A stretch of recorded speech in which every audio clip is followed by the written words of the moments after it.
the wing. All right? So the rule with the wing is that the opposing alliance cannot enter into the wing, correct? Thumbs up? Anything? Okay. I have old lady ears, so I can't hear you all the way at the top. So thumbs ups. So we have been calling it. The mic closer to your mouth, it won't feedback. Okay. Thank you. I'm not used to microphones. See, it's feedbacking. We have been calling the wing halfway correct. So I want to inform you that if you enter into the wing, you are awarded a major penalty if you're the opposing. And there is also a 5-second count associated with it. Anytime there is a count, it means you need to back away 3 foot or a tile and a half. Does that make sense? So what this means is that if you are the opposing alliance and you enter into the wing, if you are blue and you enter into red wing, your job is to get out and away, not just out. Does that make sense?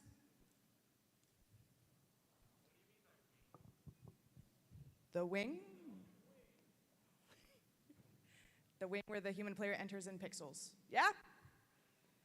Oh, I'm not used to a microphone, y'all. And then the other thing is that it is a reminder that human player, technically, you are not given any warnings if you violate rules. So if you are the human player, raise your hand. I want to make sure all the human players hear this. Thank you. You will not be given a warning for violating the human player rules. There are 9 rules for the human player. Does every human player know them? It's okay if you get the thumbs down. You should probably go read Game Manual 2, Human Player section. So, do we understand no warnings for human player? If you are the drive team and human player, these boxes are for you. They're not for me. You can do the Macarena, you can do a conga line, as long as you are in this box. Does that make sense? Am I allowed to come outside of the box? No. Am I allowed to do this? Kinda. Am I allowed to do this? No, you will hear me if you do it. Drive team, you are awarded 1 warning. And then any instance of you reaching over the wall is a minor penalty, yes? I have seen drive coaches actually pull the driver backwards because they reach over. If you have something to point at, do it T-Rex style. Elbows at the hips. Because it is very uncomfortable for a match to be won or lost over a simple minor penalty. Cool? So, I want to describe the system that we're going to be using today. So if you can't tell, we have 3 fields. So I'm very excited about that. And with these 3 fields, we have 3 head referees. For field 1, we have Lauren. For field 2, we have Michael. And then for field 3, all the way down at the end, we have Scott. So, what is my job today? It's to be their head refs. So I am the event head referee, so I get to handle all of the really hard questions. However, I can also answer the simple things as well. Each field has a question box immediately behind it. It does not have a question mark, but it does have a number. So we have field 1, 2, and 3. Thank you all. Beautiful. So if you have a comment, question, or concern about your match, you do not ask it on field. You go to the, you go to the question box. Thank you, Casey. So it is extremely important for you to remember which head referee, or at least what field you were on when you had the match concern. Cool? If you wish to dispute a match, or if you have a comment or question about a match, you have 3 matches to ask about it. So once score is posted for field 1, you have 3 matches after that to dispute it. Typically, everyone is really wonderful about asking the questions when it happens. Cool? Some question box etiquette is this is not a time to debate your head ref. It is a time to have a discussion with us. You are allowed to bring your game manuals, Q&As. What are things you cannot bring to us as a head ref? Wow! Videos! It's a lot easier to yell. You are not allowed to bring videos or pictures or anything like that. I appreciate that you got the action shot, but I am not allowed to review those.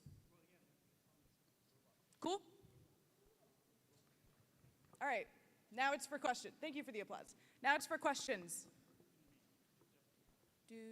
Yep. Yes. Really? No other questions? Yeah. Hang on. We have a friend asking a question. Gracious professionalism.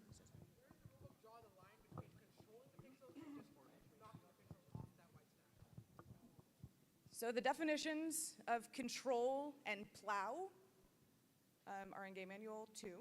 So controlling is you are actively playing the game with them, and plowing is you're just kind of like, meow. Very official answer. Yep. Yes.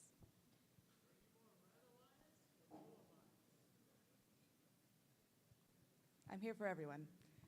Yes. You got to use the Erica voice. What?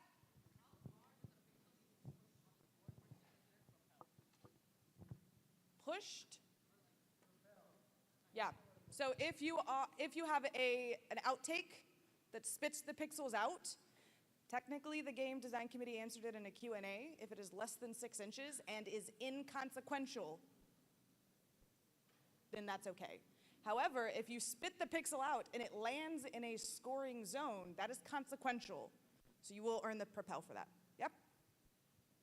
Yes. Yes. No. Don't target the human player with your drones. Hang on, hang on.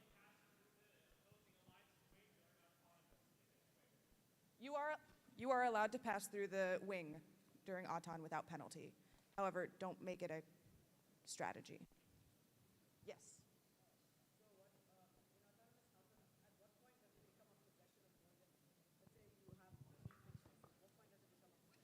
During Auton or Telly? So your robot should not be controlling more than 2 at any point in time during the game. It's a non-answer. It's going to be a case by case. If your robot intakes 3 and it spits 1 out, then you're okay. But if you intake 3 and you play the game, that's when you have that excess. How many seconds do you have before you're spitting it out? Where you must spit? So I cannot give you a definite numerical answer. However, if I'm looking at your robot and I kind of glance and I look back at it and it's still in possession, or you have played the game, or you've engaged in playing the game, that's when you get those possessions. Just, yeah, as quickly as possible. Yes.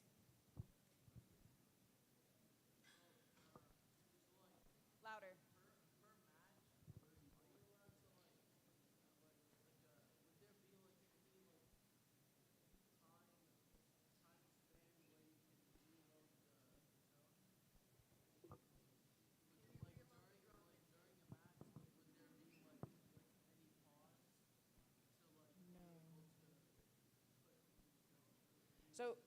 So are you asking if there will be time in the middle of the match to load your drone? No. If something happens where you drop, or the human player places the drone in the wing, the robot can pick it up. Your human player cannot load your robot, and there will be no breaks during the 2.5 minutes. Does that make sense? Louder. Sorry. I can't hear.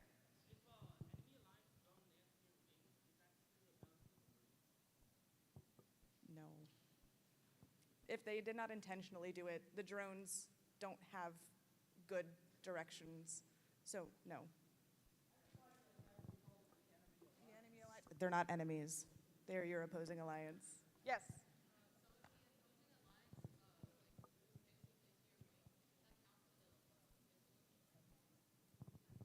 The question is if your opposing alliance places pixels into your wing. Well, one, they get a lot of penalties for doing that. But if your opposing alliance places pixels into your wing, does it go towards your count? Yes. How many wing or pixels can you have in the wing? 6. Louder. If the opposing alliance drops more than 6 pixels into your wing, would the team get a penalty? So to reiterate, if the opposing alliance deposits, drops, knocks in However those pixels got in, if the opposing alliance put pixels into your wing, there are major penalties associated with it. Yes. If your robot is the one that placed more than 6, you do earn penalties. I believe it's a minor if it's yourself, because it's excess in the wing. Louder.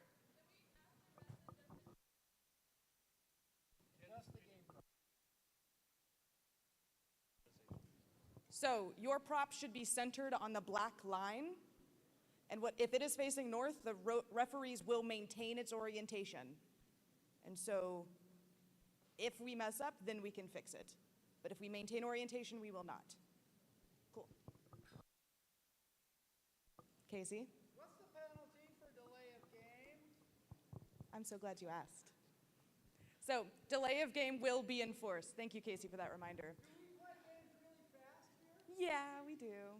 So if you can't hear Casey, we will be going really fast today. It's going to feel fast, so be prepared for it. Delay of match, you earn a minor for the initial one, and if it becomes excessive, it moves into major territory.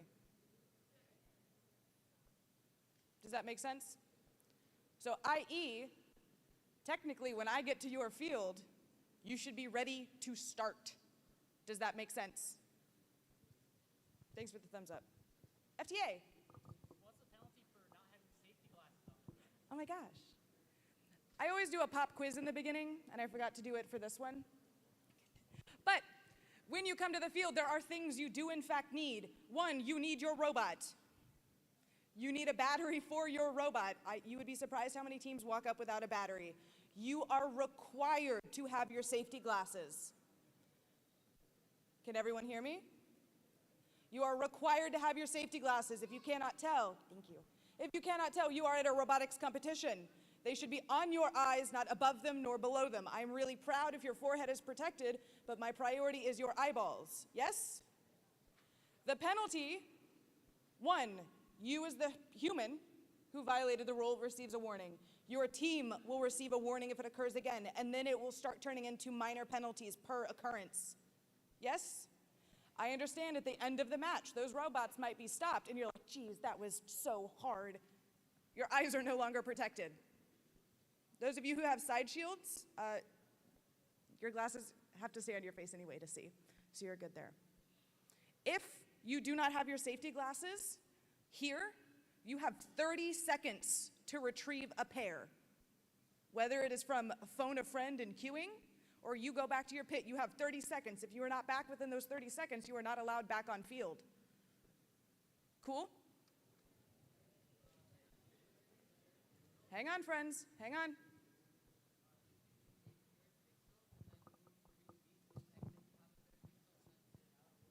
You're in possession of excess. So the question was, if you intake a pixel and you move approximately 3 foot, you are playing the game, per definition. And so you earn the excess possession. Any questions? So not used to a microphone. Yeah. Oh, louder. Oh, that's a great question. Your queuings will be up against these walls. So there is a white table here, there's a white table set down there, and then there is one over by the gentleman in the referee shirt at the very end. So when you are over here, this means you are hugging the wall. Ooh, you are hugging the wall. Do not impact or impede anything with the match. You also have the best seat in the house. Okay, does that make sense? We enter from that side. We exit from that side. The flow is this way. Look at it. Thank you.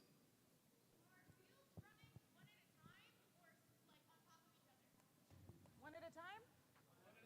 One at a time. Yes. Thank you. Anything else? Okay, cool. The question boxes are also there if you have questions. There is also an event question box with a real question mark. If you have any comments, questions, or concerns, go there and I can help you. Sound good? Cool. So I'm going to hand it over to our FTA. They have a couple of comments for everyone. Hello, I am Nova. I will be your head FTA for this event. We will have an FTA per field. So it should not be an issue, along with Patrick being our field manager. So he'll be roaming around. Occasionally, you might get passed along to him if there's something that an FTA cannot help with. FTAs are here to help with match flow and also make sure that you're ready for when you're ready for your match to start. There are a couple things that I want to just highlight real quick. You are able to touch your driver hub after autonomous. If something happens where a pop-up happens or it doesn't start properly or anything like that, you can touch your driver hub anytime during the driver-controlled period. If you're trying to do a battery change on the field, an FTA is required to approve it and then also supervise it or do it for you. This is highlighted in the rules. Make sure that all of your wiring is nice and tight inside your robot. Last thing we want is wiring to come unplugged and have a dead robot in the field. There is a rule about drones. If your drone goes over 5 feet high or 18 feet that way, you will have to get your drone re-inspected, no matter what, every time it happens. So you will still get the points if it happens to land in a zone, but you do have to get your drone re-inspected every time. Failure to do so results in you not being able to use that drone during the next match, and even if you do use it, the points will be nullified. Make sure that your team is running on 5 gigahertz instead of 2.4. Make sure you have safety glasses, and when you're on the field, you can initialize any time prior to an FTA saying, are you ready for initialization? So if I am your FTA and you get onto the field, you can initialize whenever, but once I say, Red Alliance, are you ready to initialize? You should be initialized or be initializing by then. Once you initialize, you cannot touch your robot. If you need to touch your robot, de-initialize your robot and make sure that you do whatever and then re-initialize. It is okay if you're not ready. Please tell us if you're not ready to initialize or randomize. That is fine. The last thing we want is for you to incur penalties because you forgot something to change something in your robot or anything like that. Yes?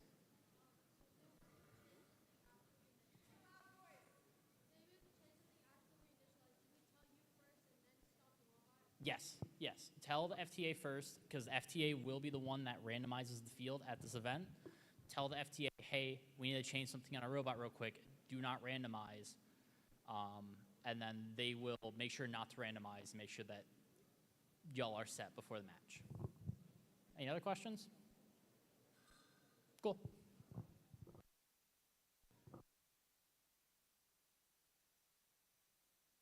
Do not leave just yet. We are going to start opening ceremonies.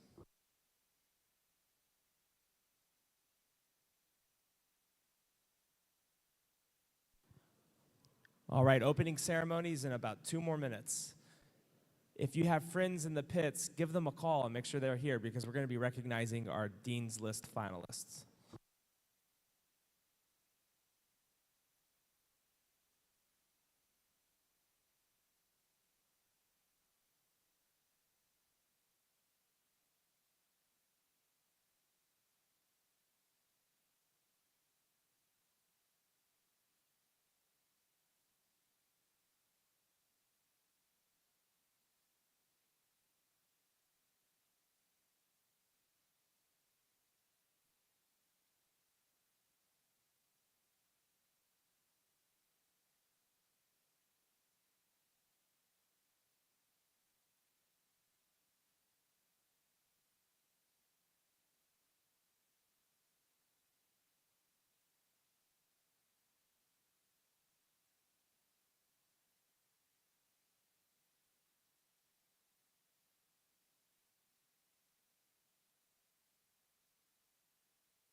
All right. All right, everyone. Testing, 1, 2, 3. Testing, 1, 2, 3. Good morning and welcome to the First in Texas North Area Championship. My name is Lon Cherry Holmes, and I'm the program delivery partner for North Texas, or actually the program delivery coordinator for North Texas. Welcome here. We have 41 teams here in attendance today, the largest single division area championship we've ever had in our region. So congratulations for making it here. A lot of you made it here because you were an inspiring team, whether that be Inspire first place, Inspire second, or Inspire third. Some of you are here today because you won matches and you were either a finalist winner or a winning alliance member. So we're all here for different reasons today. So it's going to be quite an amazing day. We're going to see some of the best match play that we've ever seen in our region here at this event. And who knows, maybe if things go well, maybe we'll have a world record or two, and everyone will be looking at our stream to see how North Texas did. So if you interviewed for Dean's List, please go up the stands, come down the stairs, and come on down. We're going to give you a pin to recognize you.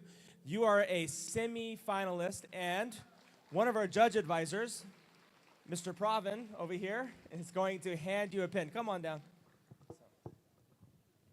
And as they come down, I would like to welcome everybody here to the center stage season presented by RTX. This is part of the first in show season presented by Qualcomm. You might have already figured this out, but FIRST is a global community preparing young people for the future. And I hear excitement in the crowd as we heard that our Dean's List semifinalists are going to be invited down here to get their pins. And they're going to stay down here, and just in case they're one of our 4 finalists. And when you come on down, look a little bit more excited to be a Dean's List semifinalist. Just stand over here in front of field number 2. We're going to have an amazing day today. We have a full set of volunteers. We have 3 fields worth of referees, 3 head referees, 1 event head referee. We have 3 FTAs, 1 head FTA. We have a front of house person who's in charge of the front of the room. We have scorekeepers. We have judges. We have 5 judge advisors. We need to give it up for all of those people who are volunteering their time to make this event possible. Because without volunteers, we would not have First Tech Challenge. We would not have First Events. There are very, very, very few people who actually get paid to do First stuff, and they're the lucky ones. But the majority of people, their payment is the success that we're going to see from the teams here today. We're going to see the success of your students on the field, off the field, in the pits, on the practice field, on the real fields, in semifinals and finals. That's the award, that's the payment that you're going to be giving our volunteers today. Your successes. And even if your robot accomplishes just one thing that scores 1 point, you are already a winner this season because you had to go through the skills necessary to get your robot to that point, and you became the winner of your life journey as you aspire to become a professional engineer, a professional computer science major, or possibly you want to get into business or anything else related to that. So let's recognize some people in the room. First of all, let's give a hand clap to all these people who were identified by their team to be Dean's List semifinalists. And I'm going to announce the 4 Dean's List finalists here in a bit. But everyone who got interviewed was identified by their coaches and their fellow team members. I got interrupted in the middle of my sentence, so I don't even know what I was saying.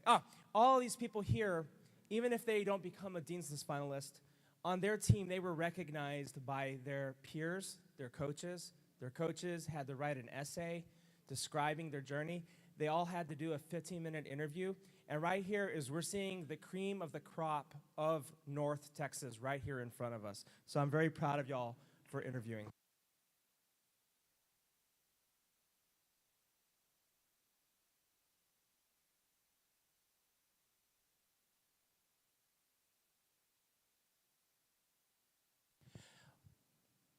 Speaking of volunteers, a lot of the people here in the audience volunteer their time to make sure the teams are successful, both here today and during the week. And those are sometimes a teacher or an engineer or a professional that you recruited, a mentor, or an alumni. So if you are a coach or a mentor or a team administrator for a team, please stand up in the audience, raise your hand for us. Oh, I guess they didn't want to come to the award ceremony. I see they're all standing in the back there. These are the people who are also volunteering their time for us. They're the ones that make you successful during the week. And then my volunteers hopefully make you successful during the weekend. And so, once again, I'm stressing all of our volunteers today. We are actually going to recognize four volunteers today. And these are volunteers that help us run our events. So the first part of our volunteer recognition is the Volunteers of Recognition, which is different than our Volunteer of the Year. The Volunteers of the Year will be announced during our closing ceremony. We wanted to recognize volunteers that came to many events, and the criteria for being one of these volunteers is you had to have at least one gray hair or no hair at all. And that's because these are people who are in their later stages in life, maybe retired or about to retire, but they come back here to get the youthful energy from all of you guys here in the crowd and on the field. And all three of these people were referees. Our first volunteer of recognition for the center stage season, who volunteered at 3 league meets, 2 league tournaments, 1 semi-area championship, and 1 area championship, as a head referee, we would like to recognize Mr. Scott Moling.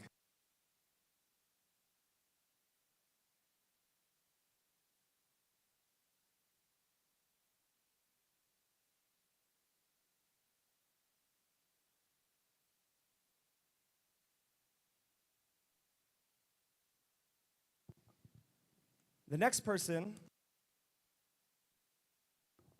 who we would like to recognize, with 9 league meets, 2 league tournaments, 1 semi-area championship, 1 qualifier, and 1 area championship, Mr. Reza Abu Waji.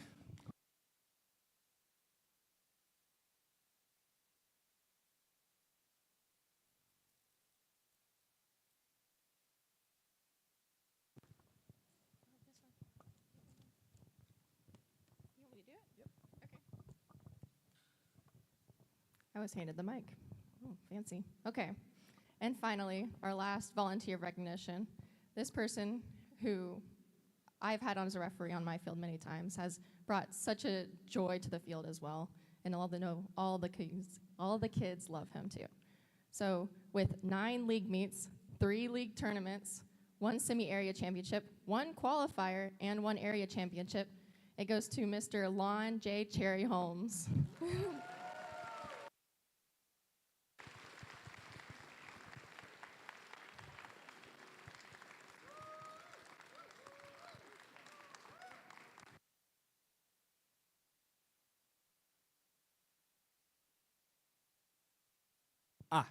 And then we have a special trophy for another volunteer.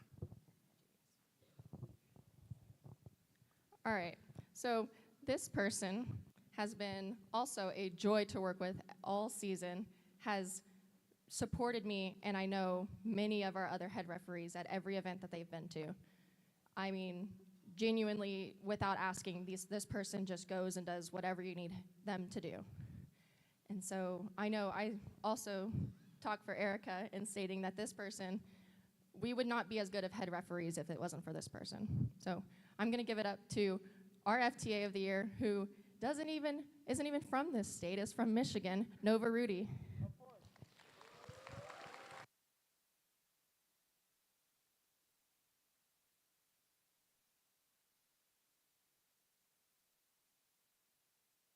I did spray paint an expansion hub. Don't worry, it was a bad one.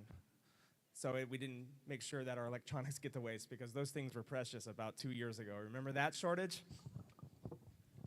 Now, let's announce our Dean's List finalist. But let me explain one more time about the Dean's List and what it is.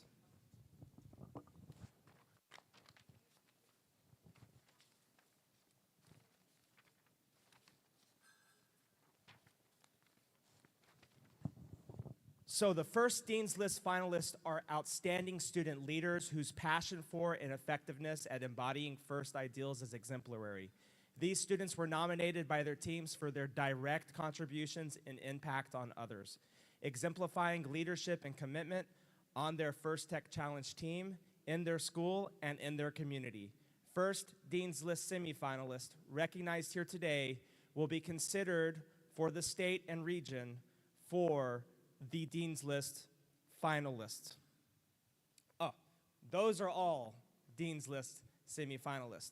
And now we are going to announce 4 finalists who will be considered at the World Championship representing North Texas. Mr. Adam Jaffery.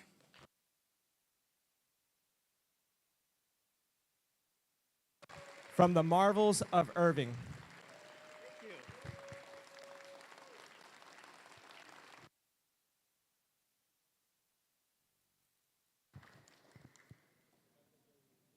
Jai Samampath. From Team 6832, Iron Rain.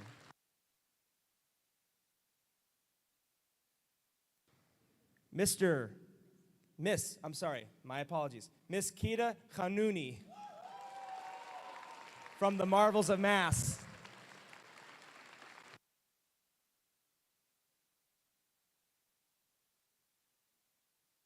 And finally, from Iterative Intentions, Mr. Harish Pravin.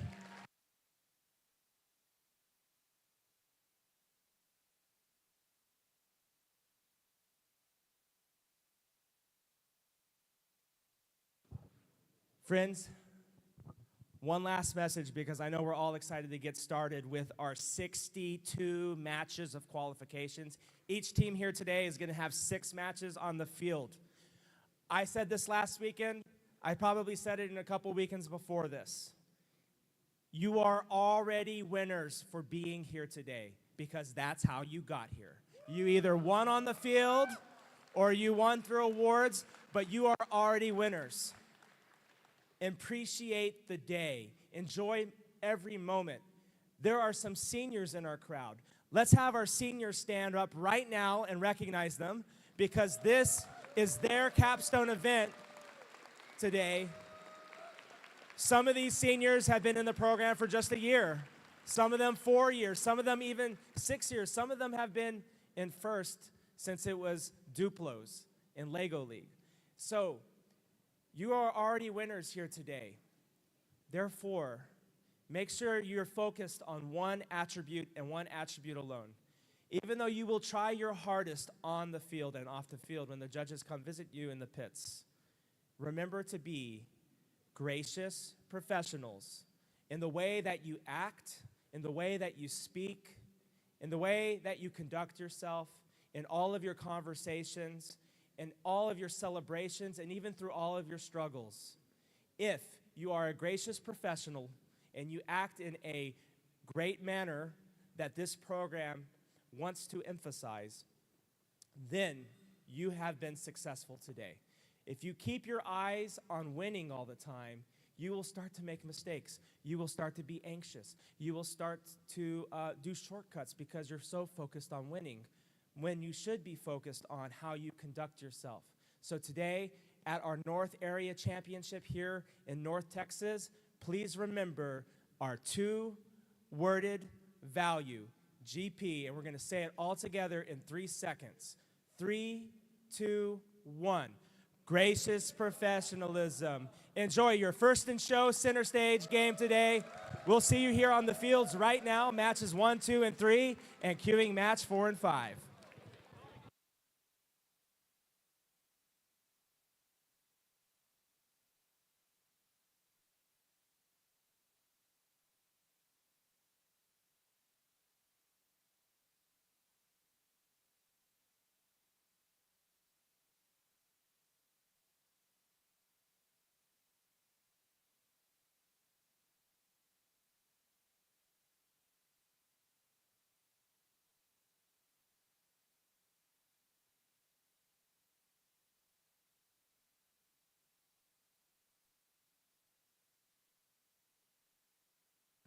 Queuing matches 1 through 5.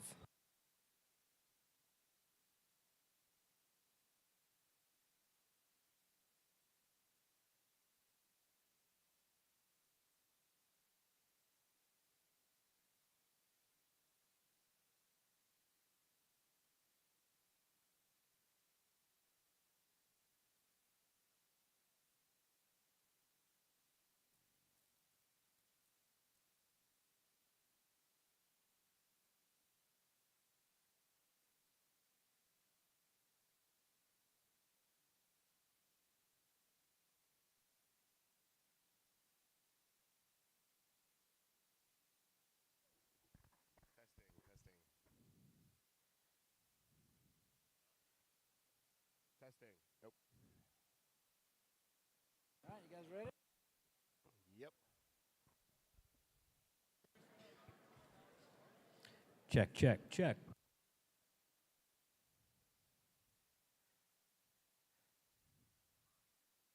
Which one is this? Testing. Yep. No.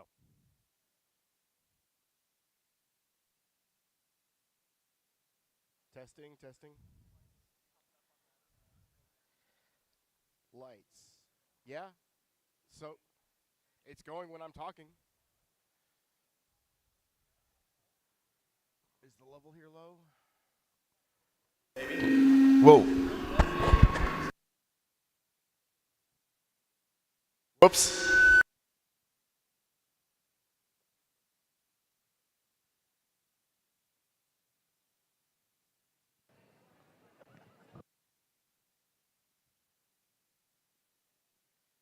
Am I on now? Wow. Kind of.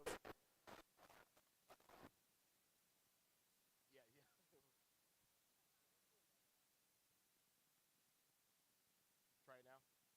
Okay. Testing, testing. Testing, testing. Sibilance.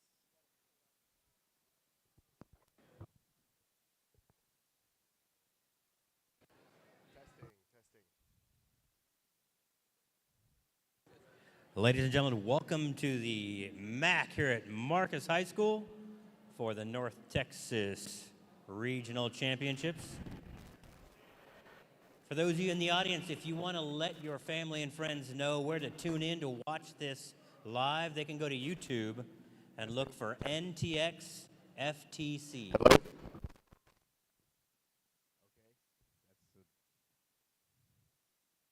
Yeah. Just do the other microphone. My name is Donovan. I'll be here. I work with the Marcus Robotics Institute here at the Roboplex. For those of you in the X League, and my partner Fritz here is a coach from the X League. He's going to be assisting me, educating you guys on how the game works this year, some fun facts about the teams, and of course, we're going to give you some play-by-play during each match.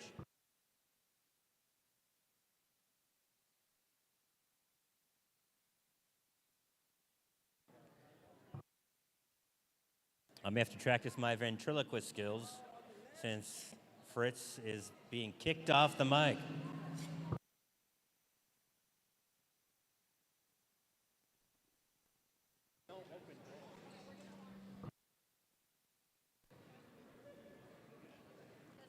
For those of you who may be new to watching these robots perform, there are 3 phases of each match. The first 30 seconds is our autonomous phase.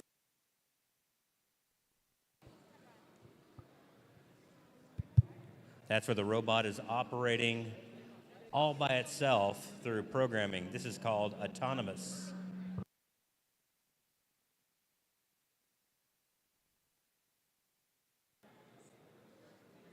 This is a 30-second portion of the game where the robot is completing tasks all on its own.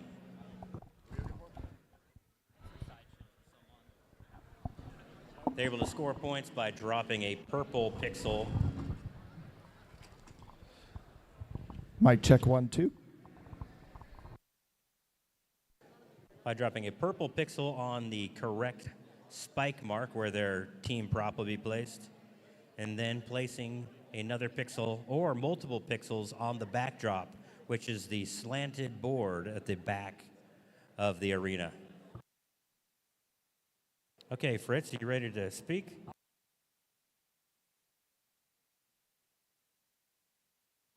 Testing, testing. Okay. Yes, there we go. Sorry, it was turned off. Okay, yes, we are ready to start calling the matches now. Pardon me for the technical difficulties there. So you were going over how they have to hit the right spike mark. Yes, that is the randomization element this year.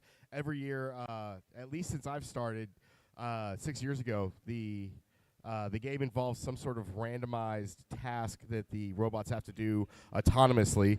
This year, pardon me. This year, they have to find the spike mark and drop a purple pixel. The scoring pieces, for those of you that are new or are at your first match, the scoring pieces are these pixels that are these plastic hexagons that they have to distribute throughout the field. In addition, that spike mark, or where that prop is located, also will indicate where they need to drop their pixel on that backdrop, right? Right. So the backdrop, you'll notice, have three. They look like QR codes. They're called April tags. Similar concept. The robot has to find the April tag and drop a yellow pixel on that spot.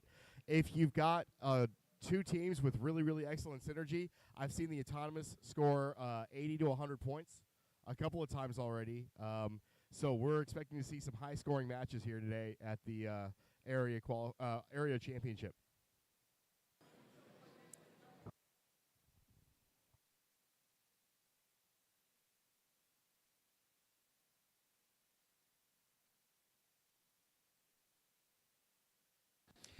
As we get moving, you're going to see us rotate from field to field to field. As you can see, we got 3 fields queued up, ready to go. And we'll talk about each phase of the match as we move along through the day. But that autonomous phase is a huge component. You're going to see some massive scores. You can even see some robots score some white pixels from those stacks that are closest to the audience here during that autonomous phase. So today's match. Is it still on? It sounds kind of quiet. Okay.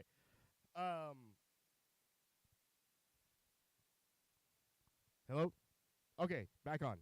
So, for the first match day, we have Team 12-9-77 Rust in Peace, and their alliance partner is 14-5-24 Peshbots. They are up against Team 15-8-77 Callisburg Robotics and Team 11-4-19 Jasper Wolves Blue. All right, randomization's complete. Looks like we got a left spike mark.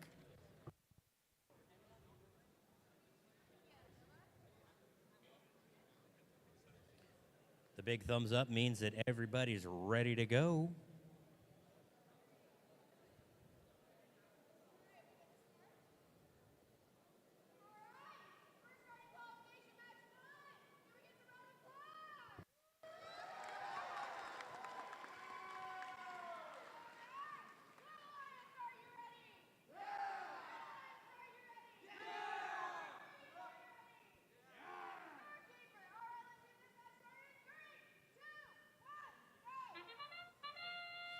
All right, we're underway. We got 4 robots on the move. I expect all robots to be moving in today's match. I can't quite see whether or not Callisburg got theirs on, but I can see it looks like the others did. Oh, yes. So all 4 robots scoring in that autonomous. Blue Alliance has got 1 pixel on the backboard. Their alliance partner now dropping a second one. Looks like they missed the mark for the bonus points. All right. After the autonomous period, we have a 30, not quite, still counting up, 86 to 49. Pretty solid. Now this phase of the match is a lot more chaos. We got 4 robots crisscrossing the field to collect pixels from their human player, which is on the opposite side of the field.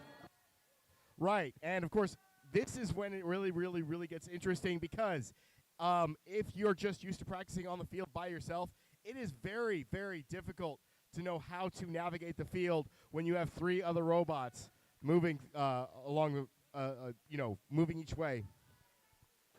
As you can see, we've got some bots bumping into each other. They're creating some havoc around here. As you look, the Blue Alliance has got a yellow mosaic over here. That's bonus points when they can get 3 colors together or 1 of each color. They've also hit that white spike mark, which is another set of bonus points for hitting that set line. Right, I'm going to be really fascinated to see who gets the highest stack of pixels today. Interesting, the Callisburg robot is nicknamed Riz for charisma. So they are hoping to pass on some of that leadership as they got 7 seniors on their team. Wow, okay. Well, they're going to have a kind of a challenge next year then to see how they can replenish their team. But this is a team that I've been familiar with for the last few years. They've always shown out really well. Always been a really strong squad. All right, we just heard the bell for endgame. This is the last 30 seconds. This is where they can throw those drone airplanes to go bonus points. Also, they're going to try to do any more pixels being scored, and then they'll try to do a Unfortunately, it looks like bar. 2 of the drones landed inside the field, which means they were not going to score any points. Let's see how many robots get off. Oh, there's 1. Oh, it's just on the line. All right. An important thing to note, you can play through the buzzer. So anytime you're hanging at any time during that buzzer will count for hanging. If your wheels are off the ground when the buzzer first starts, you get the points. If your wheels are off the ground when the buzzer ends, you get the points. That's right. I've seen a lot of teams put their controllers down at the beginning of the buzzer, and they still have a little time to get their robot in the air. Right. Let's move to field number 2 because we're going to keep the action rolling here. Absolutely. Preliminary scoring on match number 1 has the Blue Alliance winning 188 to 116. We'll see whether or not that shapes out or if there's any penalties. Who do we got in this match, Fritz? On match number 2, we have the Red Alliance of the hometown Marcus Minions, team 22077. Woo, Minions! And their alliance partners, 8204, the Blue Machine, out of Wiley East High School. They're going against the Blue Alliance of Area 52, a community team out of Plano, Texas, and Bionicles out of Lake Hill Prep School. All right, the Bionicles with their robot named Galley. They have an aquatic theme for their team this year, as you can see.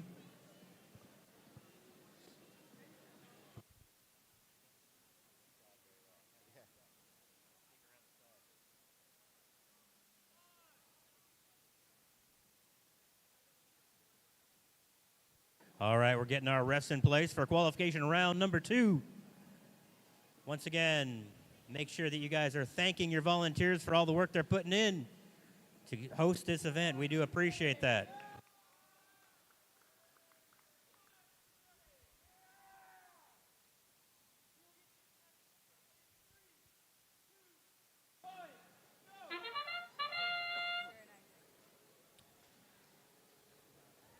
All right, all 4 robots on the move. Looks like Area 52 scored both the yellow and the purple pixels. Bionicles is trying to pick up an additional pixel, I think, in order to score it in the backstage area.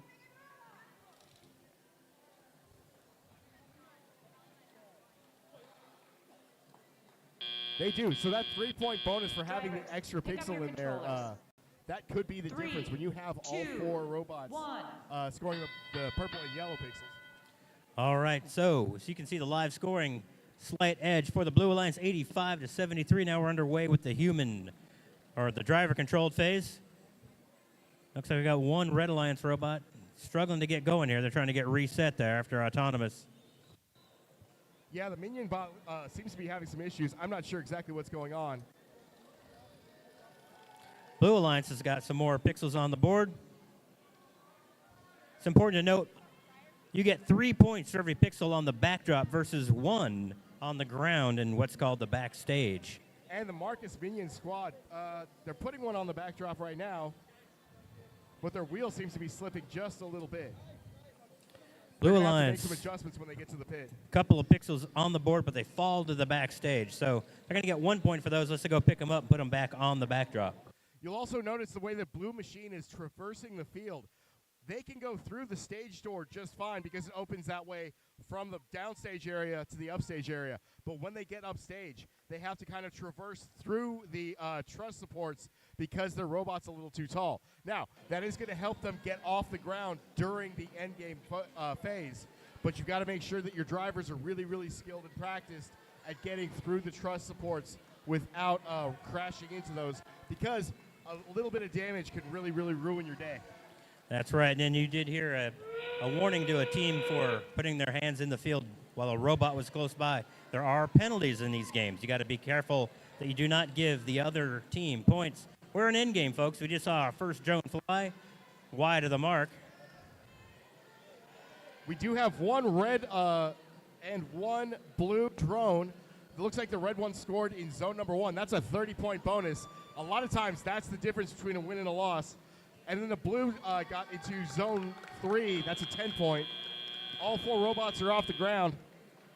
We may have one blue not on the ground. Looks like it may have been in contact. I don't know if he ever got fully off the ground. We had a thumbs down on that one. Okay. So for match number 1, we have the final score. Blue Alliance wins. Final score 201 to 176. There were 40 penalty points. 30 is awarded to the red and 10 awarded to the blue. I should say scratch that. The penalty points are basically just given to the other team. In previous seasons, we've had where the penalty points come off of your score. That they decided to stop doing that. I think it was actually our squad that inspired that decision, because we racked up a record number of penalty points when we unscored a ton of freight during the freight frenzy season. Hey, for any teams that ordered pizza, your pizzas are delivered to the snack stand in the snack stand by the pits, so the red gym. So please head on out to get your pizzas from snack stand number 2. And we're underway here in field number 3. Who do we got on the field here, Fritz?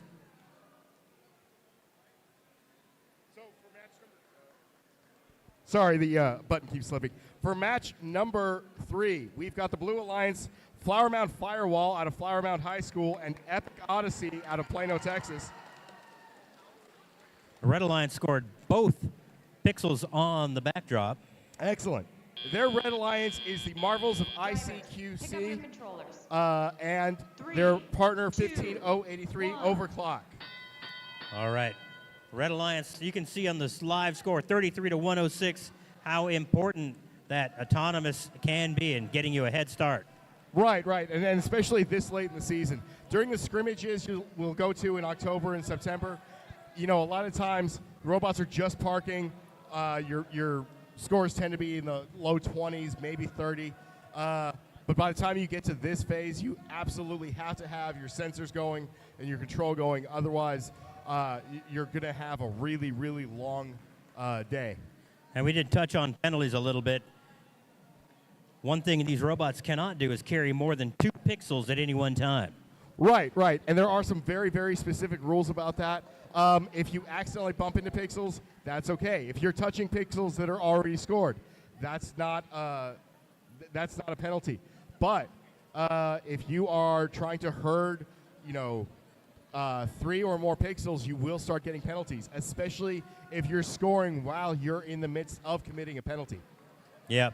And being a referee a couple of times myself, some of these kids get pretty impassioned about following the rules and making sure that, the other teams are being professional and gracious. Right. Now you'll see right now that 563 Flower Mound Firewall knocked into some pixels that are at the front of the field, or as I like to call it, at the downstage area. That's correct. We are in the end game here, folks, in the last 25 seconds. Note, those drones, boom, did that score? That scored into zone 2, which is a 20-point bonus for endgame. So the drones actually have to fly over the truss work that's in the middle of the field, so they got to throw it from the far side and then land it in one of those landing zones to get those bonus points. Right, and we all enjoyed seeing that part. I think that was my team's favorite part of the my team's favorite part of the afternoon. Looks like one of the truss pieces came loose on that one on the Blue Alliance side. All right, we'll get the field crew out to look at that. Preliminary score, 242 to 100. All right, for match number 2, we have the Red Alliance winning with the final score, 202 to 157. Again, a ton of penalty points being scored. Not necessarily the difference maker, but you still have those penalty points. Well, I think is at this level, you're going to see the penalties called a lot tighter than they have been previously. Right, and that's just going to happen every single year. You're going to have, like I said, the scrimmages. They're not going to call it as tight, but by the time you get to this level, they expect that you know the rules. They expect that your human player has studied the game manual part 2, that they can, recite it in their sleep.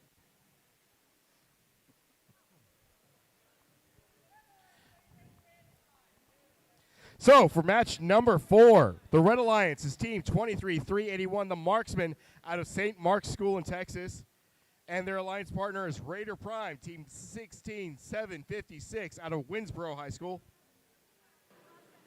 Their opponents are free of charge, team 14-523 out of Plano West, and team 21-354 Epic Expedition. All right. Quick announcement. If you did order a pizza, they are not at the snack stand by the pits. They're at the front of the building where you walked in. So the in-glass lobby where the pizzas are.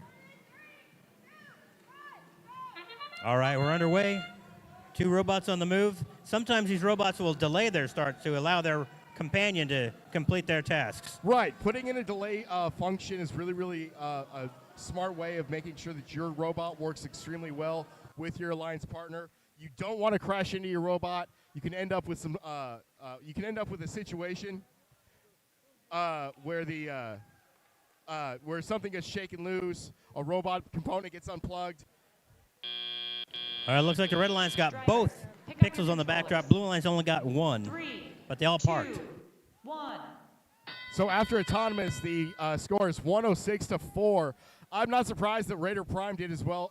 Raider Prime and the Marksman did as well as they did. I got a really good look at Raider Prime's robot last week at the Last Chance qualifier at Flower Mound High School.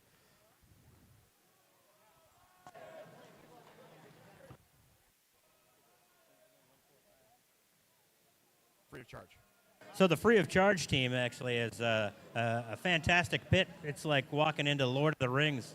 They've got the Eye of Sauron looking at you. In fact, they named their robot Shadowfax after the horse that Gandalf rides in the movies.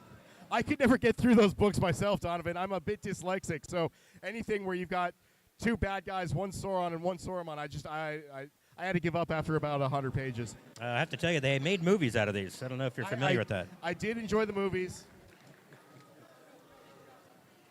I was a theater major in college, after all, and so this year having a theater theme to the game felt like a good omen. Unfortunately, we had a little cluster of robots there trying to get around. A lot of kids will get frustrated with that as they're trying to get around. Oh, another collision here. Right. You've got to make sure that you're not blocking. Now, the key thing with that is, and there's the reason there's a lot of confusion from time to time, is that if you have the ability to move, technically you're not being blocked. Correct. If you can get around, you can get around. If you shadow somebody, that becomes a real penalty. We're in the end game. Oh, and it bounces off the wall and gets into zone 1 for a 30-point bonus. I don't think I've seen it skip like that.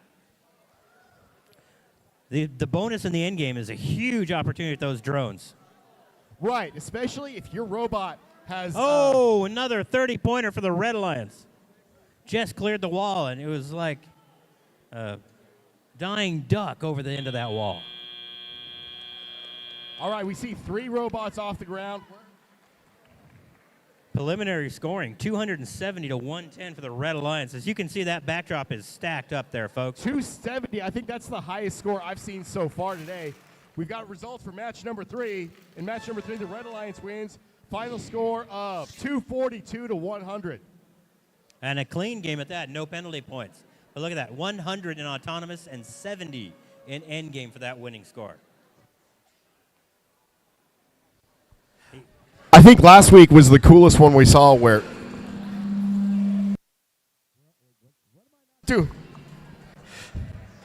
There was an 80-point autonomous, an 80-point teleop, and an 80-point endgame for a total score of 240. Just the ability to get all 3 scores lined up like that, I would have assumed was a bonus of some sort. Yeah, that was an all-round solid effort each But phase of the. For qualification match number 5, we've got Tier 1 and Mainframe on the Red Alliance. Mainframe is from nearby McCamey Middle School.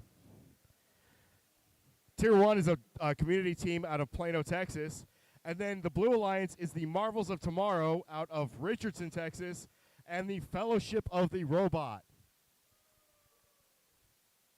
So Tier 1, they told me their robot is the bot that lasts because they have kept the same bot all year. That's impressive. We always like to see that, how the robots evolve over time. Hopefully they just had a really, really solid design and didn't need to make any improvements. One of the etiquette things you'll see, folks, when we are conducting these matches is these referees will ask each alliance if they're ready. Blue Alliance, are you ready? Red Alliance, are you ready? Let's get involved in the audience. Let's start screaming, yes, we're ready. You can scream for both teams, even if your team's not on the field. So let's make some noise during that. Are you ready to robot? Let's go. Careful there, Donovan. Any closer, and I think you're going to get sued by Mike Buffer.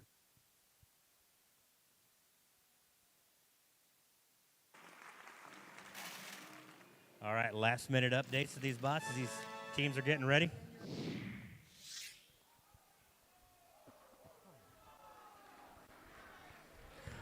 Oh, hey, we've got a final There it score is. for match number 4. High score, 300 points. Whoa. Against the Blue Alliance. A lot of matches, 139 points would have been enough to solidify a win. I know it was last week. It definitely was a couple weeks ago at the X League tournament. But 300 points, I just don't know how you're going to overcome that. 300 is the highest of the day by far, and there's only 10 penalty points on that. So 290 scored through the efforts of that alliance. Let's try that again, Michael.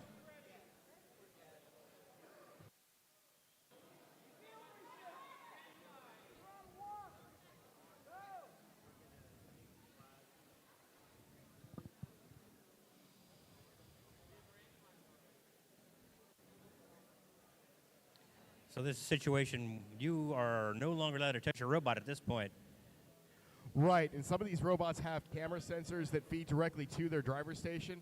If the sensor isn't sure that it sees what it needs to be seeing, then you gotta have a bit of a panic mode right there, because that could mean that your robot drives the purple pixel onto the wrong spike mark.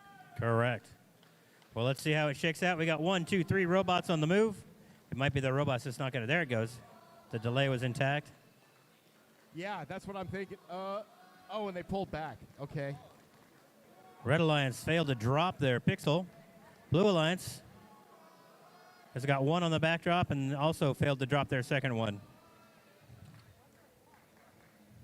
Red Alliance does come through, dropping 2 pixels, 1 white, 1 yellow for some bonus points and parks. 3, 2, 1. All right. So those are the kind of scores I'm a little more accustomed to after the autonomous period. Blue Alliance with 38 and the Red Alliance with 13. Well, seeing a score of 300 kind of sets the bar, so now we know what these bots are capable of. We've got some of these robots have little tiny wheels underneath that get deployed.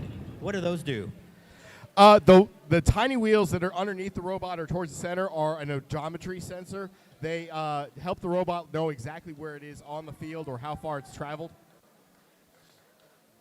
I know Go Builder released one at the beginning of this season that all of the top teams were saying you need to get it as soon as possible. Some of these robots are really fast. They zip around that floor.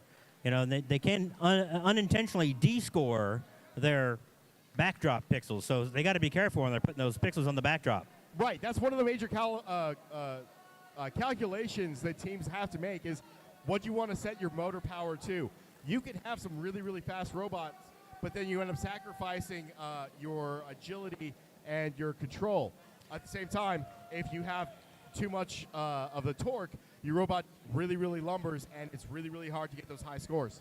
We've got 10 seconds left in the driver control phase, and some of these robots' alliance partners are struggling to kind of coordinate their efforts to get to the backdrop. They're both racing to be there at the same time. 30 seconds left. Blue Alliance looks like, I can't see if it looks like it's in zone 2. That's a 20-point bonus. Tier 1 fires outside of the zone, unfortunately. McCamey manages to hang, and Tier 1 trying to score one more pixel on the backdrop before they go for the hanging bonus. Both of the Blue Alliance robots are off the ground. All 4 robots in the air. All right. I wonder if there are any Marine recruiters in the audience to go get these robots signed up.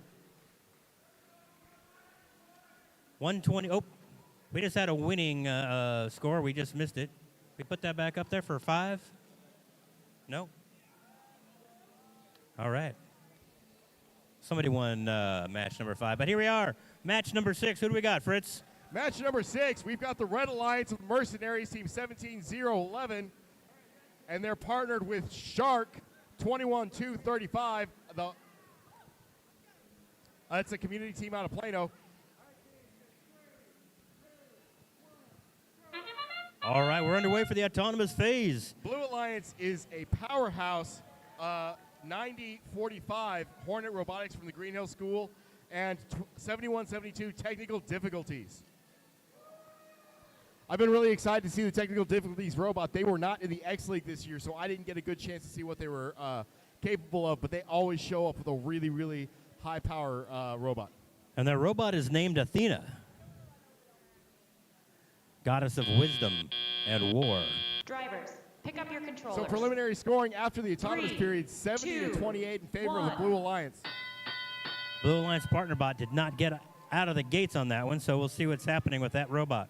Whoa, One of the inadvertent robots drone. prematurely launched its drone. Unfortunately, that's going to not be able to be scored now. Trying to take out our head referee here. Yes, unlike that season where you tried to hit Scott with the foam rings, this year you do not get bonus points for hitting a judge or referee during the match. Maybe we ought to go to FTC and see if we can fix that. There could be some bonus for that down the road. Well, the FRC game this year, I believe it's called Crescendo, has an element where the three-way human collision player there in the middle. gets Holy to throw smokes. a ring onto the field and try to score it. You know what's unusual is the technical difficulties Athena bot is going after the white pixels on the side. It's a rare thing I've seen this season. Most avoid that and go right for their supply depot. Well, you know, if you can cycle through very, very quickly and get those bonuses for stacking a higher and higher above that third white line, then it makes a whole lot of sense. Yeah, so for those in the audience, on that backdrop, you're going to see those horizontal white lines. When you surpass one of those, you get bonus points. So the Blue Alliance is stacking pixels up there, not going for the mosaics, which well, they do have one yellow mosaic with those 3, but now they're going to stack more and more. It looks like they're going to stack on the right side and then go for not only another mosaic with a purple, but also get to that second line. Well, and what's really smart there is by completely surrounding their mosaic with the white pixels, they can make sure that they score another one without unscoring it.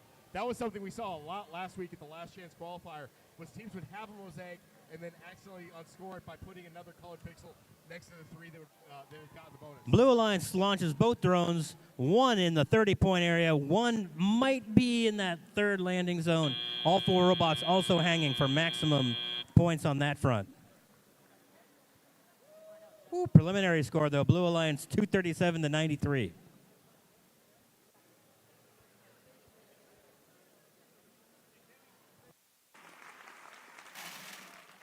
There we go. And on that one, the Blue Alliance. Can you hear me at all? Blue Alliance on qualification round number 5 comes through with a big win, 142 to 120. Qualification 6 coming up. I haven't seen anybody hit the question box yet. Had one? We've had one question box. So for those in the audience, Fritz, tell us about that question box. So if you have an issue with the way the match has been scored, you can go into the question box and get a clarification from the head referee. For this event, we actually have technically 4 boxes. We've got one for each field, so the head referee from that field can answer your question. If you have a more general question about the game or the rules, you can go into the big one right in front of our control area. And that's all part of the gracious professionalism that is expected from each and every team here. You go to that question box and wait your turn to have that question fielded by a referee. Right, and one important thing to remember is if your player cannot bring video evidence, referees are not allowed to review any kind of video. There is no instant replay. This is not the NFL.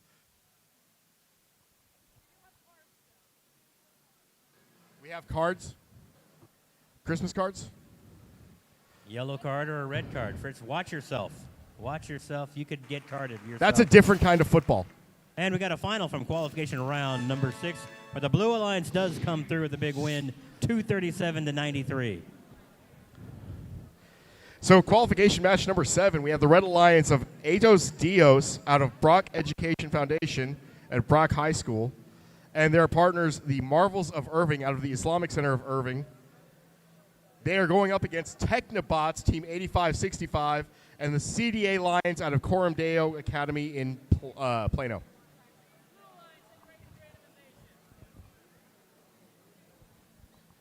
The CDA Lions, their bot is called Unwind because earlier in the season, it was getting all the cords wound up. So they decided they'd name their bot Unwind to give them a good mojo to not have that happen. Well, you know, at the beginning of the season, I had the luxury of taking a few of my teammates to a symposium called FlySet, and one of the things they did talk about was wire management. A lot of teams don't really think about that. They just want to plug everything in and get going as fast as possible. All right, we're underway here in this qualification round. Both Blue Alliance robots on the move. 1 purple, 2 purples in the right spike mark. Now we got robots going for the bonus on the backdrop. Neither of the Red Alliance robots have moved so far. I'm not sure if they just don't have an autonomous or if something's gone wrong. All right, second blue robot, slight contact with their partner robot. Let's see if they can get it dropped. Oh, they knocked one of them out of scoring position, so they kept one on that backdrop in scoring position. You know, I'm kind of surprised that Team 21-127 actually put their prop out there since they didn't have an autonomous. A lot of times, I know our team, if we didn't want to run our autonomous because it just wasn't really working or it was a little bit buggy or it would get in the way of our alliance partner, we went ahead and left the pixel out there just because it was a lot easier to grab, and then we could score it super quick and go cycle through. Also, at this level, stage of the season, it's really unlikely to see both robots on one alliance not perform autonomous. Right. I mean, again, our autonomous completely crashed last week at the so the day before, we literally just programmed something that could move forward, park, and push 2 pixels in. It wasn't a pretty autonomous. It wasn't going to get us any kind of advantage, but it did score 11 points. All right, both alliances scoring pixels on the backdrop. Red Alliance setting themselves up for 2 mosaics side by side. Red Alliance trying to stack some yellows in there to complete mosaics on their side. Technobots has this really cool crab claw design. I'm kind of wondering if they didn't get that slightly, at least, from Technical Difficulties robot last year. I don't know if you guys weren't here for last year's game. We had to actually put cones on the poles of various heights. And having the 2 claws, it was a design aesthetic that we actually looked at, but we're a middle school team, just couldn't quite figure out how to get it working. Technobots looks like they've done a good job with that. As you can see on if you're watching online, when you get to build a mosaic, it can be 3 colors of the same surrounded by white or 1 of each color, purple, green, and yellow. Right, and just 1 other colored pixel touching it, D scores that mosaic. Rig only got 15 seconds left of the end game here. I see 2 drones inside the field, so unfortunately those aren't going to score. Oh, a 30-pointer for the Red Alliance. Marvels of Irving manages to get 1. All 4 robots are hanging. That's going to be huge. That's a quad hang right there, all 4. I was talking to one team. They actually have bent the nose of their drone to act as a spring. So when it hits the ground, it'll spring backwards. That is a really, really impressive engineering feat. We looked at a few different designs for our drones as well. We had one that basically was designed to hit a real fast speed with some surgical tubing and then drop down immediately. I've talked to some teams about a high parabolic arc versus a low trajectory. You know, there's theories all over the map on those drones. And honestly, I think that's the thing that I love the most about FIRST is watching all of the different teams come up with different solutions to the engineering problems that are presented by every game, every season. All right, who do we got in this match, Fritz? On match. Sorry, on match number 8, we have the Marvels of M12 out of Richardson, Texas, paired with Team 6832 Iron Rain. Their opponents on the Red Alliance are Team 2313 Mustang Robotics out of Grapevine High School and the Marvels of Moss, also out of Richardson. A little Marvel versus Marvel here. One thing you can do on the front end of this is you are allowed to preload 2 pixels.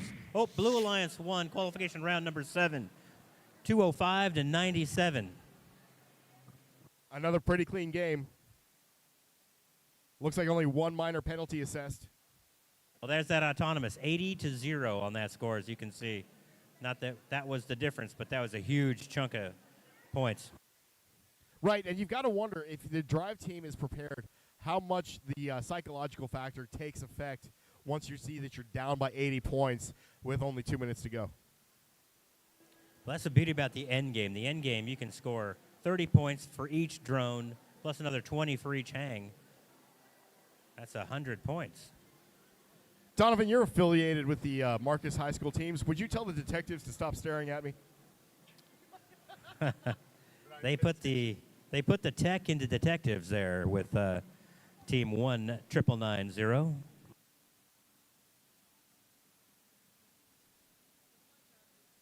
Get a chance to run through the pits. Some amazing work that these teams put in, and their parents and coaches into their pit displays and their pageantry of the pits. It feels very Kentucky Derby-ish. That was, yes. A lot of teams went with a tarp of some sort. I know that detectives put a fedora on top of theirs. Not to be outdone, the Mustang Robotics team is all wearing cowboy hats. They look a little bit familiar. I wonder why. Well, they got their game faces on right now. No confirmation that they were stolen from Hedrick. The Iron Rain bot has named their robot the Flying Purple Pixel Eater this year. Flying Purple Pixel Eater. I'm going to enjoy saying that for the rest of the afternoon. Now, their robot is interesting. In a lot of previous seasons, they had a horseshoe design for their chassis. I can only think of one season when they didn't have it, and then, of course, this year. This is the first time I'm seeing their robot as well. That's a unique blue team prop here. It looks like just folded paper.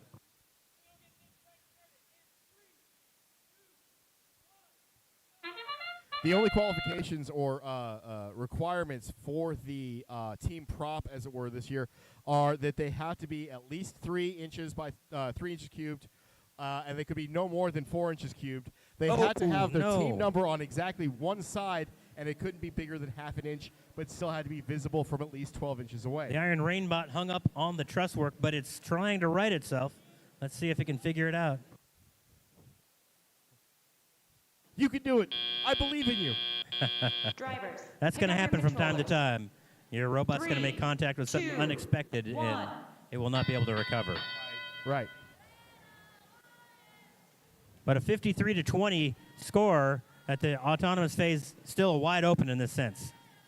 Whoa, Now, we got pixels flying all over the place. Right, and of course you are not allowed to launch the pixels, so we'll see whether or not that results in a penalty or not. Looks like we have one robot hanging out there, having trouble getting on the move. Now you'll notice that the 2 Marvels teams, even though they're on different alliances, their robots look extremely similar this year. Well, you're going to have some of that as one team discovers what works well, and they're going to pass that on to their fellow team. The Mustang robot, it seems to be DOA out there right now. Yeah, that's unfortunate. I don't know. I can't. It looks like they're trying to reset their driver station. Yeah, that'll happen occasionally. You'll see some of the robots have to get kind of rebooted. And it looks like also the Iron Rain bot also having trouble getting back to life here. They're getting their arm moving and they're getting their sweeper moving, but I can't see exactly what's going on with their wheels. We also seem to have a Marvel bot down. We're down to one functional bot right now. Oh, Iron Rain starts moving. Well, Red Alliance ahead 94-24, but both Blue Alliance robots seem to be kind of down right now. Now, one thing I noticed about the Iron Rain robot is that sweeper mechanism they have is very similar to what they used to pick up the rings in the Ultimate Goal season from 2019 and 2020. All right, we got some endgame activity. Let's see if we can get some of these robots firing away for endgame.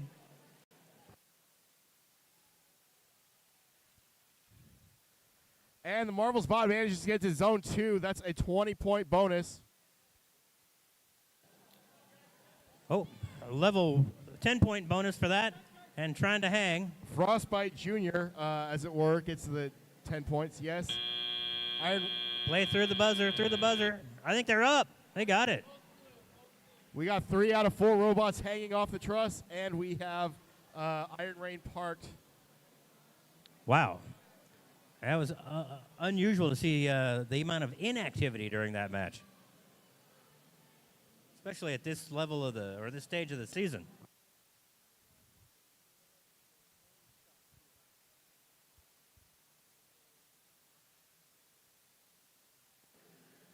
So this is kind of a interesting discussion. We've got some teams in the back trying to do a quick fix because their drone is firing over the height limit. What is the height limit? Do you know? 6 feet? I do not remember that off the top of my head, actually. I think that was a rule that came about during the season where the question was asked. We're told 5 feet is the height limit for a drone. Either that or Casey was just threatening to kill us. It could have been.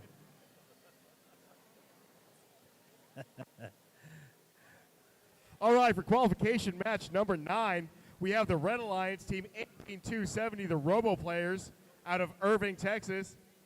They're paired with team 21474, Syntech, out of Frisco, Texas. Then we have another community team from Irving, Texas, the Fluffy Pink Unicorns, team 24095. And they are paired with the hometown heroes, the Marcus Detectives, 19990. All right, there we go. Well, you know, we are at Marcus High School. It's a Marcus High School team. So, hey, let's hear it for those detectives one more time. There we go. Come on. Blue Alliance. All right. The Fluffy Pink Unicorns. I'm actually familiar with this team because I volunteered to judge at the tournament in Grapevine at the end of January. They did have a very impressive robot. I didn't really get to see it in action very much, but I did get to sit on their judging panel, and I enjoyed their presentation a lot. I can't quite tell how much they've changed, if any, on their design.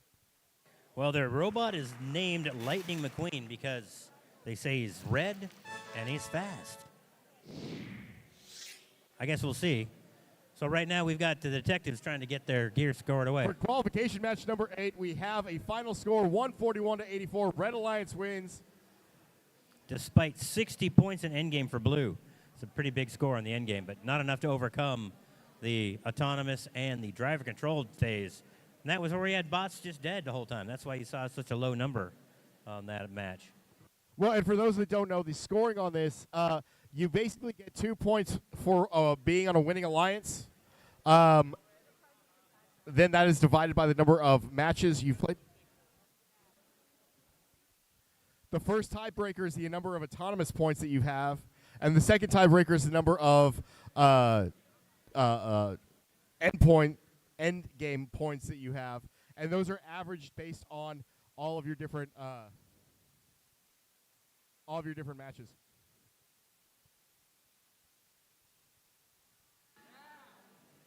They're trying to put some tech on us here, so, you know. We've got paper in front of us here, Fritz. All right, 4 robots underway. All right. Syntech out of Frisco, Texas, put their purple pixel on the right spike mark, and unfortunately, their alliance partner managed to drop a yellow pixel into the robot. The blue alliance is kind of, they're running into each other here as they're trying to get both into parking, and they knocked their pixel off the backdrop with that collision. Well, what's going to be interesting is to see whether or not Syntech is able to get Drivers, pick up your controllers. from the robot. They're 3, allowed to control 2, more than 1. two at a time, and if one of them is in there, Sound like it. There we go. Looks like that pixel did come out. All 4 robots on the move.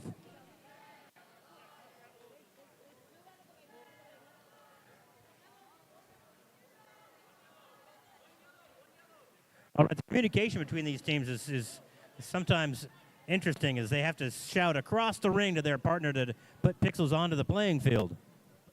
now, is Syntech the one that you were telling me that had the sensor to tell the colors of the pixels? No, that's called technical. Technobots? Nope. I'll let you know when we see that robot, but they we'll talk about that when we see him on the field for sure. We got about 35 seconds before endgame. Both alliance members, 103 for the red, 62 for the blue. So the detective's bot looks like it's having some issues with its arm. Well, let's see if they can get that remedy. They got one picked up. Let's see if they can put it on the backdrop. Blue Alliance has one mosaic on the Blue Alliance, maybe going for a second one before all is done. Meanwhile, the Red Alliance is up past the spike line, getting some bonus points for that. And it appears they have one mosaic. Last 30 seconds. Blue drone launches. It may be just outside scoring over there. Judges will have to get us a point on that. Red drone drops for the middle. Zone 2 scoring. Oh, another launch of a drone, but didn't go anywhere for the Red Alliance. Let's see if the Blue Alliance has got another drone to fire. One robot up for the blue. Second Blue Alliance trying to get parked. It looks like they got to wheel in for some parking bonus. 182 to 114 preliminary scoring on that one. We'll see if any penalties come into play.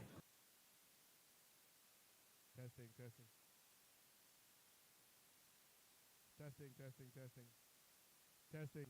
Hello.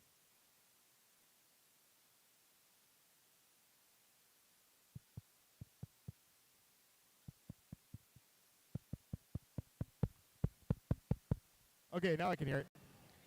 All right, back over at field number 1. What do we got? For match number 10, we have a Red Alliance of Team 21-813 Prototype out of Flower Mound High School, and their partner Epic Adventure Team 21-834 out of Plano, Texas.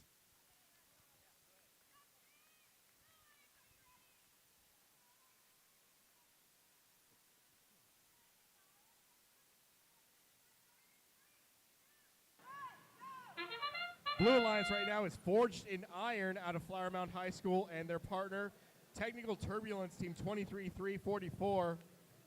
All right. Another community team out of Plano, Texas. So this is that robot you're just asking about, the LED lighting. They will actually communicate with their human player what colors they want. And that's Technical Turbulence, the one that's right here in the, the one that's down there getting pixels off of the stack. Looks like Yeah, I think they had a collision with another robot, so that Pick up your interrupted their autonomous. So 3, 2, 56 1. to 8 for the autonomous phase. So the Blue Alliance has got their work cut out for them. Well, and Forged in Iron Team 21-932, you can see how their drivetrain looks really, really smooth and not very jerky. All right, so we've got a robot that seems to be dead, our Technical Turbulence bot. Would that be considered blocking if they're stuck right there? It depends on whether or not the teams have access to the wing. It looks like teams can get in and out of that wing area without too much issue, so that would not necessarily be considered blocking at that point. All right, their Blue Alliance partners got to pick up the slack, see if they can score some big points to keep up here. 38 to 68 in favor of the Red Alliance right now. 68 to 41. Blue Alliance still in the hunt. Epic Adventure going over into the wing, getting a looks like they were only able to secure one of the 2 white pixels they were going for. You know, one thing I've noticed at this meet is I don't see a lot of drones littered on the field. Earlier in the season, robots would have a collision and their drone would fall out of their launcher. You know, that probably cost us more matches last weekend than any other single component. We managed not to hold on to our drone at all. So Blue Alliance is going to try to keep pace with one robot right now. They build a mosaic on their side, so that's bonus points. How many bonus points for a mosaic? You get 20 points for a mosaic, and that's super helpful. That's going to give them a chance. The Red Alliance has no mosaics going. They're going to try to get one here, perhaps. and that Blue drone Alliance manages to hit the truss, not quite go over it. It looked like it had the momentum to get over the wall, so they might just need to adjust the player element of that and move back a little bit. All right, Red Alliance does get a drone into scoring zones. Two of them. That's going to be 40 points for the Red Alliance.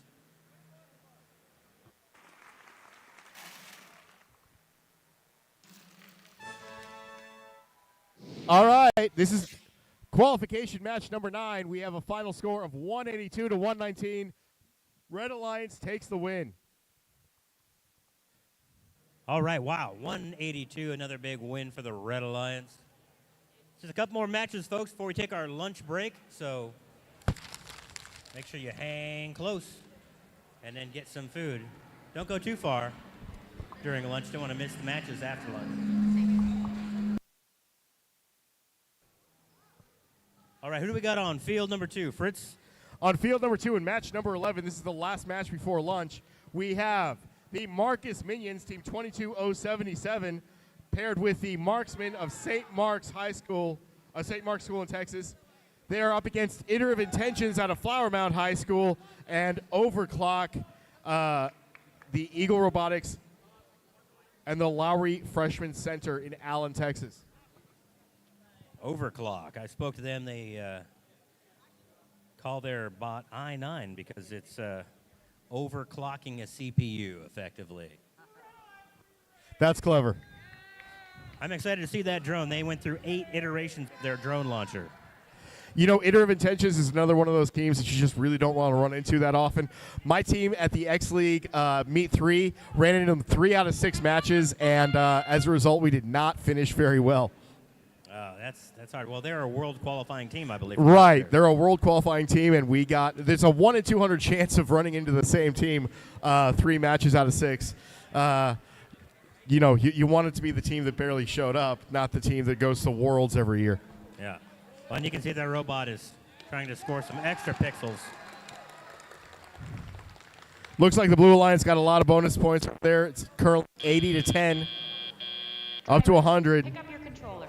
Iterative Intentions was doing the same thing during the finals for the X League tournament just a couple weeks ago. All right, driver control underway. Let's see what we can see happen here during this phase of the match.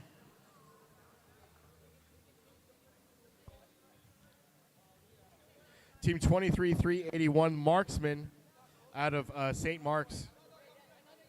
They've got some interesting wooden paneling on their robot. Well, the Blue Alliance has already got 5 pixels on the backdrop, but Red Alliance catching up quick, trying to build some mosaics and close the gap on that score.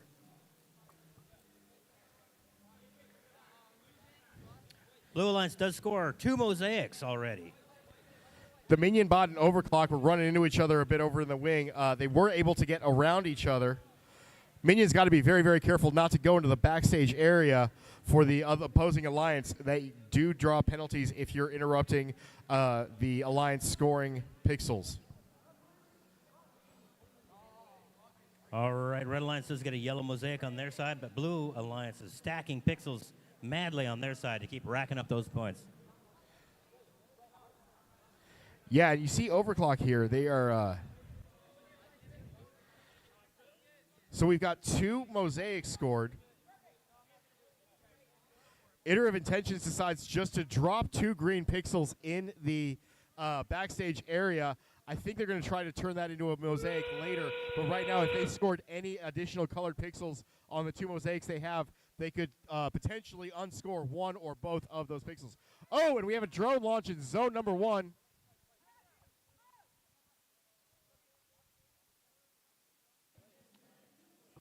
Oh, the other red drone just barely misses going over the wall. 2 blue drones score. Holy smokes. It's going to be a massive score for the Blue Alliance. That is. And it looks like All 4 bots. Oh, only 1 blue in the air. 1 blue bot. Iterative Intentions just couldn't get off the ground. Preliminary score 201 to 122. Not quite sure what happened there. Do we have match 10? Yes, we do. All right, final score for match number 10. Let's make it official. Red Alliance wins with a final score of 311 to 129. 311, new high score, folks.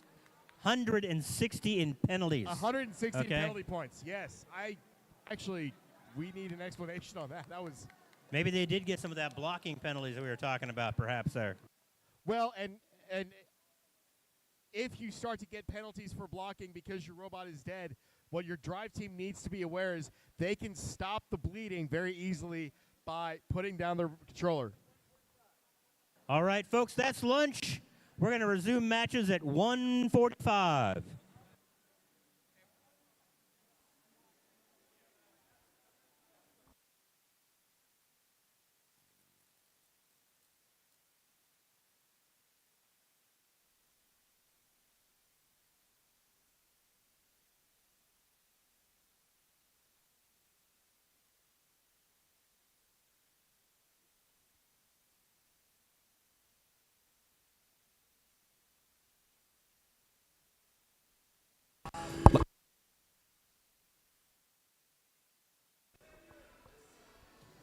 Let's see those scores for match number 11.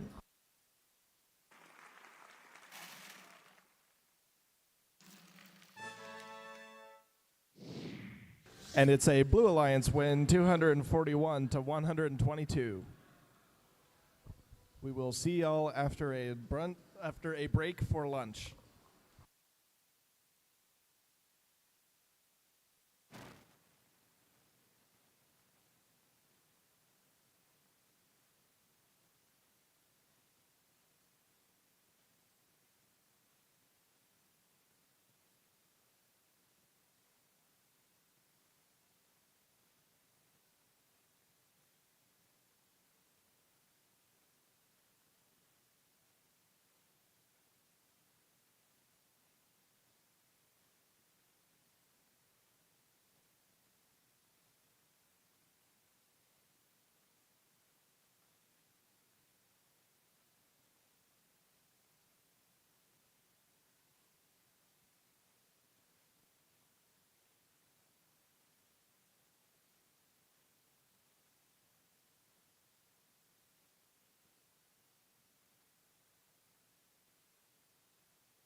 Hey, for those of you in the audience, we're also selling robot parts and merchandise up at the snack stand. So it's not just snacks today. We got parts for your bot. So if you're interested, head on up there, see what we got.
If I got any chuckleheads, anybody from Team 19991 in the stands, if you guys can work your way down to the pit area and remove any overflowing trash cans and take those bags out back towards the Roboplex, please do so. Any chuckleheads in the audience, please go help clean up in the hallways by the pits. Thank you.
Drivers, pick up your controllers.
Teams, you have 4 minutes till lunch ends. Again, you have 4 minutes till lunch ends. Please get on the field before 1:45. Thank you.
Teams for match 12, please report to the field as soon as possible. Teams for match 12, please report to the fields as soon as possible.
All right, ladies and gentlemen, hope you had a good lunch.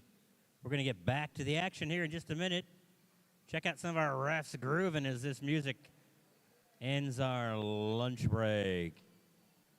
We're going to start the action, I believe, on field number 2 for qualification round number 11, or maybe it's field 3. Ladies and gentlemen, we have match number 12 starting over here on field 3.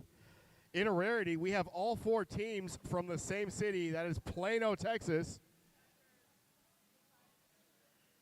I don't know. I'm only seeing 3 teams here. Fritz, what's going on? Looks like one of the teams is not reported in time, and they are either going to have to draw penalties, or their opponent or their alliance partner is going to opt to go without them. But that is the Blue Alliance. It looks like Epic Odyssey is not showed up yet. If I know from last week, I believe it's every 45 seconds it's a minor penalty. Right.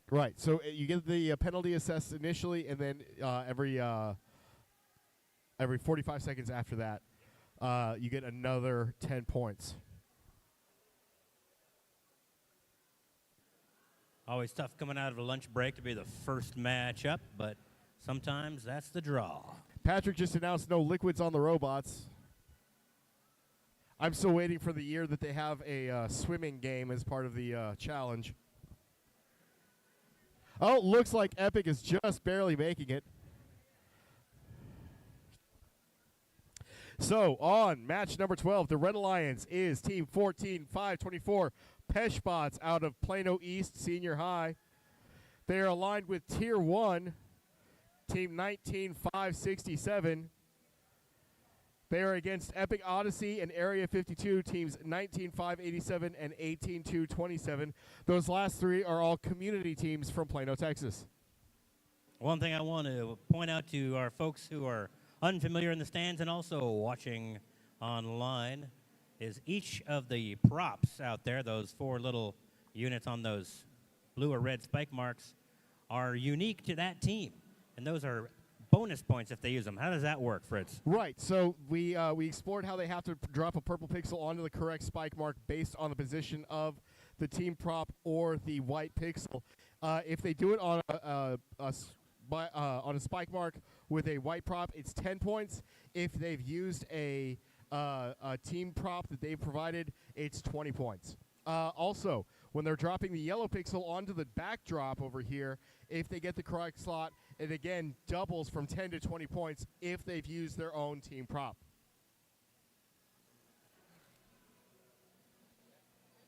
And you will notice, folks, those team props will be kicked around all over during the match, so those are pretty durable units out there. Right. And we've seen a variety of different items used. We've seen some folded paper, a lot of 3D printed parts, and you do have to provide, obviously, one of each color. You have to have a red and a blue because you don't know which alliances you're going to be on for which matches until they drop off the match schedule.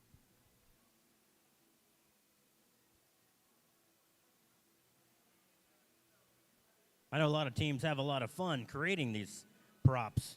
It can be kind of a good team building thing. How did it work with your team? You know what? We had a lot of fun with it. We developed the Tesseract because it looked so much like that thing from the Captain America and Avengers movie for our blue prop, and then the Holocron because it looked like a Sith Holocron from the Star Wars universe for our red prop. And you're saying your kids had fun with that? When they can see their creations from Tinkercad come to life with a 3D printer, it really, especially when you got the middle school kids from a Title I middle school, they really, really get into that. A lot of the students on my team are on free or reduced lunch, so when they have access to that kind of technology and that kind of support, it's really, really inspiring for them.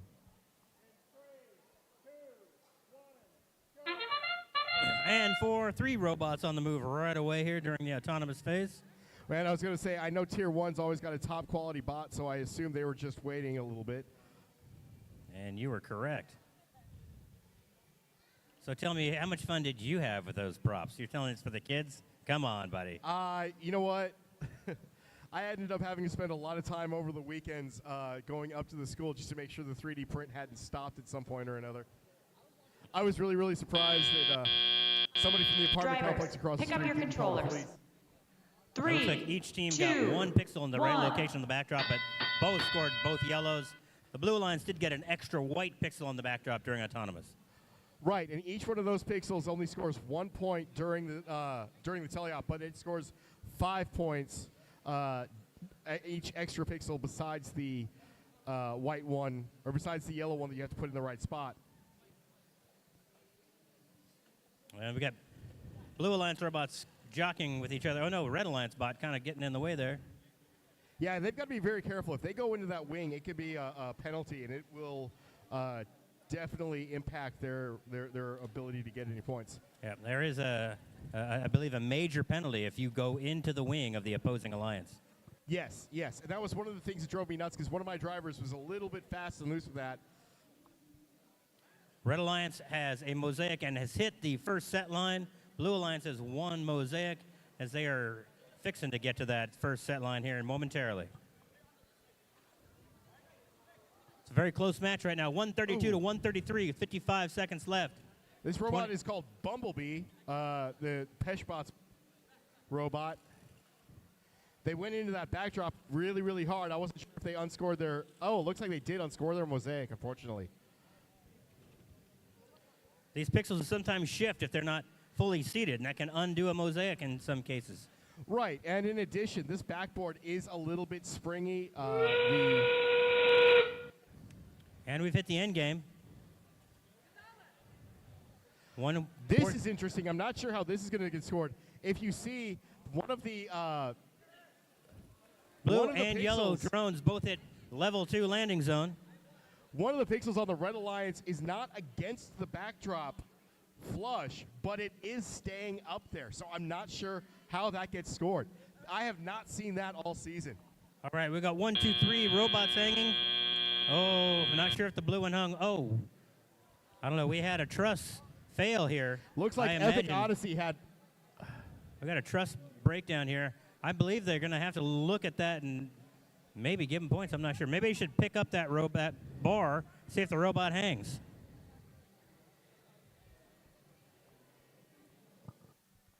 Preliminary scoring on that has the Red Alliance winning 183 to 157. That score is not final, however, ladies and gentlemen. We never know if there's any penalties that are assessed or other endgame scoring that the referees are tallying. That's why we're lucky to have as many volunteers as we have today, because when we're switching back and forth between 2 or 3 fields, that can be a little bit of a little bit dicey. All right, back over to field number 1.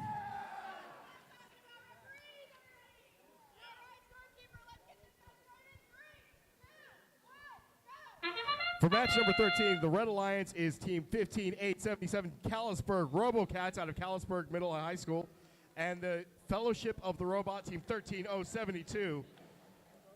Shadowfax is the robot on that one. And their alliance, their opponents in the blue corner are the Marvels of ITQC and the Mercenaries, teams 23778 and team 17011. Oh no. We have a robot that has dropped a pixel into their companion bot. Drivers, pick And up the your Red Alliance, controllers. they've dropped a yellow pixel 3, into the bot. 2, 1. So right, if they cannot dislodge that, they'll be at a serious disadvantage because they will not be able to control more than 1 pixel the rest of the match. Yeah, so that is a rule here, folks. Robots can only carry 2 pixels at a time, so that pixel that is stuck in that robot, if it remains stuck, will only allow them to carry 1 at a time or incur penalties. What's that line from the Lord of the Rings? Show me the definition of haste or something like that. Let's see if Shadowfax can get that fast, get there a little quicker.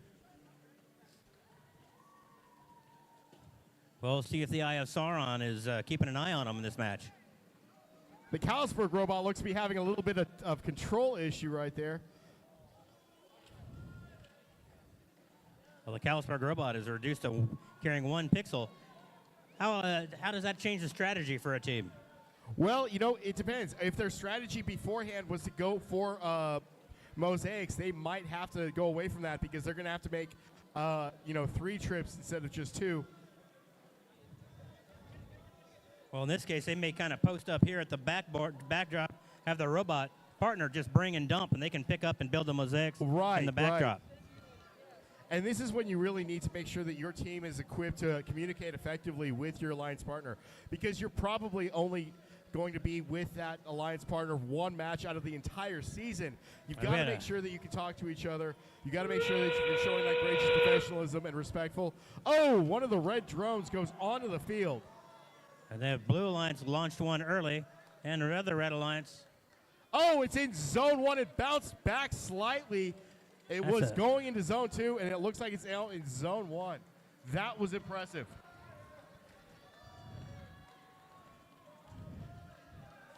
And Blue Alliance also hits a zone 1.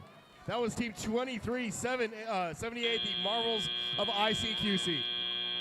And we got a part that flew off on one. I thought we had a spare drone on there, but far side of that field, it looked like a drone, but it's just a 3D printed part.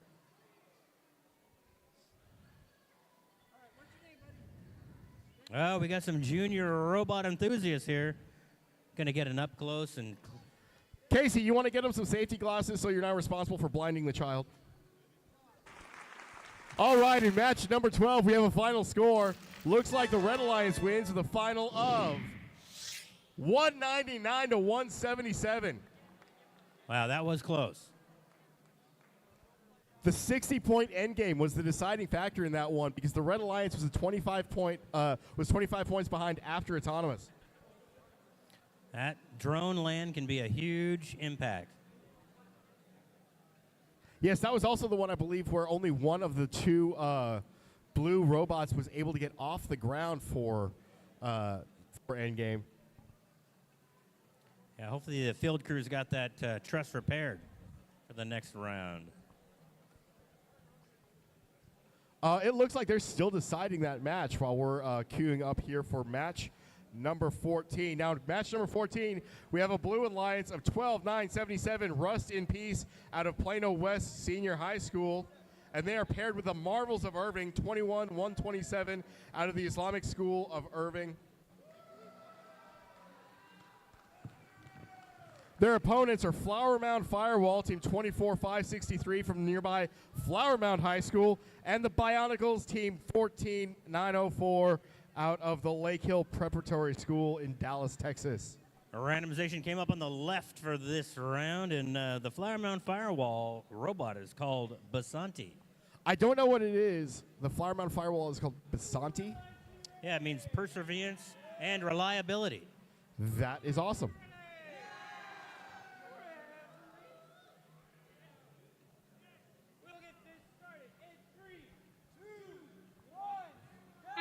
All right, we've got 1, 2, 3, 4 robots on the move. Red Alliance manages to get both of their purple pixels into place. Oh, and it looks like the Bionicles knocked over the stack. That's going to be costly. I think they can knock it over. They just can't move the whole stack. We'll have to find out.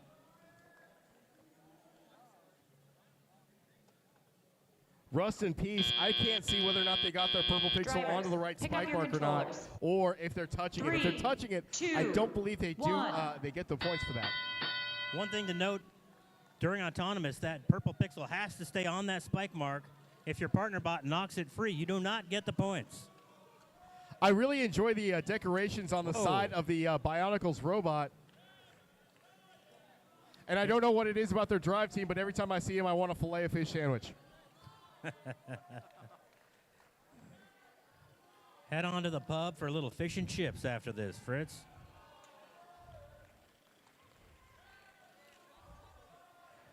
All right, Red Alliance got a pretty big lead right now, 103 to 32.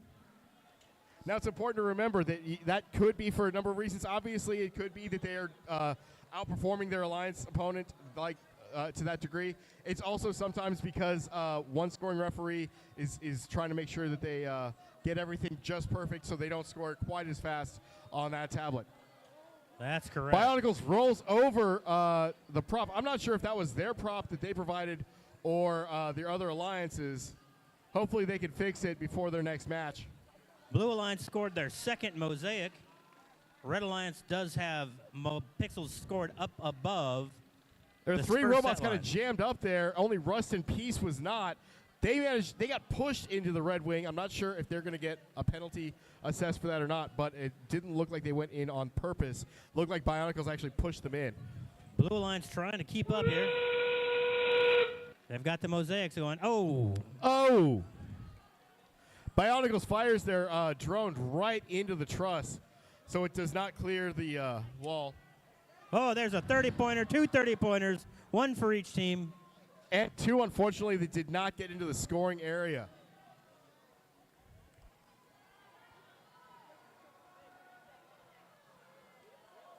Blue Alliance going to have to park for his other points here. Red Alliance had two robots in the air. Preliminary score 215 to 82. Check that 215 to 102.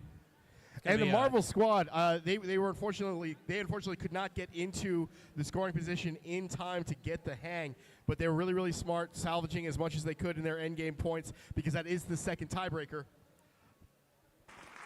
Indeed. We got a final. For match number 13, we've got a Blue Alliance victory, 177 to 158.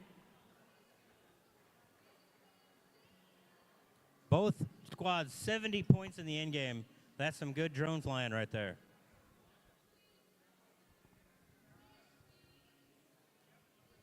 All right, round 15 coming up here, folks. Right, and in match number 15, we've got Team 21965 Mainframe from McCamey Middle School here in Flower Mound, Texas. They are paired with the Marvels of M12, Team 21171 out of Richardson, Texas. Their opponents are Team 8565 Technobots out of Plano and Team 8204 Blue Machine out of Wiley, Texas. All right, we're randomizing here on Field 3. I hope the action is keeping you folks in the audience tantalized as it is nonstop as we bounce from arena to arena here. Let's hear some chants. Yeah, just like that, guys. All right, we're underway here on field number 3. All four robots on the move. So 8204 unfortunately puts their purple pixel on the wrong spike mark. They're not going to get any points awarded for that. Looks like they got the yellow not quite on there, but they will get points for delivering it into the backstage area, and they are parked. So that right there is 8 points contributed. They're also blocking their alliance partner, unfortunately, from scoring the yellow pixel, and there seems to be a lot of collision on the red alliance side. Also, that yellow pixel might fall in position or might fall into that bot. 1. It does fall directly into the backdrop, which is good because that means it's going to score 1 point rather than costing that bot the ability to pick up more pixels. 8204 is one of the taller robots. Oh, but they do have the ability to duck their little arm down. Well, there's a benefit of having a paper prop that it just gets smashed out there. Oh, no, somebody lost a drone. Looks like both of the blue drones are on the field. They cannot be scored during endgame unless the robot is capable of picking them up, and I have not seen any robots that are designed to recover from that. I think one of those is a paper prop. Oh, okay. So the Blue Alliance does, I believe, have one drone left. Blue Alliance commanding lead right now, 139 to 44. And for those folks that are newer in the audience, your team number is assigned based on when you signed up. So when you have two teams that are a 4-digit number instead of a 5-digit number, those teams have been in the league for quite a while. For example, my team starts with an 11, and therefore it has been around since 2016. These teams are a little bit older than that, so these teams probably have about 9 or 10 years of experience. Obviously, the teams cycle through students because ideally you're not in high school for 10 years. Blue Alliance has now got 2 mosaics, and they're past the first set line. Red Alliance, meanwhile, trying to get a mosaic built and to get some more bonus points there. We are at endgame, folks. Red Alliance does have its full complement of drones that can make up some of that point. Right, total. 21965 mainframe dropped 2 onto the backboard. Unfortunately, one of them popped off and landed in the backdrop area. Oh, that airplane went a little too high, did not score. They did get one out there in zone 1. Blue Alliance gets 30-pointer. 30-point score there for the Blue Alliance. 85-65, just barely able to get off the ground in time. Preliminary scoring on that one is the final 207 to 103. Okay, and here we've got a final for match number 14, I believe. 215 to 132. 60-point difference in the autonomous, 15 in endgame. Those points really add up from that autonomous section. Yes, they do. Now in qualification match number 16, we've got Team 19-5-64, the Marvels of Moss out of Richardson, Texas, teamed with 21-3-54, Epic Expedition out of Plano, Texas. They're competing against another Marvels team, the Marvels of Tomorrow, also out of Richardson, Texas, and they are aligned with Syntech out of Frisco, Texas, team 21-4-74.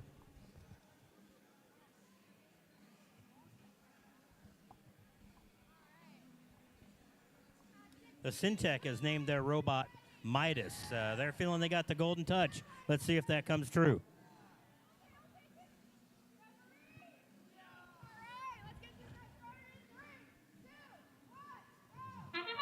All right, we got 1, 2, 3, 4 robots underway. Syntech managed to get theirs on the spike mark. Unfortunately, it looks like Epic Adventure just barely missed. I can't quite see from this angle whether or not that pixel is on the spike mark or not.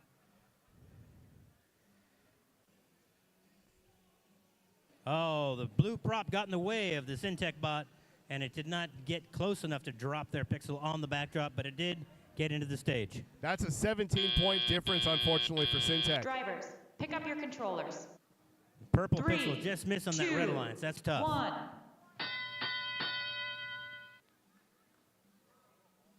All right. Human interaction at the helm. Here we go. We're on the move. 4 robots rapidly moving around this arena.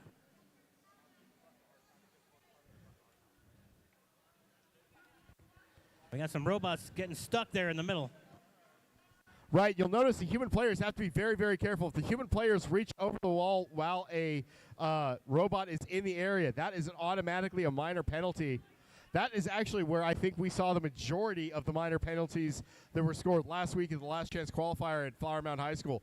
We had quite a few where a player reached in just a little bit early or even a little bit late and ended up drawing the penalty that way. It looks like we may have one robot that has become disabled. Red Alliance, meanwhile, I'm going to call Patrick Jack Bauer because he's got 30 seconds to get out of that area before he risks getting hit with a drone.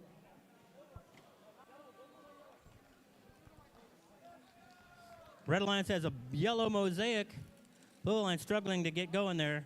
Still Now having some Patrick and collisions Nova here are on this side both of the in the field. area Fritz. where they could get hit by a drone, and they only have about 15 seconds to get out of there. We got a lot of collisions over here. It's always tough when you have one alliance partner DOA, but they're still trying to get going. Red Alliance. Now we're in the endgame section. Let's see those drones fly. Red Alliance could still pull this off with one robot. Let's see what happens. Blue Alliance trying to get a few more Red points on the Alliance got backdrop their before they second launch robot their going. drones. I don't know if it's going to be too little too late, though. They've got a point advantage. Oh, blue 30-point drone land. Red gets a 20.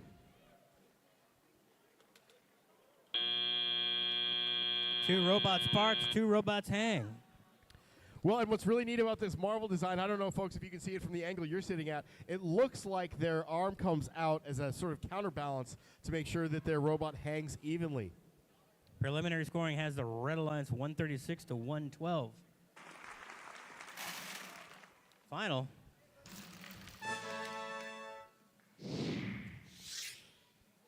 Blue Alliance wins match number 15 with a final score of 263 to 110. 77-point difference in autonomous wasn't the only factor there, but it was definitely a major one. Sorry, 67 points. I can do math, I promise. All right, who do we got on the middle field going right now? So for match number 17, we've got those guys in suits again. Raider Prime, team 16-7-56, teamed with Prototype, team 21-8-13 out of Flower Mound High School. They are paired with Iron Rain and the Marcus Detectives. All right, we got a little hometown cheering for those detectives. Let's see those detective hats waving in the air, guys. And there's obviously no rivalry between the two Flower Mound high schools at all. Y'all should be snarling at each other. What are you doing? Oh, detectives. I bet if it was a Louisville team over there, you'd be really angry. That's right. And those Raider Prime robots, they're robots called sodium chloride. Sodium chloride. That's the name of their robot. All right. We're going to have to talk to Superintendent Rapp about changing the Battle of the Axe competition to a robotics event. We're randomized to the right side.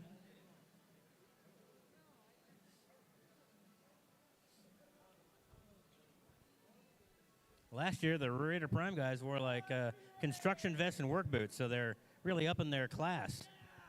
Yeah, I at first when I saw them last weekend, I thought they looked like the Rogues Gallery from a Dick Tracy movie.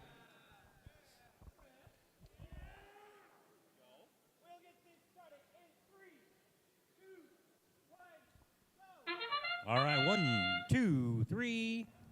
Waiting for the fourth robot to get moving. Oh, the Marks detectives just missed the mark on that one. Pun fully intended, I'm sure. Oh, and the pixel is not settled into the spot on the yellow backdrop there, so it is not going to. All right, we'll see what that score looks like. If it's not settled in there, it wouldn't be a 50-pointer. Drivers, pick up your controllers. 3, 2, 1. All right, now the human-controlled section of the match. Detectives going for that purple pixel that they left behind. They're going to try to put it on the backdrop. Let's see where they decide to put it. They put it right next to the yellow one. Therefore, if they can get a green next to that, they are good on a mosaic bonus.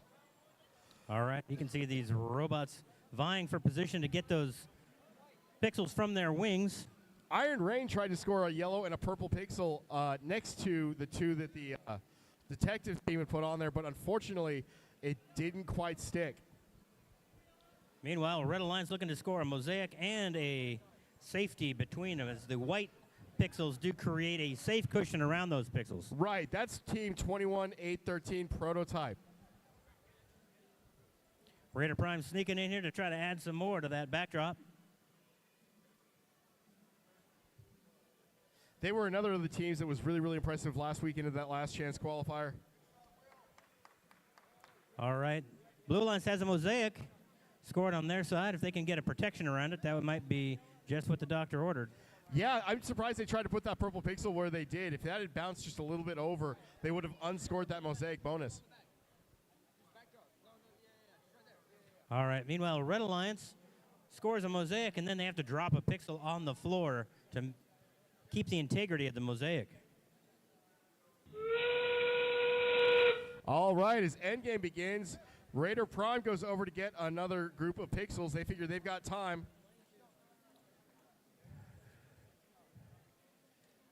And it looks like they lost control of that pixel.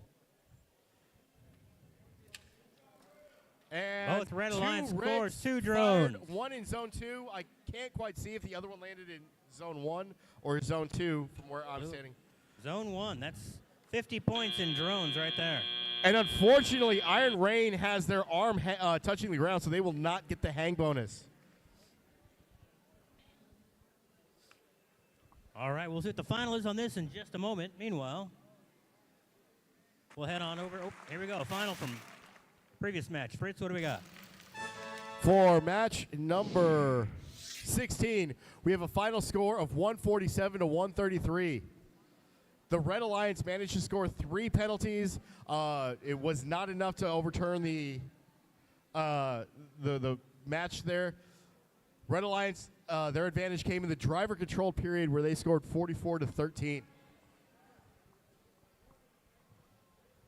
Most of the penalties do happen during the driver control section, but I have seen a few in the autonomous.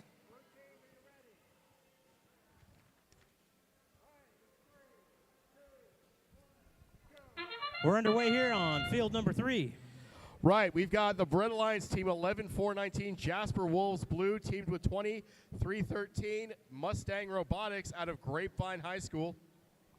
Their opponents are Iterative Intentions and the CDA Lions. Iterative Intentions, of course, is from Flower Mound High School, and CDA Lions are from Coram Deo Academy. Iterative Intentions missed the mark with their purple pixel, but they do have a double for the backdrop. Looks Red like 3 of the 4 Pick purple up your pixels were put in controllers. the right spot. 3, Red Alliance has the 2, advantage. 1. 100 to 65 as we head into the driver control section. By the way, I was able to figure out where the 160 points and penalties came from during that one match right before lunch. I talked to the referees in the volunteer suite, and they were all scored during the autonomous period. Wow. I've only seen that a few times. It was 2 majors and 10 minors, if I Yikes. remember correctly. All during autonomous. It was just a failure of the code. Unfortunately, there's not really much you can do. If they had tried to touch their control hub, they would have got, or their driver station, they would have ended up with even more penalties. So, Oh, inadvertent drone launch here. Blue Alliance, I think, lost one of their drones. yeah, that was team 16-176 CDA Lions. We may have a dead robot here. Maybe that was part of its death throes. See if they can get restarted here. Well, a lot of these robots use some sort of elastic potential energy to launch their drones. I've seen a couple that try to use a flywheel, which is similar to a pitching machine or one of those football throwing machines that you may be familiar with if you're in athletics, or if you've ever gone to a batting cage. Well, the Red Alliance does have the lead right now, even though the Mustang robot seems to be out of commission 150 to 103 currently. But again, I've seen quite a few different things used to launch the drones. A lot of rubber bands. We may have a Blue Alliance robot out of the mix, too. We got 2 robots kind of not moving right now. So we have a true 1v1 here. Right now the score is 151 to 119 with 15 seconds left to go. Oh, Red Alliance came under the truss. They will not be able to fire their drone. Meanwhile, Blue Alliance scores 30 points. Right. Iterative Intentions gets into zone 1. And Jasper Wolves manages to just barely get off the ground in time. Wow, that's going to be close. We're at preliminary scoring 185 to 184. That drone may be the difference for the Blue Alliance. We'll also need to see if there's any penalties scored there. So this is going to be match number 17, I believe. Yes, Red Alliance wins 190 to 58. Wow, big win for the Red Alliance, match 17. We're going to head on over to field number 1. Who do we got? For this one, match number 19, we've got the pink fluffy unicorns and Forged in Iron with Hornet Robotics and Atos Dios. All right, we're underway already. We got 1, 2, 3 robots on the move early. Looks like we have one robot just parked in the parking area. Right, and I can't see from this angle whether or not they're touching the pixels. They're, if you're touching the pixels in the zone, there was at one point a bit of a debate whether or not they would still score. Oh, during autonomous. Right, which is why when we were doing our autonomous that we rewrote, we just kind of pushed them and then backed up Drivers, half an inch. pick up your controllers. Well, here it is. Red Alliance 3, looking at 2, a 1. 65-point advantage heading into driver control section. All right, all 4 robots on the move. Looks like we got a robot with like a sombrero in there. That's team 24-447, Atos Dios out of Brock High School in Brock, Texas. All right, they do land a purple pixel on the backdrop. Meanwhile, the fluffy pink unicorn's looking to score a couple. Oh, no, the Blue Alliance just knocked our purple pixel off the backdrop and into the backstage. Red Alliance holding their lead 87 to 14 so far. Now they've got 24-447. The Brock High School team has a spinning intake, and it sounds like something's breaking, but it actually isn't. It's designed to do that. All right, you can hear these teams yelling at each other to get different colored pixels so they can keep those mosaics intact. Right. One of the challenges this year is that your human player is in the opposite corner from where your Alliance driver station is. So you've got to find a way to communicate. I saw teams using index cards that were color-coded. I saw teams just yelling at across the field. A lot of hand signals, a lot of sign language. Oh, I just saw a part break free and bounce across the floor. I'm not sure what that was. Blue Alliance launches a drone into a scoring position. Oh, that but fell short. unfortunately, the Brock High School team did not manage to clear Red the Alliance wall. also shot too low. Both the blue robots going for a hang. Fluffy Pink Unicorns launches and gets Hey, into there zone we 2. go. Now they just have to get underneath, but they run into the truss. They decide they're just going to go for the park because they do not have time to get in there. Blue Alliance getting some bonus points there. Don't think it's going to be enough to overcome the Red Alliance. We also have a question for field number 1. No. We're just announcing it. No, you're good. Now, if you look, the display underneath where it shows the live feed, it does have a kind of pretty intuitive display that shows what each team has scored. Unfortunately, it's gone now. We do try to let you folks at home keep track. Oh, here's the final. This should be for match number 18. Yes, it is. And the final score is 184 to 175. I think that's the closest match we've had so far. Fantastic. Endgame was very, very close. All right, match number 20. We have team 21-834 and 21-235 Epic Adventure on the Blue Alliance. And then on the Red Alliance, the Robo Players and Free of Charge 18-270 and 14-523. All right, Red Alliance got both purples on the spike mark, but could not get their second robot to the unit as their other robot was in the way. They're going to try to score another pixel, though. Let's see if they can get that in before the time is up. I can't quite tell what that noise is coming out of Free of Charge's robot, but I'm hoping it's nothing that impacts their... Drivers, pick up your And we only had controllers. one robot on the Blue Alliance 3, operating their 2, autonomous. 1. Yeah, I'm not sure if that was a strategic decision to have Shark just wait it out and stay out of the way.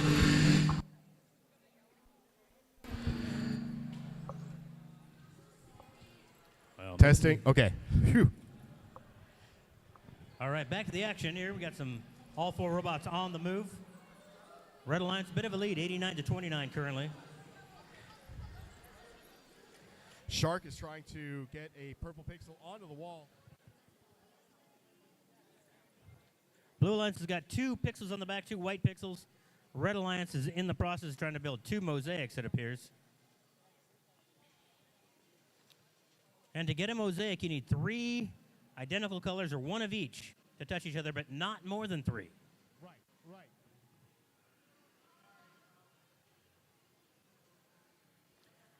You can use the white pixels to insulate those mosaics so they remain intact. But if you get more than 4 colored pixels touching each other, you are out of luck getting the mosaic bonus. Red Alliance moving to add some more. The Red Alliance is up above that first set line. Those horizontal white lines do give you bonus points. I believe 10 points for every set line you cross. Blue Alliance trying to get some more on that backdrop as they build up to that set line and try to get a mosaic. They're very close to mosaic. They're going to try to nudge that green one over to get it. We've hit the whistle for the end game. This is the final 30 seconds. We'll see how many drones. Oh, Blue launches a drone just short. Let's see if the Red Alliance gets any. Oh, another Red Alliance drone also short. Blue Alliance short. Red Alliance bounces back into a level 3 scoring position. Both blue robots trying to get the hang. One is up. Second one's almost there. Red Alliance did not get the hang. Blue Alliance got them both. That'll get the Blue Alliance a chance to close the gap during the end game with those hangs. There should be 40 points that they'll get. We'll have to see any penalties come through to make that work. I think it's a conspiracy Testing. to get Fritz You can hear it? silenced here. Oh, he's back. Hey, I'm back. Woo! The conspiracy. I know y'all miss me, right? The conspiracy theory is not legit. There we go. All right, we got a little field repair happening here in qualification round 20. Already to number 20. Fantastic. Oh, yeah, 21. Excuse me. We are 21, round 21 here on field number 3. Right, in a match 21, we have blue team 15083 overclock teamed with technical turbulence team 23-344. Okay. Ladies and gentlemen, it looks like there was a slight scoring change. This will happen on occasion. Match number 16. Match number 16. Blue Alliance, the winner, 163 to 147. We had 30 points awarded to the Blue Alliance. Therefore, that put them into a winning position. So this might be the first match where the penalties has actually created tilted it to a winner. All right, Blue Alliance underway, and Red Alliance, both robots on the move. Technical difficulties robot. Can you hear it? Not at all. The technical difficulties bot Athena going to score some extra white pixels. Let's see how many they can score. Technical difficulties scoring 5 pixels during the autonomous period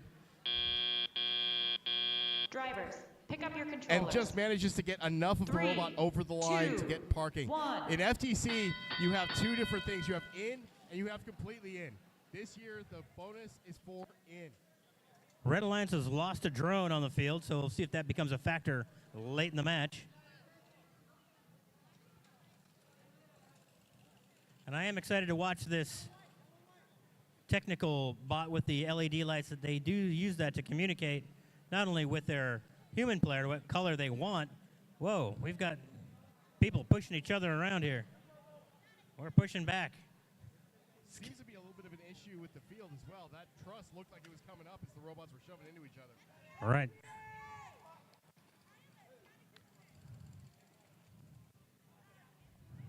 Bumblebee, the 15-5-24 from Peshbots, is moving pretty quickly and efficiently through the field. But they knock a stack over. I'm not sure if there's going to be any penalties there or not. As long as you don't shift it, my understanding, it's okay. If you can knock it over. We've got a lot of contact, though. We got a lot of robots bumping into each other. It's getting Right, a little... and generally, the rules are such that you do not want a whole lot of defense on these. FRC, you get a lot more defense. You get a lot more pushing and bumping into each other. Well, you know, I'm going to quote a film back in the day, Rubbin's Racing. So I think we're just rubbing out there. You know, that movie was on the other night, actually. All right, Blue Alliance trying to keep up here. It's 169 to 81 in favor of the Red Alliance, but we do know the Red Alliance did lose a drone early. 30-point blue drone. Let's see if they have a second option here for another drone.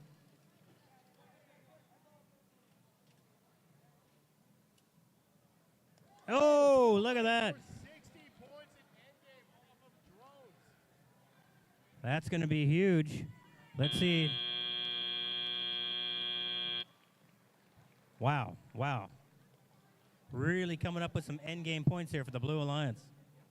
That's going to be an 80-pointer with the one hang. And what do you get for parking? And 20 if you hang. 85 points for the Blue Alliance in the endgame on that.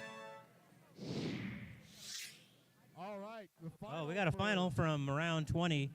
The Red Alliance does win 168 to 99.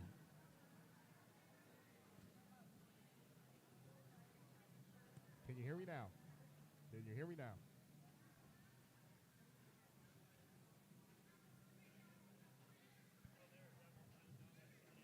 All right, here. Let's swap for a minute. You take the lead. All right, I'm going to give my mic to Fritz because he's got bad luck on it. So. Yeah. Well, now that one's working just fine. It seems to be working a lot better on this side of the court than it does on that side of the court for some reason. They only want to silence you half the time. So in match number 22, we have the Red Alliance teams 19-567 Tier 1 and 21-171, the Marvels of M12. Both of these are community teams, one from Plano and one from Richardson. They are against the Marksmen from St. Mark's School, Texas, team 23-381, and the Marvels of ICQC, team 23-778, again from the Islamic Center in Plano, Texas.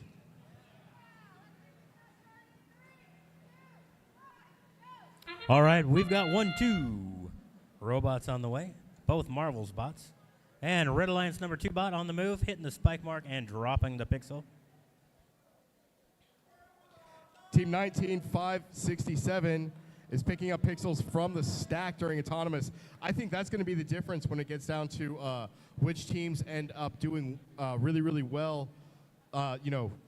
There's teams all the teams are doing great, but the teams that are going to be the absolute top tier teams, they're going to be going on to state and maybe even Drivers, worlds. pick up your Red controls. Alliance bot just missed parking though on 3, that one. 2, 1. What's the parking in autonomous worth? So in the autonomous, if you park, it's 5 points. Now, to park, all you have to do is be quote unquote in FTC or in first. To be considered in, you basically just have to have a toe over the line. In previous games, there were a lot of robots that would extend an arm or a tape measure or unroll something. The technical difficulties bot even unspooled one of those magician's canes at one point. Looks like the Red Alliance has built a mosaic as they are building up their second mosaic. They have 2 mosaics. If they can protect them with some white pixels. And the Marvels of M12 bot is kind of is putting the pixels on there, but you've got to have both teams working together to get those. It looks like Red Alliance has lost a drone on the field. So they're going to be down to only one option for that final drone. 23-778 Marvels of ICQC going over into the wing, getting 2 pixels, and Blue Alliance they scores do manage to score another mosaic. Looks like they've got 3 mosaics and the set line here for the Blue Alliance. Not quite. They need a purple one over here in the one corner, but it does not. Based on the maneuverability we've seen so far, I don't think it's going to be an issue to get it up there if they needed to. And we're going to hit the end game here in 1 second. Now, the one problem that the Blue Alliance is going to have is they have 5 pixels in their wing. Their human player can only introduce 1 other pixel before incurring any penalties. Red Alliance did get that. Nope, hasn't got that 3rd mosaic yet. Oh, the marksman just missed the mark when they try to put the pixel up on the board there. Blue Alliance gets a 30-point drone, though, landing in zone 1. But they're not. Oh, 1 robot hang. All right. Do a lot of these robots hang from only one side of that truss? Yes, you have to hang from your side of the. Oh, so you mean the front or the back? Yes, you can be on either side as far as that goes. But you have to be on your side of the field. Correct, but do the robots... And in match number 21, we have a final score of 246 to 193, 108 points in the driver-controlled period. That catapults technical difficulties into second place. And we're underway in field number 2 already. We'll announce these teams in a minute, but we got 1, 2, 3, 4 bots on the move. Right, match 23, the Red Alliance is team 17-0-11, the Mercenaries, and 21-3-30, the Marvels of Tomorrow. They are against the Technobots, team 85-65, and Flower Mound Firewall, team 24-5-63. All right, Blue Alliance trying to score pixels in the correct spot and park. Blue Alliance does have a lead after the autonomous phase. 78 to 50. 2, 1. I think somebody might need to talk to that one driver on the Mercenaries team, or the driver coach on the Mercenaries team. I don't think you're allowed to hunt pandas for sport. That's a tactical panda, by the way. They've told me. It's a tactical panda. Yes. It's also, they did tell me that they have an FRC team, so they've been trying to divide their time between this and that. And I think that might be my new favorite oxymoron is tactical panda. And the robot is called Vortex. Vortex. A lot of communication. Vortex and the ahead of Marvels that. of Tomorrow robots seem to be bumping into each other quite a bit. And unfortunately, the Red Alliance has 4 pixels of color touching each other, knocking them out of mosaic. So they either have to take a pixel off or just build on top of that. Well, you know, and I did see one of the events that I judged for this season. There was a team that had a little finger that they could use to scramble pixels and move them into place if there was any issue or if they were trying to get to a mosaic. Meanwhile, Blue Alliance appears to have 2 mosaics built, but they have no whites on there to protect those.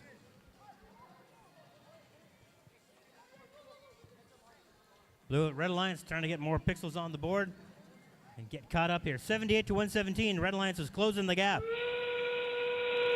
And there's the in-game whistle. Vortex fires and it just lands short. Does not quite clear the wall, unfortunately. They will not get any points for that drone. Blue Alliance just hit the set line. That gets a bonus point there. Oh, and they drop 2 into the backstage. Just missed the backdrop. Right, and if you look at the display underneath the live feed up here, you can see it shows which zone the drone lands in. Oh, I don't think Blue Alliance got in the air, but you do get to play through the buzzer here. Red Alliance may have had both hanging there, looks like. Oh, I thought you had something fun to tell me. All right, final. we've got a Red Alliance win on match number 22. Final score 263 to 175. Man, I remember when 175 would just be a dominant score. All right, we're all coming over to field number 3. As Right, you can see, we've got a youngster on the question box getting a clarification from the referee. I think it's time to just kind of point out our professional or gracious professionalism here. Yes, you are able to ask questions. You are able to get clarifications. You have to make sure that you are polite to the judges. This is one of the ways we avoid so much of the stuff you see in the media where umpires and referees are getting berated. I used to judge martial arts competitions, and it never failed to surprise me, a parent trying to get up in my face while I'm literally wearing a black belt because I took a 1/10 of a point deduction off a kid, a kid's kata score. That's right. We try to keep it very professional here and in a very gracious manner. So that's something that you're going to hear every match, every meet. It should be discussed every week with your teams. Right, and at the unveil, whoever's doing your unveil, here at the MAC, it's been either Lon Cherry Holmes or Patrick. They will talk at length about gracious professionalism. I think usually just because they're trying to fill in the time because they can't actually show the matches until 11 a.m. or whatever the prerequisite time is. That's right. So for match number 24, we have team 21-474 Syntech out of Frisco, Texas, aligned with prototype 21-813 from Flower Mound High School. And then they are against team 21-965 Mainframe from McCamey Middle School, also here in Flower Mound, Texas, and team 15-877 Callisburg RoboCats. All right, randomization is going to be the right side, right spike mark for this match. So McCamey is one of the schools that feeds into Flower Mound High School. So a lot of the students on Mainframe will one day be on Iterative Intentions, Firewall, or Prototype. Or they'll just add another team. I think Flower Mound's got 7 or 8 teams right now. I don't remember the exact number, but I do know it was quite a few. And then McCamey has 4 or 5 teams, and then one of their other feeder schools, Shadow Ridge, had 3 rookie teams this season. That's incredible. All right, 4 robots on the move. Blue misses spike mark on 1. Was that red one on there? I can't quite tell. It's going to be close. RoboCats just barely misses with their yellow pixel as well.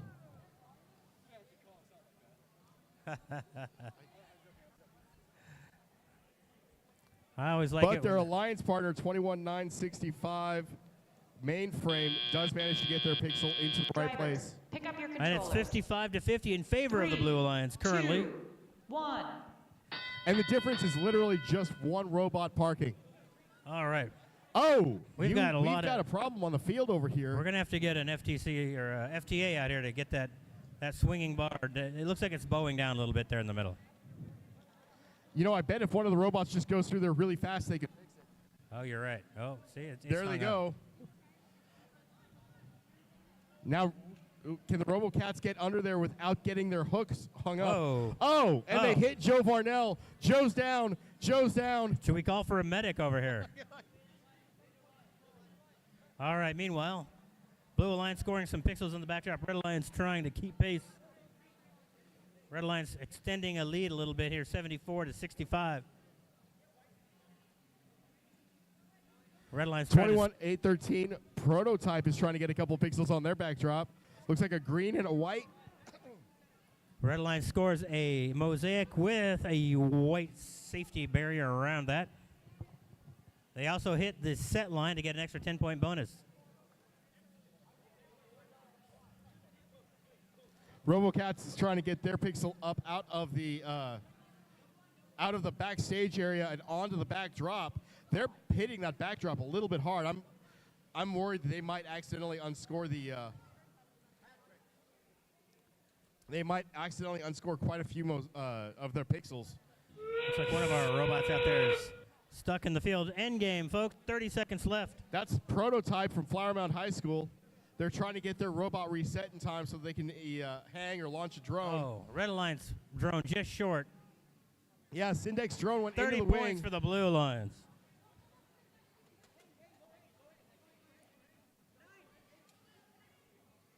Oh, 30 Prototype points. gets their robot launched and their drone into zone 1. Syntech wasn't quite able to get off the ground, unfortunately. Well, they did score a 30-point drone. We're going to have to see what happens with this field here. And we've got a final score for match number. Is that 23? Yeah, it's 23. 192 to 101. Pretty big driver control score on that, 62 to 31.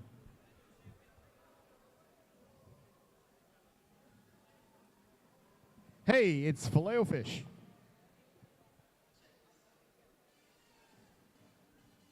Da, da, da, da, da, da, da.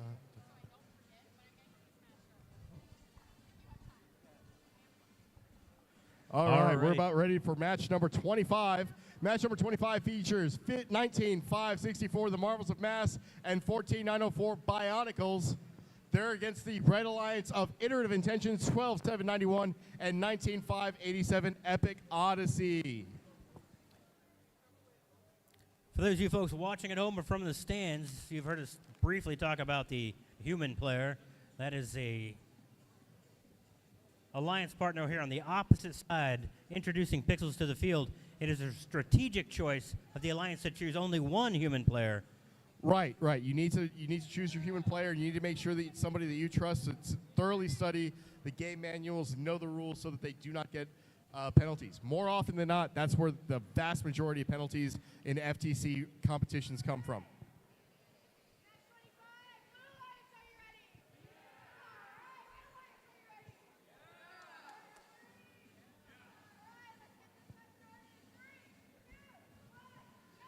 All right, we're underway. We got 1, 2, 3 robots on the move. I see Now, the this Blue is my Alliance and Red 6th year Alliance with each the have one FTC scoring team, pixel. and I think this is the 4th year out of 6 that they've had a human player of some kind next to the field. Iterative Intentions just misses with their purple pixel. Oh, and they collide with their partner bot. Yeah, something's wrong with the Epic Odyssey team. I'm not sure quite. Drivers, pick up your controllers. All right, Three, human control 2, portion coming up. 1. Now, the Bionicles robot was moving a little bit during the countdown there. I'm not sure what that is all about. Well, and they just spit a pixel out to kind of reset. You can only have 6 pixels, I believe, introduced to your wing. Right, the wing's only allowed to have 6 pixels in at a time. And that means if your pixel, whatever device or mechanism you've developed to pick up pixels or move them, if it's not quite working, you can find yourself with your human player stuck, unable to do anything quite easily. That happened to us actually at the second meet on a couple of matches where instead of gathering pixels, we were accidentally just shoving them into the corner, and we weren't able to turn with them effectively. It's a tight match, 126 to 73 right now. Red Alliance spills one into the backstage area. Red Alliance needs to get some stuff picked up and get going. Iter of Intentions and their partner trying to get some things picked up over there on their wing.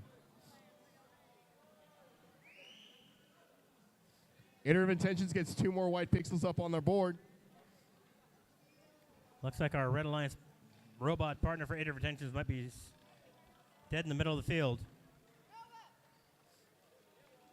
Iter of Intentions picking up pixels just to try to stack them up. Get the Red Alliance up. The Red Alliance robot, Epic Odyssey, seems to be stuck completely. I don't know. They're having some issues. Well, we'll see if the Red Alliance can score some drone points here. Luckily, Epic Odyssey is not in a position where they could really be guilty of any There we penalties go. at that Red point. Alliance comes back to life. Maybe they'll be able to fire a drone here at the end. With under 10 seconds to go, they are able to fire their drone into Zone 1. The Blue Alliance just drone missed. goes a little too far.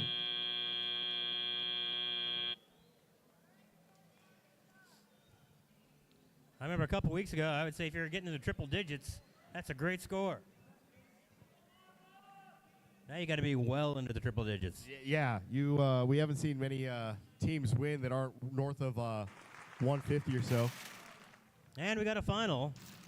Should be qualification match number 24. Yes, we've got 164 to 162 in favor of the Blue Alliance. That is the closest match we've had so far.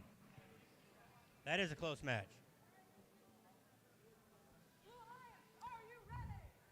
All right, who do we got in this match? So for match number 26, we have Red Alliance 22-0-77, the Marcus Minions, teamed with 19-7-56 Raider Prime. And they are against 21-1-27, the Marvels of Irving, and the Fluffy Pink Unicorns, 24-0-95 out of Irving, Texas. Well, let's see if the minion bots got eyeballs like their hats do and land those pixels where they're supposed to. I thought some of the minions were Cyclopses. Cyclops Eye? Cycloptic. Well, they're googly no matter what. All right, Red Alliance, pretty big lead Driver, coming out of the pick up autonomous, your controllers. 75-11. 3, I'm kind of 2, glad that they don't because you 1. definitely need depth perception in this game. Oh, Blue Alliance accidentally launches their drone. That's Fluffy Pink Unicorns. They need to be careful if they're coming through the truss on that side that they do not hit the, do not go into the red wing. All right, Raider Prime drops 2 pixels. They split their mosaic opportunity up, though. Fluffy Pink Unicorns is trying to line up so they get 2 yellow pixels. Raider Prime is trying to drop a white and a yellow. Looks like they did it successfully. They tumbled that to a yellow mosaic if they can protect it. Minions coming to drop a pixel on top of that as well. It's like the minions are trying to stretch their arm back out. They may have something stuck. Raider Prime is now going for a purple and a green. Let's see if that's another mosaic opportunity. Fluffy Pink Unicorns gets theirs up onto the onto the backdrop. Blue And then Alliance looking to score 2 mosaics. They're primed for 2 here. The Red Alliance does score a second mosaic right now. Let's see if the minions can protect that with a white pixel. You know, this is the part of the match where our team usually tried to score. All right. Just pick up the loose ones that are all over the field, but these teams are doing so well. All right, we're in the final 30 seconds. Minions are trying to pick up those loose pixels like you're talking about. Blue drone. Oh, that looks like it may have landed in the 30-point category. Yeah, that is a Zone 1 launch. Red gets into zone. Looks like it's on the That's line, a so that's zone going to two. count for zone two. Red A gets pair of 2 zone zone 2. twos. So that's 40 points worth of drones for the Red Alliance. And All 4 robots hang. Great end game for both squads there. Preliminary scoring, though, 204 to 68 in favor of the Red Alliance. And for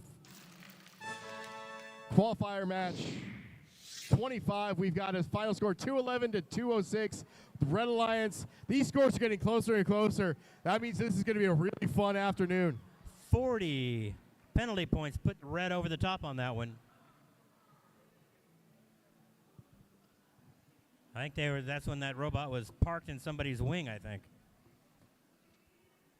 Over here on field number 3, we've got the robots getting prepared here for the match. Qualification match number 27. Iron Rain is on the Red Alliance with Atos Dios. Team 24-4-47. Their partner, their opponent, I should say, is 21-8-34 Epic Adventurer and 8204 Blue Machine. The Blue Machine. They got the blue drone loaded. I think maybe they're trying to line themselves up here on the Blue Alliance. We've randomized to the center. And again, the one lone white pixel for a... Well, you know, if you don't have the if you don't have the ability to put that purple out there because your camera's out or whatever is not working, it's better to just go ahead and have the pixel out there because you can score that so quickly. All right, both Blue Alliances on the move. They've dropped both pixels into the proper location. As long as they stay there during the autonomous phase, they'll score maximum points. Blue Machine has a little bit more of a... It's funny, I want to say it's more traditional because it's the older style wheels. You'll notice 99% of the robots on the field today have what is a mechanism wheel. Like, if, for example, if you look at the Atos Dios, they have it best Drivers, displayed pick for up this your match. controllers. Those 3, wheels with 2, the little 1. wheels around the wheel.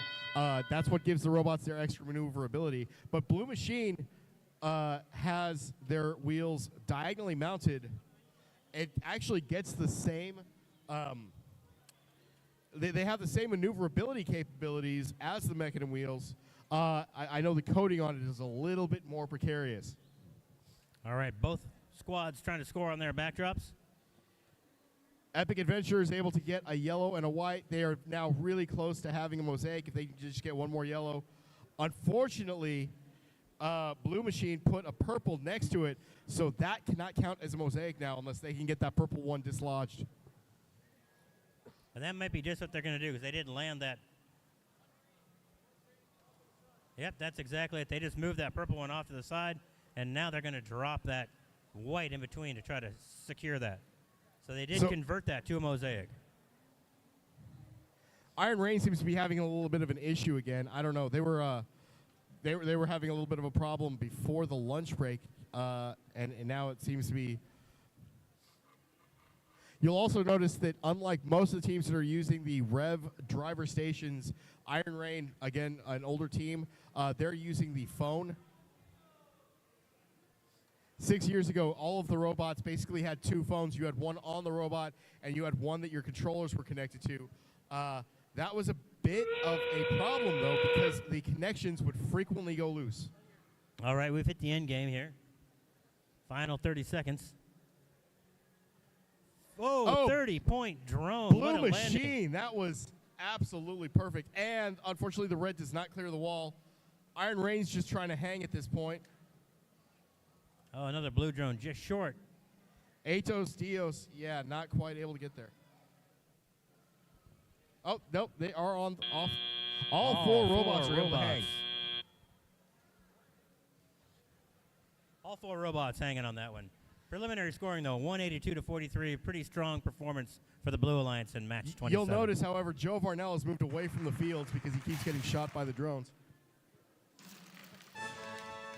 And in qualification match 26, we have a final score of 224 to 118.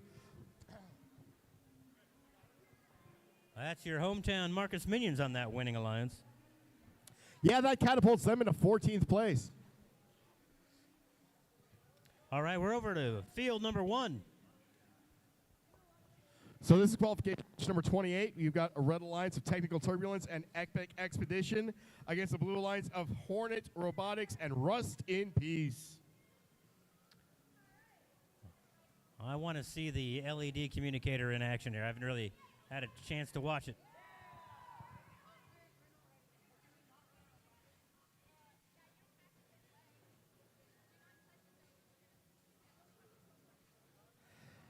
Technical Turbulence is having a little bit of an issue with their autonomous. They probably, looks like, it sounded like they said they weren't going to run it. All right, here's a strategy. I think that we've got a late breaking choice for a robot to not run an autonomous. That might be for a strategic purpose. Well, this was the robot that got a lot of penalties last time because of their autonomous. It just, you know, it was a slight bug, and I think they're trying to avoid that again.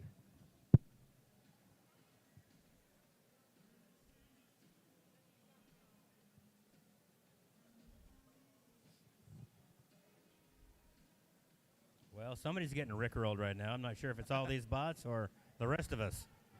Yeah, all three people watching the live feed.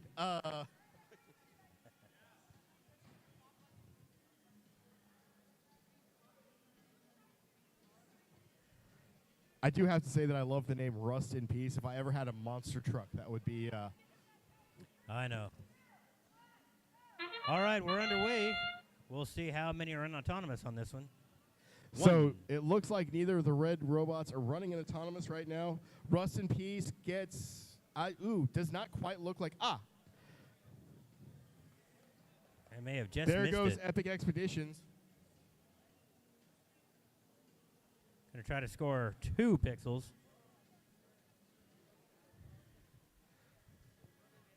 And they did manage to get the yellow pixel into the center and the white pixel onto the edge. Drivers, pick up your That is going to be controllers. huge. That is 3, a 55-point 2, autonomous by themselves. 1. All right, driver control section. Let's see how we get going.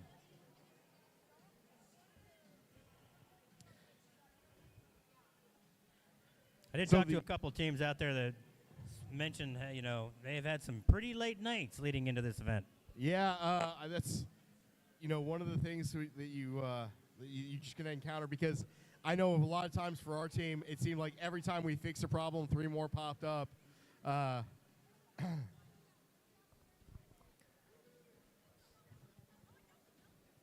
I also, at the beginning of the season, saw the perfect sign that we needed to get. It said, "We do this not because it is easy. We do this because we thought it would be easy." Kennedy-esque. All right. 70 to 26 in favor of the Red Alliance. Red Alliance did have a 1 bot running on autonomous, so that's pro. Right, Epic's got to be careful because they've got 2. They've got 3 pixels that they were controlling there at one point.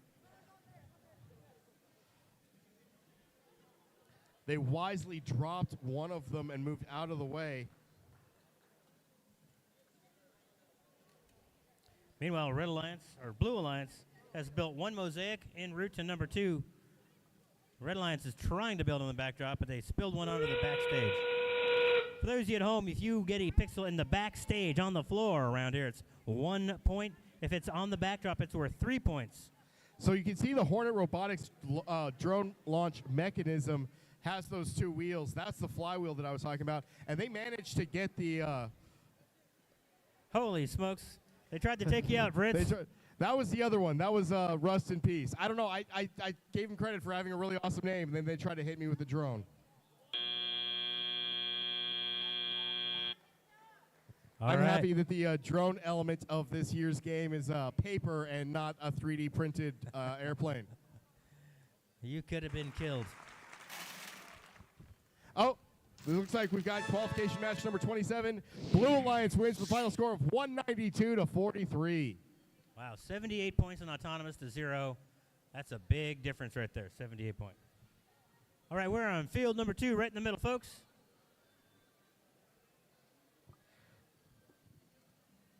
Teams are getting ready on the Blue Alliance. We've got team 18270 partnered up with 13-0-72, the Fellowship of the Robot. So we got Robo Players and Fellowship of the Robot up against Mustang Robotics and Forged in Iron.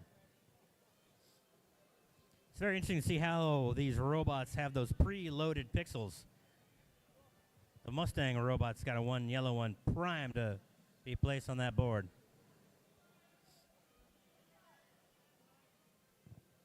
Randomization puts the team prop on the right spike mark.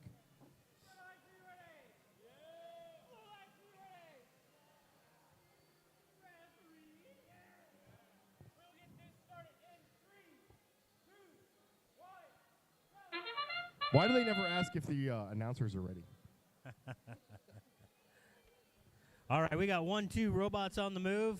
We'll see if Robo their partner players breaks put up. their purple on the spike mark, got their yellow up onto the field, and now they've got 2 white pixels. They managed to score all 3 pixels. They're going for more. They got But they quite a- just missed the line. That's quite an extending grabber they've got. Reminds me of Drivers, technical pick up difficulties your last year with controllers. those stretching arms. Yeah, you've got to 2, assume that that was at least 1. part of the inspiration there. All right, all 4 robots on the move as we begin driver control. Mustang Robotics going for their purple pixel that they put on the spike mark. Now they're trying to, I think, put it on the board. Oh, they decided to give up on that one and go for the stacks. They knock the stack over so that they can pick up those pixels without incurring any penalties. Yeah, knocking it over is okay, but you cannot move the entire stack. Right. Seems like we got robots queued up on the blue lines trying to score on the backdrop here.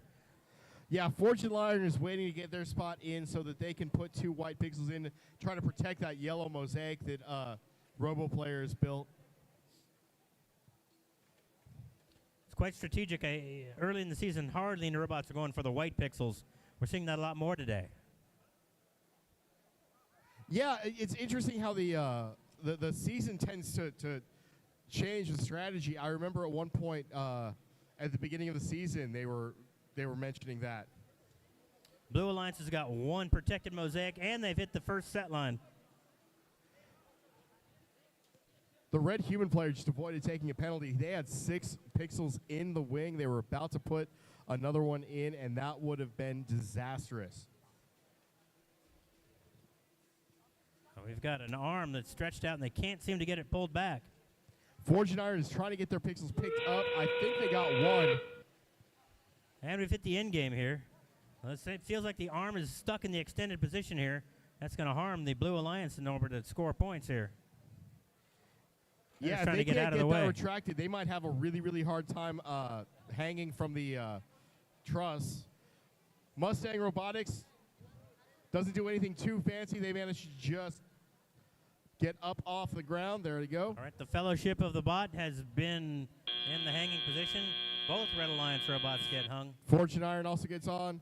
It does look like the Blue Alliance did score a level 2 drone, but I don't see any reds. So by having the having their arm in the backdrop area or backstage area like that, the Blue Alliance will get the parking bonus. Unfortunately, they did not get their the robot hanging. All right, we're getting behind here, Fritz. They're already starting over here on field number 3. We're underway. We've got 4 robots on the move during autonomous here. Right, in this one we have the Marcus Detectives and free of charge against the CDA Lions and technical difficulties. Let's see if Athena can score more of those white pixels for the 7172 bot.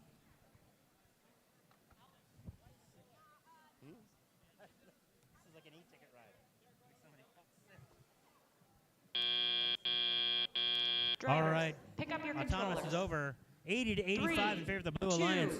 1. That's a tight match. Free of charge is from Plano West Senior High School in Plano, Texas. All right, Blue Alliance quickly back-to-back robots dropping multiple pixels on the backdrop.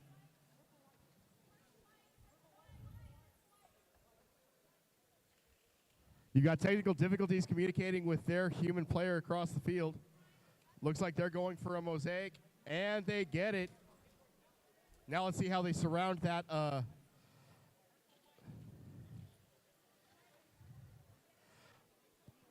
92 to 138. It's a very tight match still. The CDA Lions almost unscored that mosaic. All four but they robots just managed to bounce banging back into and each play. other over there. Having trouble getting around. Yeah, and when they're both in the middle of the field like that, it's really interesting because neither team's going to get called for blocking since they're technically in the way of each other. And it looks like the detective's arm is broken, so they're going to be pushing pixels only to try to get them to where they need to be. Yeah, having a backup mode like that, you can tell that they're the way that wall is constructed, it's specifically designed for just that kind of occurrence. All right, 109 to 162. Endgame is going to be critical here for both squads. Yeah, hopefully whatever broke on the detective's robot isn't also related to the piece that they used to hang. Oh, Blue Alliance launches a drone sideways. Yeah, that was the CDA Lions. They were spinning over there, and I'm not sure if they're going to end up getting a Still got penalty or not. 13 seconds because left. They are in the way of the Red Alliance's ability to Boom, hang. Blue gets a 30-pointer. Red gets a 20-pointer. What is going on over here? Oh, Blue Alliance blocking the Red from being able to hang. Right, Let's yeah. see if that's a I'm penalty. wondering if Coram Deo is going to end up getting a penalty for being in the way there because they definitely impeded free of charge's ability to get the hang bonus there. And we got a final Blue Alliance winning qualification round 29, 185 to 149. All right, we're going to have some penalties to assess on this one. We'll have to see how that final turns out. Yeah, I'm gonna be really curious to see what they do. All right, so in qualification match number 31, we have Jasper Wolves Blue and Prototype. They are up against Shark and Area 52. All right, all players have hit the button to start their robots. Blue Alliance scores a winning pixel on the spike mark. Red Alliance missed the mark with one of their robots. The Shark robot looks a little bit confused. I'm wondering if they didn't accidentally run the blue autonomous mode instead of the red autonomous mode there. Right, well, it looks like both Red is at least going to get the parking bonus. And Area 52 is still trying to score. I'll tell you, as a coach, I'm always a little bit weary of having an autonomous mode that lasts more than about 5 seconds Drivers, because pick up it your always controllers. feels like the longer it runs, the more likely it is that 2, something's going to go horribly 1. wrong. All right, 1, 2, 3 robots underway. Blue Alliance robot still not on the move. We may have a disabled bot over there trying to get restarted. There it is. It's on the move. All 4 robots now active. Yeah, that's the Prototype robot. They were having a little bit of an issue earlier as well, so they're able to get a yellow pixel. Let's see. Blue Alliance scores a mosaic on the backdrop if they can protect it with white pixels. Prototype also managed to pick up some kind of penalty over there. They were going into the red wing. Shark dropped a purple and then a yellow fell off the board into the backdrop or backstage.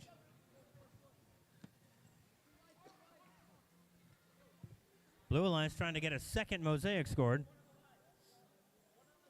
Team 18-227, Area 52 is tying up a little bit with 11-4-19 Jasper Wolves Blue. Blue Alliance does get a second mosaic if they can protect it with the whites. They do have one layer of protection there. We'll see if they can carry that on. Red Alliance, meanwhile, trying to score. They are trying to protect a mosaic as well. Prototype came dangerously close to going back into that red wing. I don't know why they're not going through the stage door areas. That, negates the ability to get those penalties. Blue Alliance trying to get more pixels on the backdrop to build up to that set line. That Jasper blue claw design is really, really neat. The way that it can pick up 2 or 1 pixel just based on, squeezing. Oh. 1, 2, 3. 4 drones fired, 2 scoring, 1 for each team in zone 3. Be 10 points for each drone. 10 points to the Red Alliance, 10 for the Blue.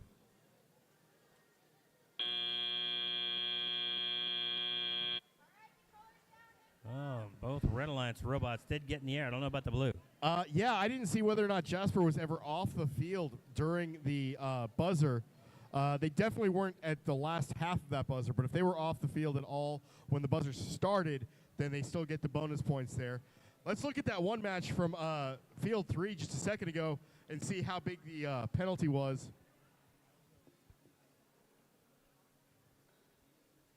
Just kidding. Oh, they're still discussing it on the field. I'm sorry. Thanks for the heads up, Travis. That's why you my favorite. However, randomizing on field number 2.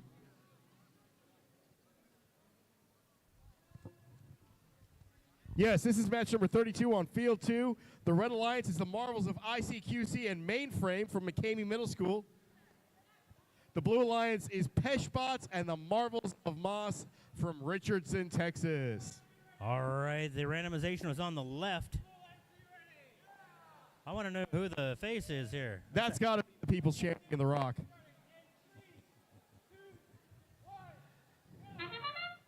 All right, 1, 2, 3, 4 robots on the move here. And Bumblebee says, it doesn't matter which spike mark I have to go for. Missed it by that much. Red Alliance has 1 on the backdrop. Right, Blue Alliance close trying to only get counts one. in hand grenades and horseshoes.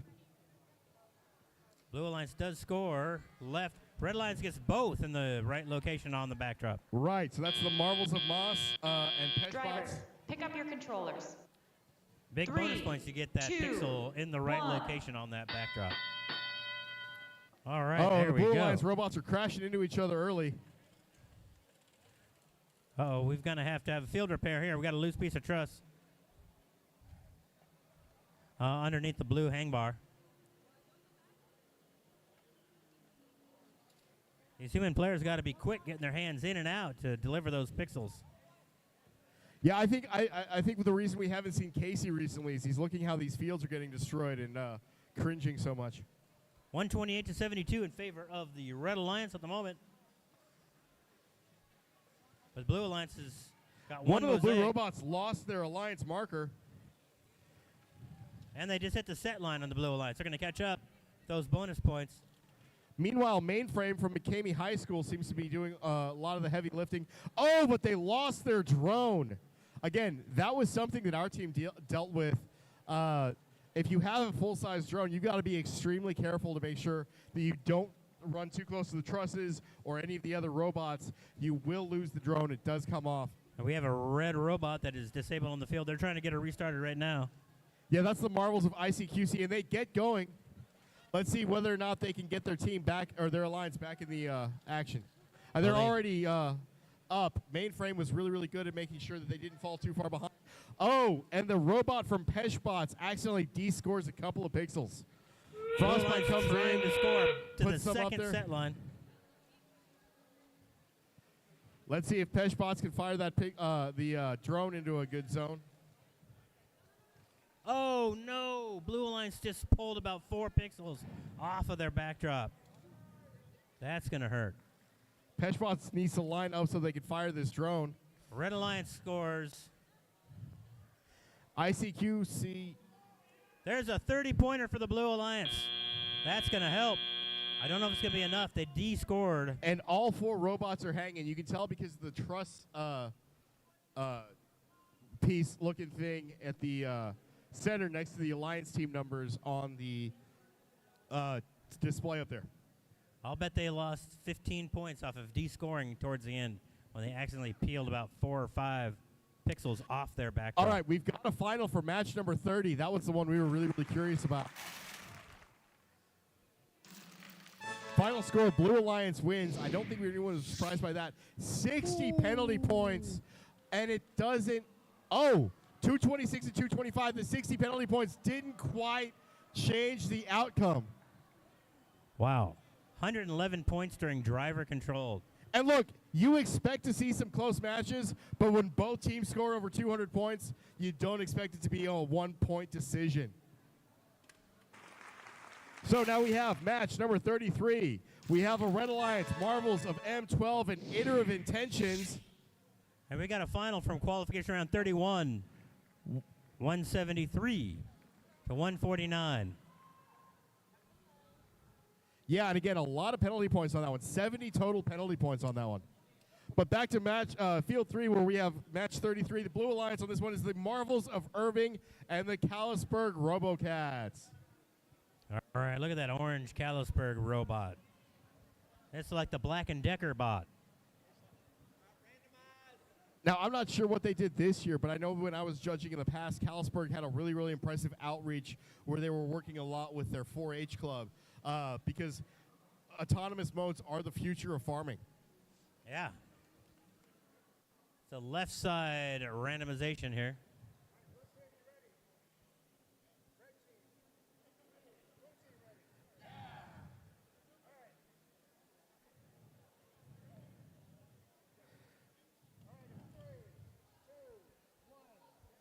All right, we're underway. 2 robots quickly on the move. So the Marvels of Irving robot is not moving. I don't know if they've got a delayed start or if their autonomous is not working, but they do have the pixel instead of the team prop out, which tells me that's probably the former. All right, Red Alliance, however, both purple pixels scoring on the spike mark. Eight of Intentions navigating quickly to score. So yeah, Drivers, 105 pick to up your 28 controllers. after the autonomous mode. 3, 2, 1.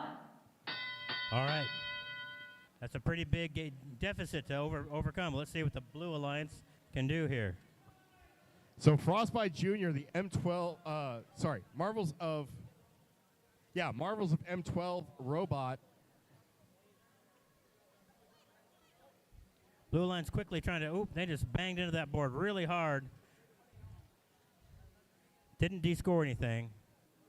That is a problem. You run into that backdrop, you risk descoring what you've done all the work to score. Right, and that speaks to something I was talking about a little bit earlier when I was talking about making sure that your wheels are, or that the motors for your wheels have the right degree of power. Because if you put too much power into it, you don't have the control, and you could run into that backdrop really easily, descore a ton of pixels, it becomes a mess.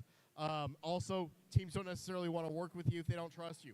And when it comes down to alliance selection at the end of the day, that's what you really want is teams to go, hey, you know what, maybe you didn't have the best day, but I trust you to score a ton of points. I trust you not to get penalties. I trust you not to unscore all of the hard work that we've done. That's right, because at the end, All right, looks like I'm having to take this one solo for a second. Marvels of M12, Frostbite Jr. looking to put a couple pixels up on there. Marvels of Irving, 21-127. Looks like they're stuck and they're just content to park at this point. Yeah, in fact, it looks like Frostbite Jr. is getting, they were so close to getting to that second line. That would have been a nice big bonus to pad their score. They're still trying for it. Prototype bounces back into zone 1 for a 30-point bonus. Frostbite Jr. also hits zone 1. Iterative's trying to get off the ground, but it looks like they're not quite there from this angle. That corner just seemed to stick. Callisburg manages to get off the ground. I didn't see whether or not they were able to fire their drone. No, it looks like the drone is still in its launching mechanism, unfortunately. and we got a final. Match number 32.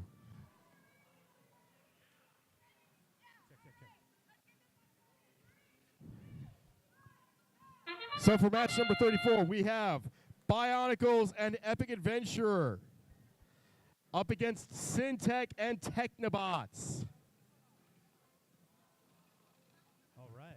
The Bionicles robot looks like it's having a few issues on the autonomous mode again. Epic Adventurer just gets in the corner. Oh! Bionicles is trying to score a yellow and a white pixel on the backdrop. They managed to get both. I'm not sure if it's Pick up in the your right spot or controllers. not. 3, All 2, four robots are parked at the 1. end of autonomous for a 20 total points between the two alliances. Now you've got 85-65 Technobots running into Bionicles.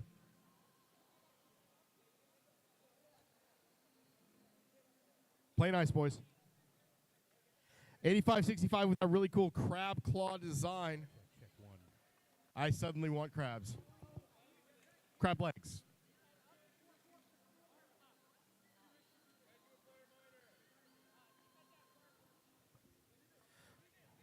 Oh, we've got a minor penalty over here.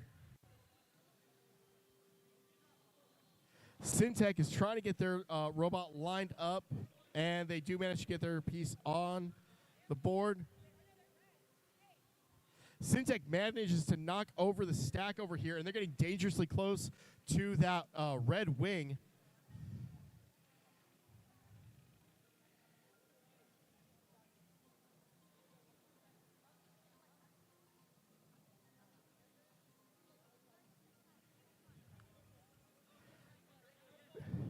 Syntech is trying to line up their 2 white pixels, make sure that they get them on the board.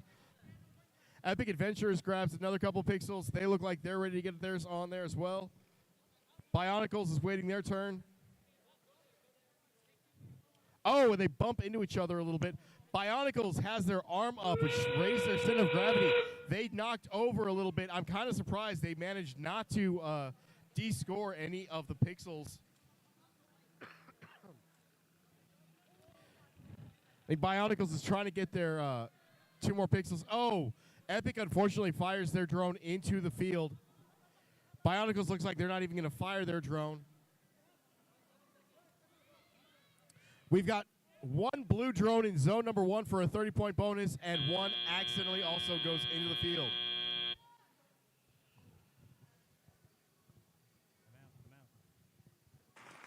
All right, and we've got a final score. This should be for match number 33. Red Alliance wins. Final score, 310-77. That's the highest score. That ties the highest score of the day, and that one was not aided by any penalty points.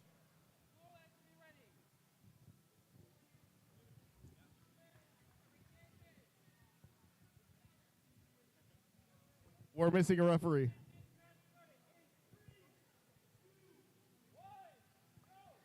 Match number 35 is underway. That's Pink Fluffy Unicorns and Flower Mound Firewall up against the alliance of the Blue Machine and Tier 1.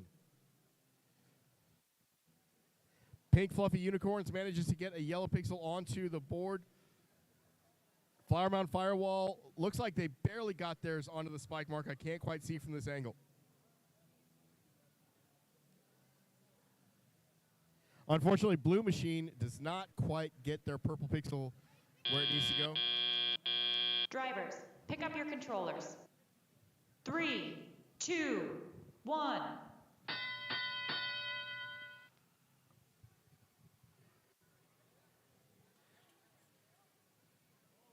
Blue Machine's trying to get lined up to get their yellow pixel onto the board. Pink Fluffy Unicorns grabs a couple of yellow pixels. Looks like they're going for a mosaic. Flower Mound Firewall.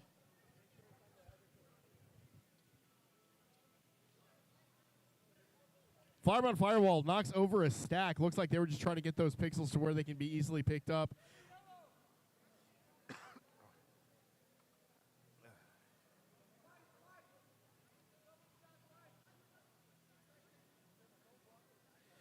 Pink Fluffy Unicorns is kind of tied up right now with, is that Blue Machine? Yes.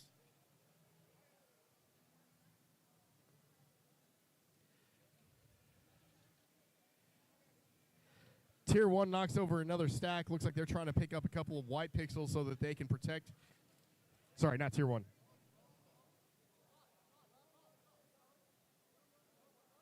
Oh, that was Tier 1.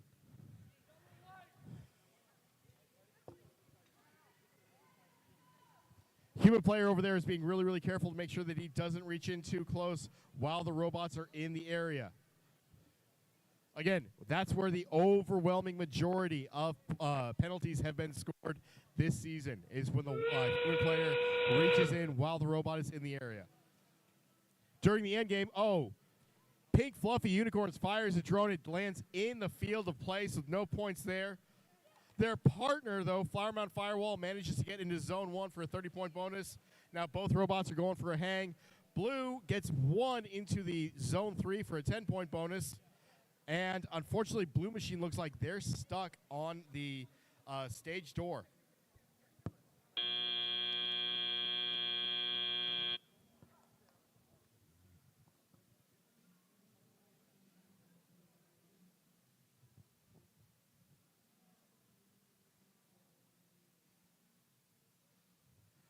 We've got match number 34. Blue Alliance wins. Final score of 234 to 179.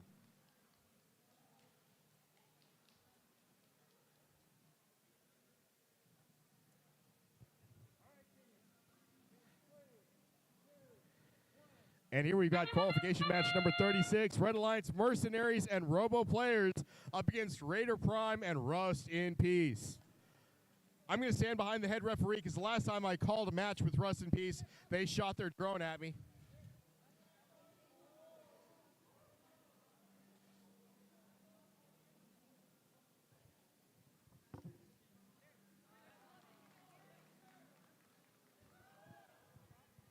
Red Alliance is calling for a penalty right now. I don't know what exactly they're saying is happening. Drivers, pick up your controllers. 3, 2, 1. Vortex lurched forward before the clock started, so I'm not sure what's going on there.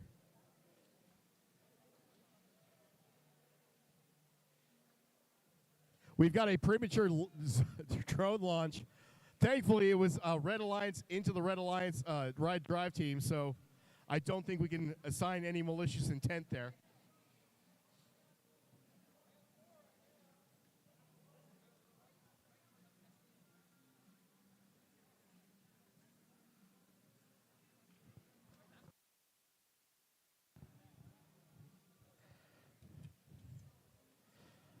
Raider Prime is maneuvering around, trying to get to where they can score pixels on their backdrop. Vortex runs into their backdrop slightly. That looked a little bit rough. I didn't see whether or not it unscored any pixels or not, but it looked really, really close.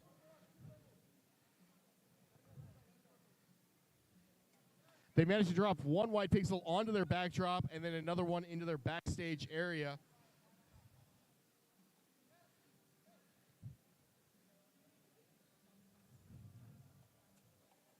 Raider Prime scores. It looks like they got a mosaic. Yes, they did get a mosaic.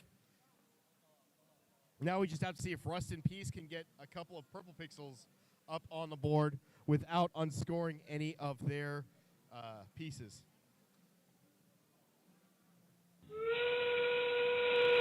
We have 30 seconds for endgame now.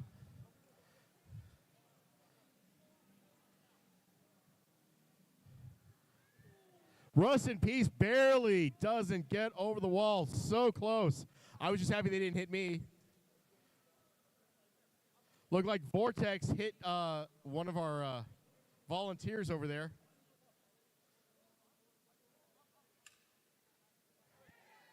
Oh! A Zone 1 drone. For Raider Prime.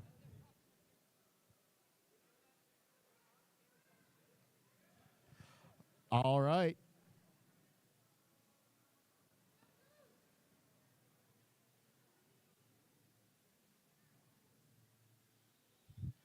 We've got the final results for qualification match 35. Red Alliance wins with a final score of 174 to 145.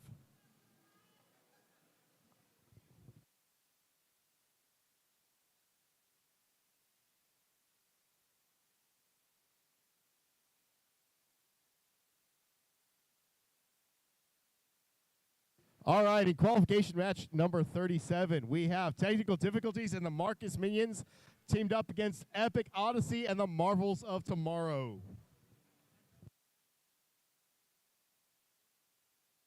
One person clapping, really? Come on.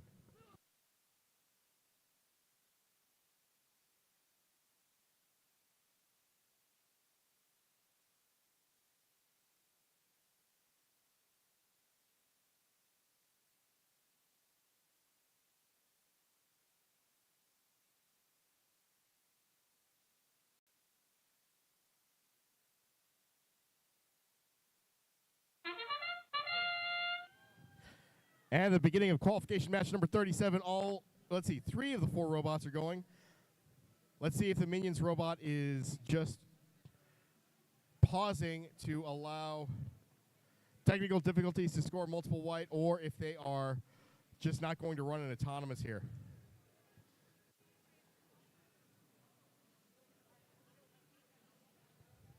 Now, this is something I've seen technical difficulties do several times over the last couple of seasons. They will not Drivers, always line up pick up your directly controllers. behind their robot. 3, There's nothing in the rules that says that you 2, have to do that, 1. but they're the only team that seems to do it consistently.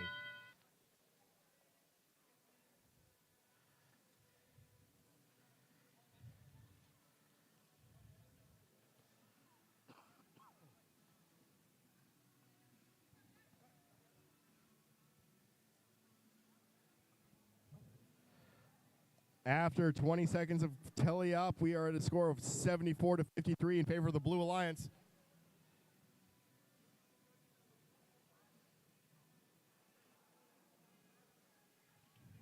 Epic Odyssey and Marvels of Tomorrow are trying to work together to get something going. It looks like Epic Odyssey's robot is stalled again. I'm not quite sure what's going on there.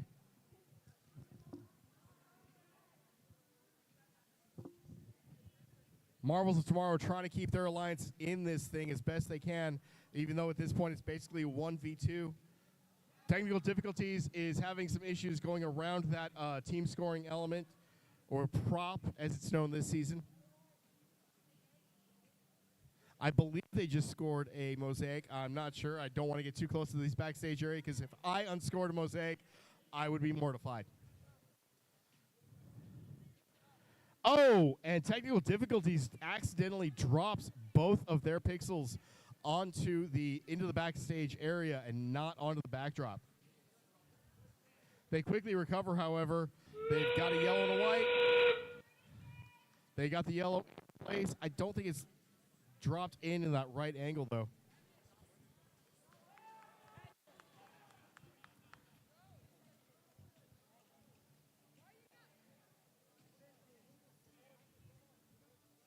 Marcus Minions lining up. I think they're trying to... Oh, they were trying to fire their drone and got bumped into. I don't know if that affected where the drone landed, but it did not get over the wall.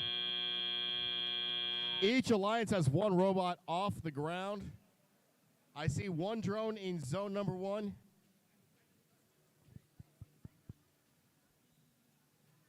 All right, we've got qualification match number 38 lining up. It's Mustang Robotics and Free of Charge against Overclock and Hornet Robotics. All right, I don't know if this is back. Doesn't sound like it.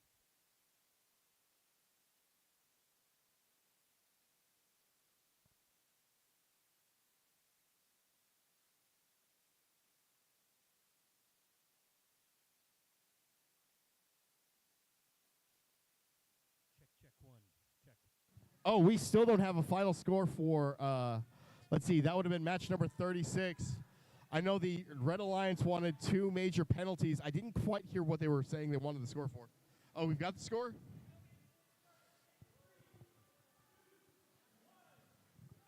All right, qualification match 38 is underway.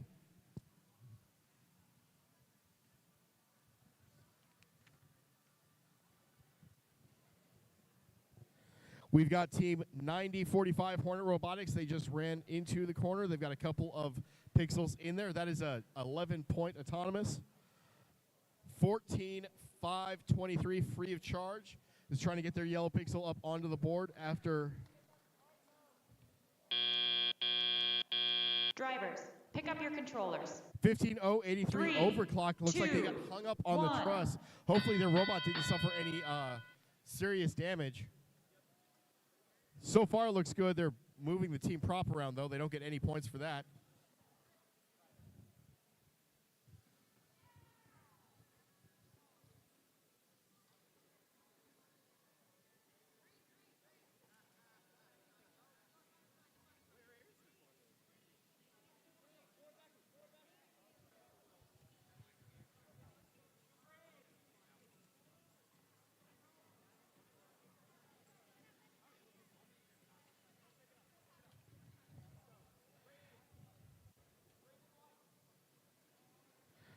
The free of charge robot is reaching their arm over the wall. They're gonna have to be careful about that. I know that it's some games that is usually a penalty.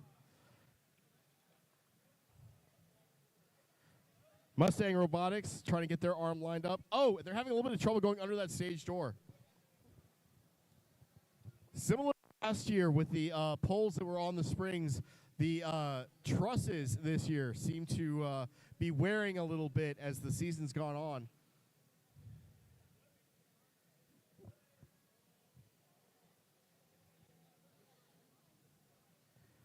Overclock is very easily maneuvering around the field. Looks like they're trying to put a couple pixels on the backdrop. I can't quite see from this angle what they've scored. Oh, and Hornet, free of charge manages to get into zone 2 for a 20-point bonus, and they are going for a hang. Hornet Robotics gets into zone 3. And they're going for a hang as well. Looks like we might get all 4 robots. Oh, 15-0-83 overclock manages to get into zone 1. I wasn't sure. It looked like a little piece broke off of the Mustang robot. That might make it really, really hard for them going forward, especially might have it so they can't quite so that they can't do the hanging portion of the end game section later. Preliminary scoring on match 38, 174 to 130. All right, and we've got the results from match number 36. Is that? Yeah, 225 to 140. Blue Alliance wins that one. We also have 37.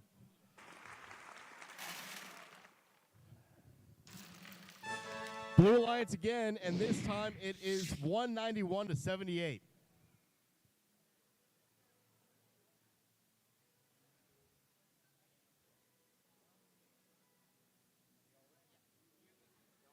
All right, we're up to match 39. On match 39, the Red Alliance is team 23-381, Marksman out of St. Mark's School of Texas, and Jasper Wolves Blue out of Jasper High School.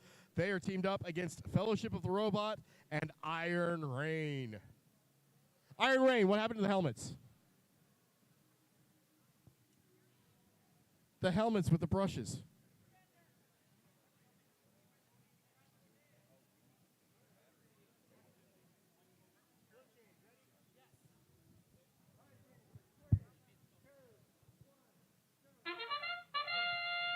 And in qualification match number 39, we've got 3 out of 4 robots. 4 out of 4 robots going. Iron Rain trying to drop theirs on. Oh, they just missed the spike mark. And Shadowfax, I believe is what they said the robot is called, does hit their spike mark and hits the yellow center mark.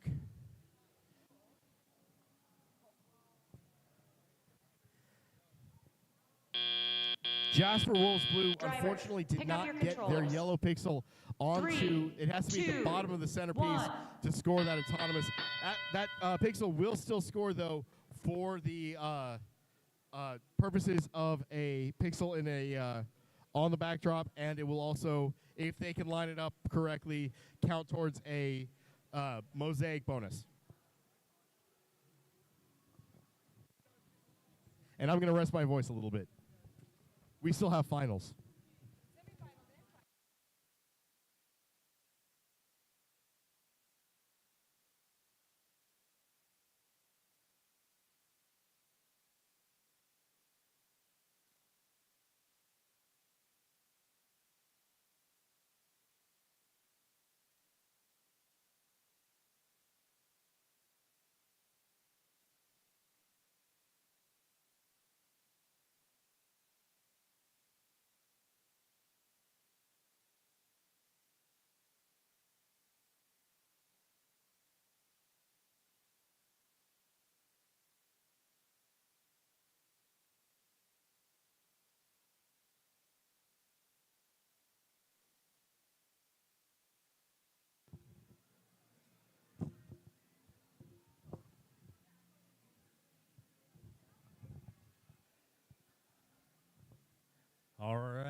field number 3 with live action going on.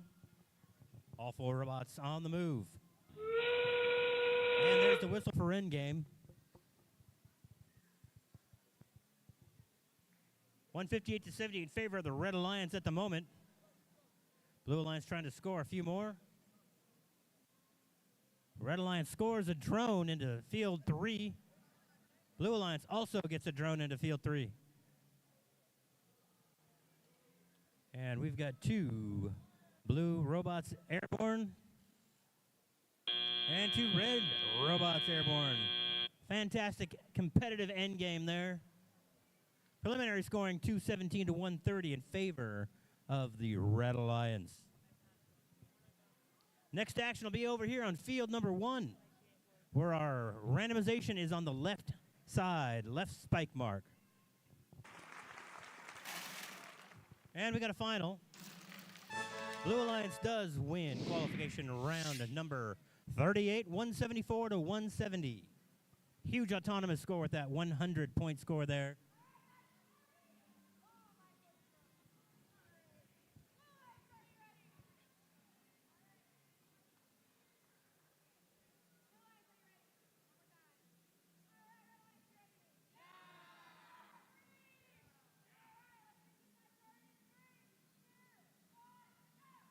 All right, round 40.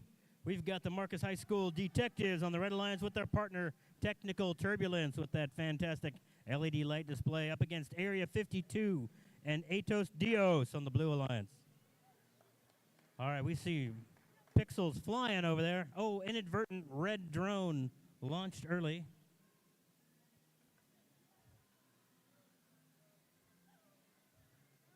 All right, we've got lots of pixels being scored during the autonomous phase here. Drivers, Red pick up Alliance, your both controllers. robots parked properly. 3, 2, 1. And got 1 pixel in the right spot. Blue Alliance, meanwhile, got 1 pixel in the right spot and 2 white pixels to score.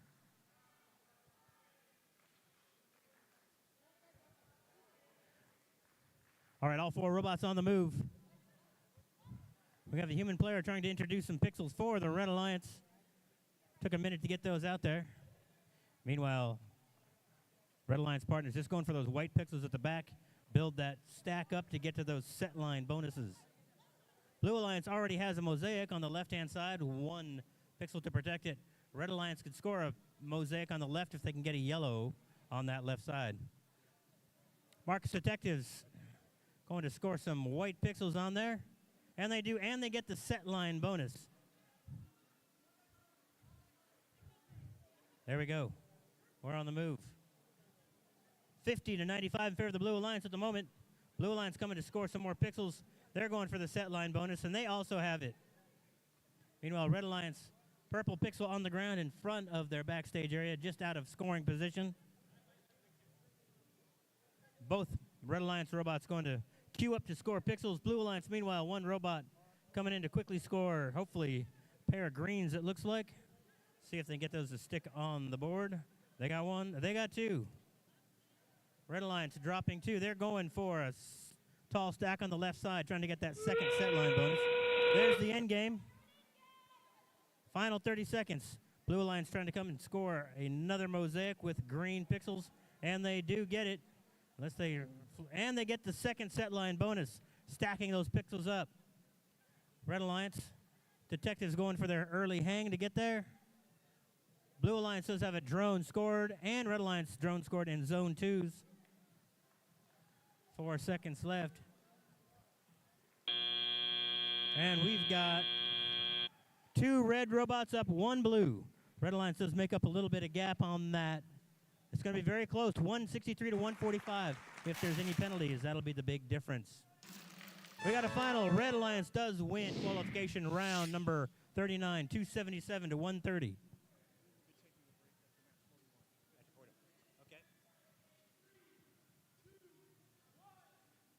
All right, we're underway here on field number 2. This is the central field.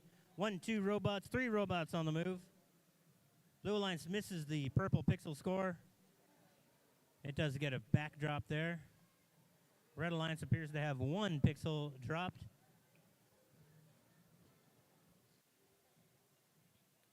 Blue Alliance may have gotten one purple pixel scored on the far side. It's going to be very, very close. All the pixel has to do is just touch the tape, folks, to score. It doesn't have to be all the way over it, just touching Drivers, it. pick up your controllers. Preliminary scoring 50 to 3, 18 in 2, favor of the Red Alliance 1. at Autonomous. All right, 1, 2, 3, 4 robots on the move. Blue Alliance quickly picking up 2 from their wing. Red Alliance on their way to pick up 2 from their side. They got to be careful not to control more than 2 pixels at a time. Blue Alliance scores onto the backdrop. They've got a 2x2 yellow coming up. They're going to be looking to score some mosaics. Shark drops 1 purple in the backdrop. I don't know if that's for strategic purposes later. Red Alliance with an inadvertent drone fire at the opposing human player. That's why we wear safety glasses around the fields, folks. Never know when these drones are going to go after you. All right, we have a bot that seems to be a Red Alliance bot stuck on the back side of the field. Appears they've gone DOA back there, not sure what's going on. Also appears that the blue robot is also, now 3 robots on the move. Blue Alliance 28, Red Alliance 58. The Red Alliance can keep up the pace. They can hold on in this match.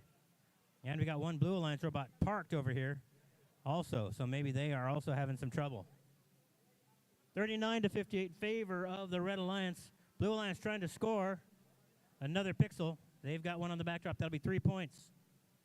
Inching their way up to catch up with the Red Alliance. Meanwhile, looks like the Shark bot just going to go push some into the backstage. They got a point for that. Blue Alliance trying to get 6 points. Oh, they got 1 on the backdrop for 3. Blue Alliance, both drones are short. Let's see if the Shark's got a red drone left to fire.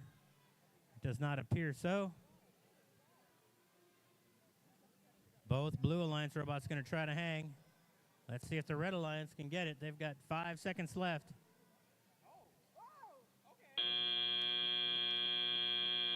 They couldn't get the hang.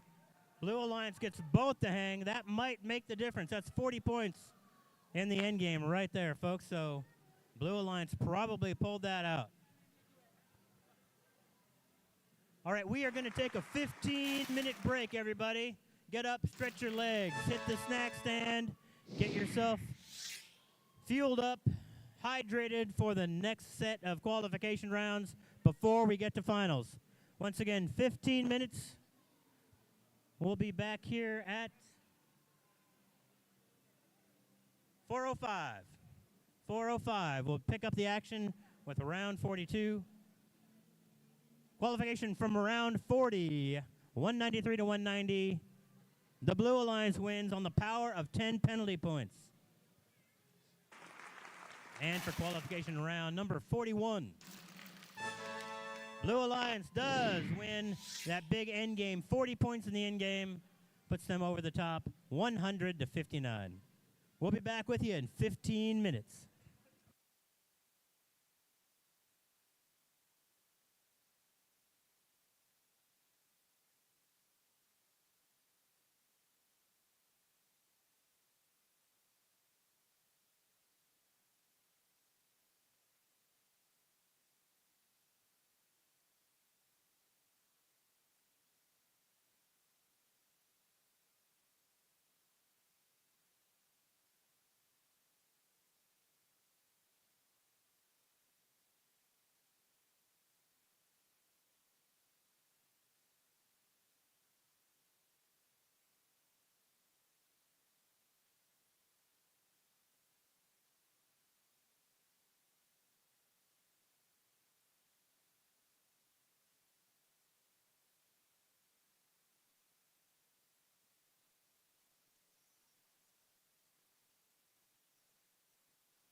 In the heat of an ethical crisis, the right path is often not obvious. Your chances of doing the right thing are greatly enhanced if you have thought about guidelines in advance. Teams should be prepared for ethically complex decisions. Often, you have only one shot at getting things right. Imagine that after years on the first team, you are finally on Einstein and you have a good shot at being on the winning alliance. Then, you learn that your alliance partner has an illegal feature on their bot. What do? Or maybe your team is impressing the Chairman's Award judges with an elegant presentation, and your teammate gets overly enthusiastic and tells a lie about your team. What do?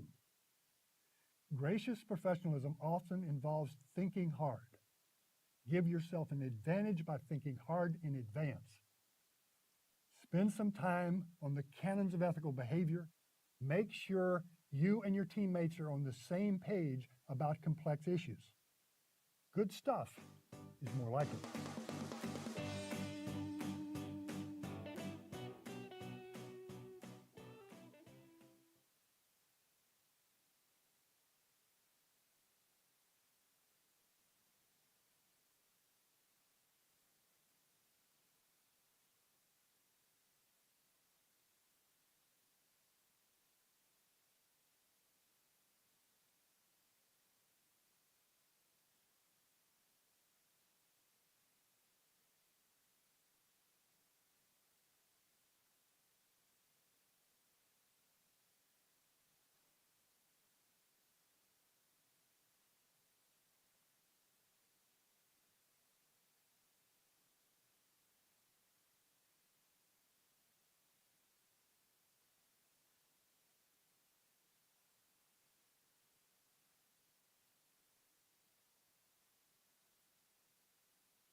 check, check.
All right, we had a scoring revision.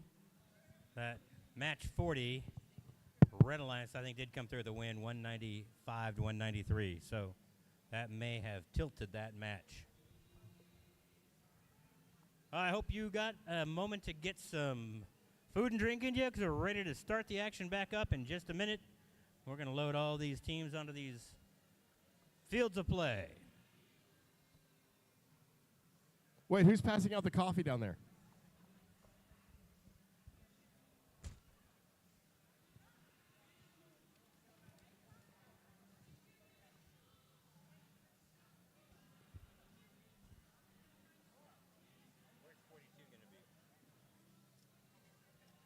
All right, we're going to pick up the action here in field number 3. Qualification round number 42. Red Alliance made up of team 14904, the Bionicles. That's the aquatic bot.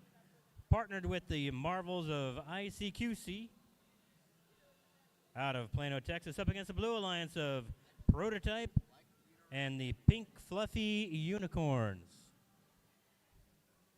I think those teams are making their way to the field of play right now. I do see Lightning McQueen over there. Joe Varnell throwing stuff at Fritz. I'm used to it by now. That looks like some kind of shillelagh. Be careful. He might beat you with that thing. No, it's his portable chair. That's what he told you.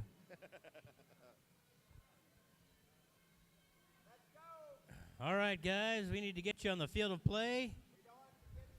Where's Pro T-Type? Which one? We need Pro T-Type over here. Prototype, right there. Oh, there they are. Let's see if they, during this break, were able to get some of those issues fixed. Their robot froze at one point during the last match.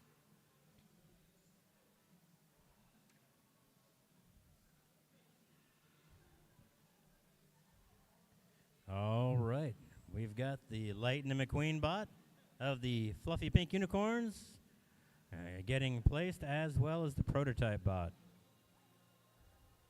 So, Fritz, run us through how it works when you are placed.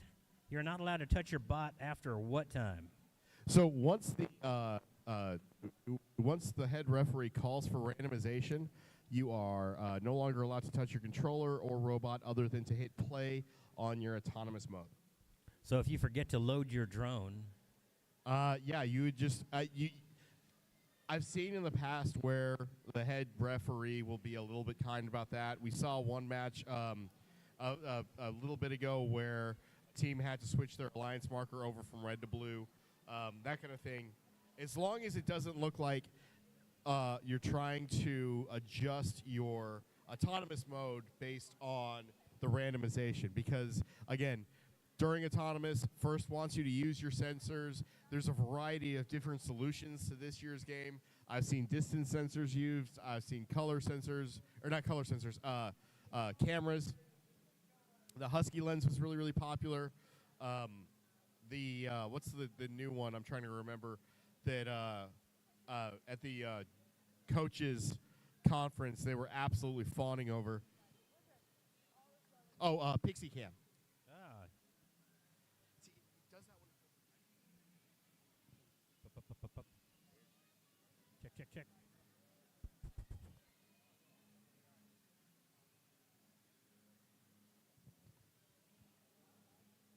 A, B, C. 1, 2, 3.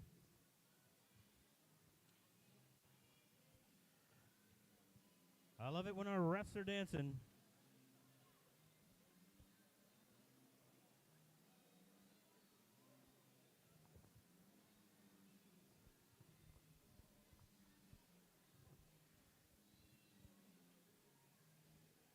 Looks like our field is back in order over here, too. Yeah, hopefully that holds. I know this field's had a couple of issues today. We saw the truss start to come up a little bit. Obviously, the stage door at one point bent and was going into the truss.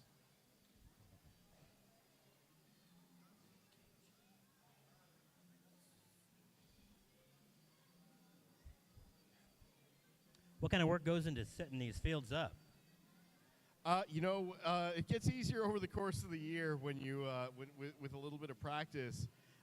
But I can tell you from experience, the first time you put it together, it usually takes about 2 full practices worth, just because you're trying to figure out where everything goes and make sure you got it right, make sure the tape's in the right spot.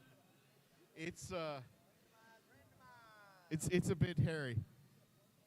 All right, for the randomization for match 42, we have the right strike mark. One thing, too, when you see those refs wave those flags, that's an indication of a potential penalty. Right.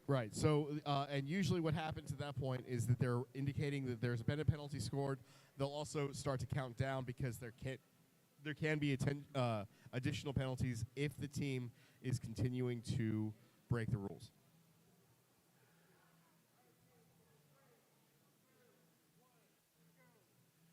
All right, we're underway.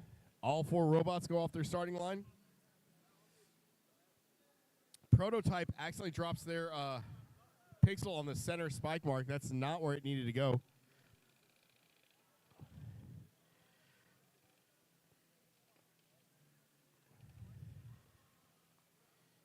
And that shark butt, nope. Bionicles launched a prop. And I don't think they're going to get that score in time. 3, 2, 1.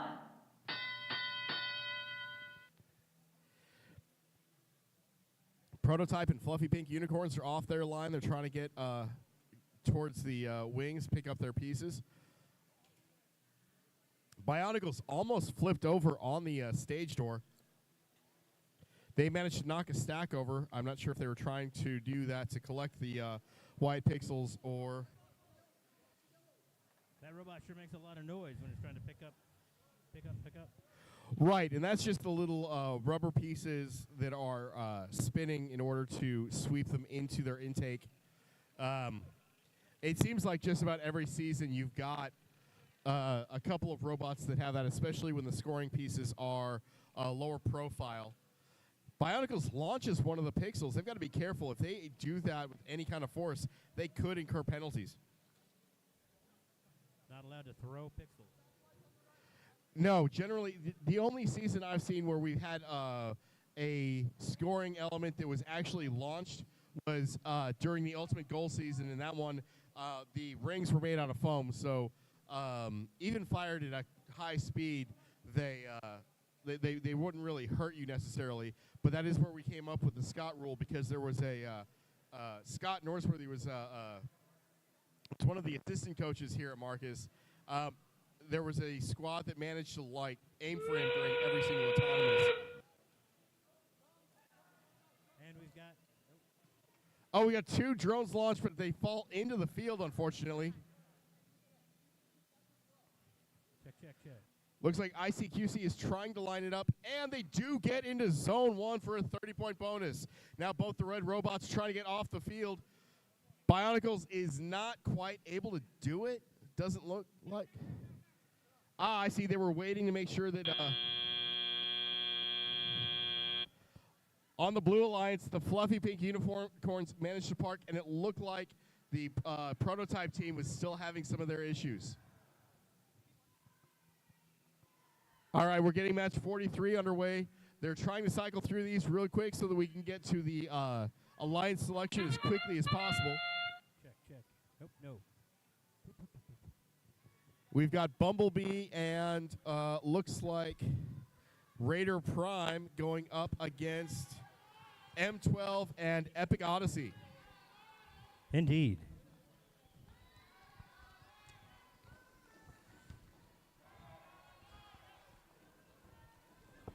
Looks like all 4 robots are parked. I can't quite see from this angle whether or not the yellow pixels have been scored. Driver, That looks a perfect pick up your score, 100 controls. each. Unless they got the 3, extra pixels, which none of them 2, did. 1. Yeah, that is by far the biggest combined autonomous I've seen so far this season. Well, you got some heavyweights in this one.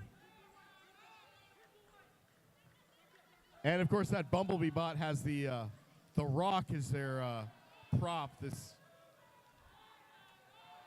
Well, you can hear teams calling for the right pixel pattern that they want from each other to build those mosaics. Well, and the human player from Raider Prime is trying to be really careful because he can only introduce 1 more pixel into that wing without incurring a penalty. Raider Prime hopefully gets 2 of their pixels out.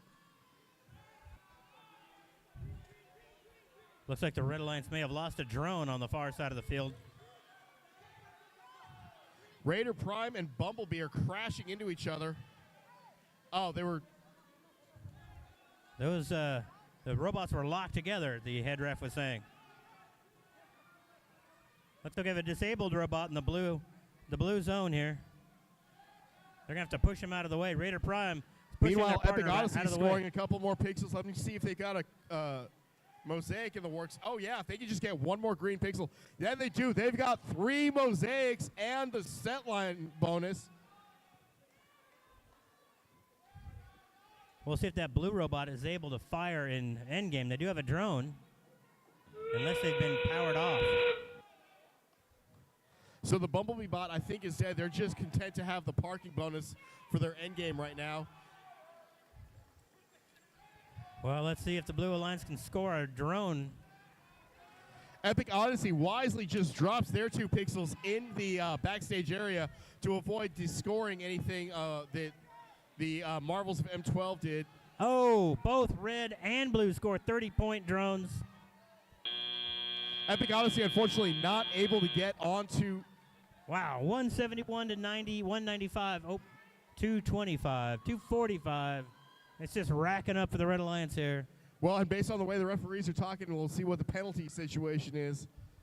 Well, there was a little chatter there, so we'll see if there is any points awarded for any penalties on that match.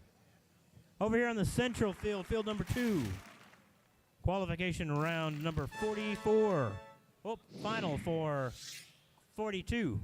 Red Alliance does win 178 to 102 for round 42. All right, right here, central field, we've got the Red Alliance made up of Team 19567 Tier 1, partnered with 8565, the Technobots, up against the Red Alliance of the Marvels of Moss and the Marcus Minions. There's a lot of M's on that Blue Alliance. All right, we got a fan out there. Somebody is giving us a good yell.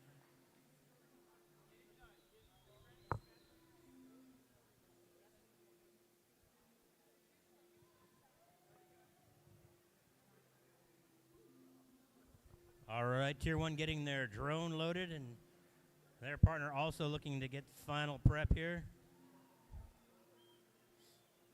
What's the strategy with where you start on your side of the field, Fritz?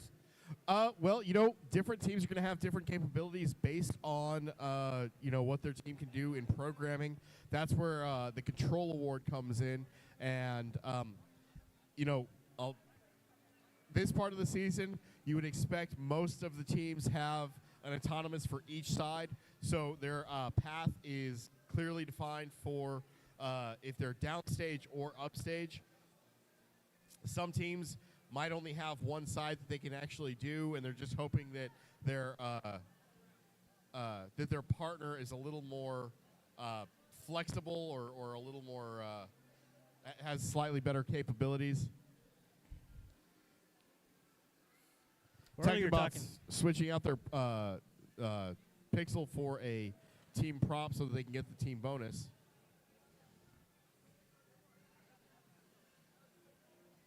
During the day, how much strategy is going into positioning yourself to be picked for finals? You know, at this point, each team's going to be different, and it depends on the coach's approach and the mentor's approach. I try to tell my team, don't worry too much about that. Just worry about your ability to do your best in each match. And if, you know, you'll see teams that are a little bit lower in these standings that get picked just because they're a natural partner for robots based on their gameplay. That was kind of what we were trying to do with our robot design this year. Unfortunately, our end game points just weren't there, so we were not an attractive partner at either the X League tournament or the Last Chance qualifier. All right, we're just about underway here.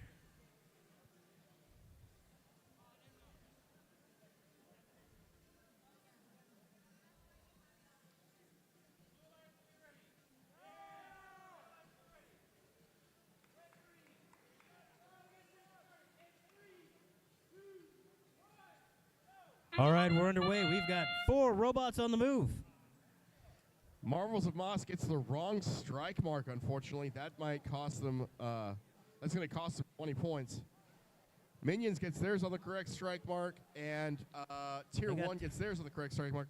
But the Technobots, it looks like they're still holding theirs, and I'm not sure if their autonomous failed or not. Well, the Marvels had the wrong spot. They hit the right side of the spike mark and the board. So they failed to read their Pick up your prop. controllers. 3, 2, 1. All right, the Red Alliance launched a pixel late. I don't think they're going to get that scored for autonomous.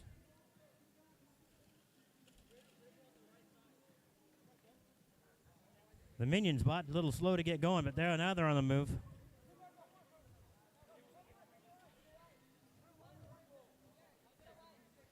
All right, Red Alliance has got 4 colored pixels on the board. Blue Alliance. Oh, Minions dropped that purple into the backstage area. I will say the one thing, or one of the challenges that we had to figure out how to overcome, and it's I think one of the reasons why you see the sort of guards on the Technobot spot is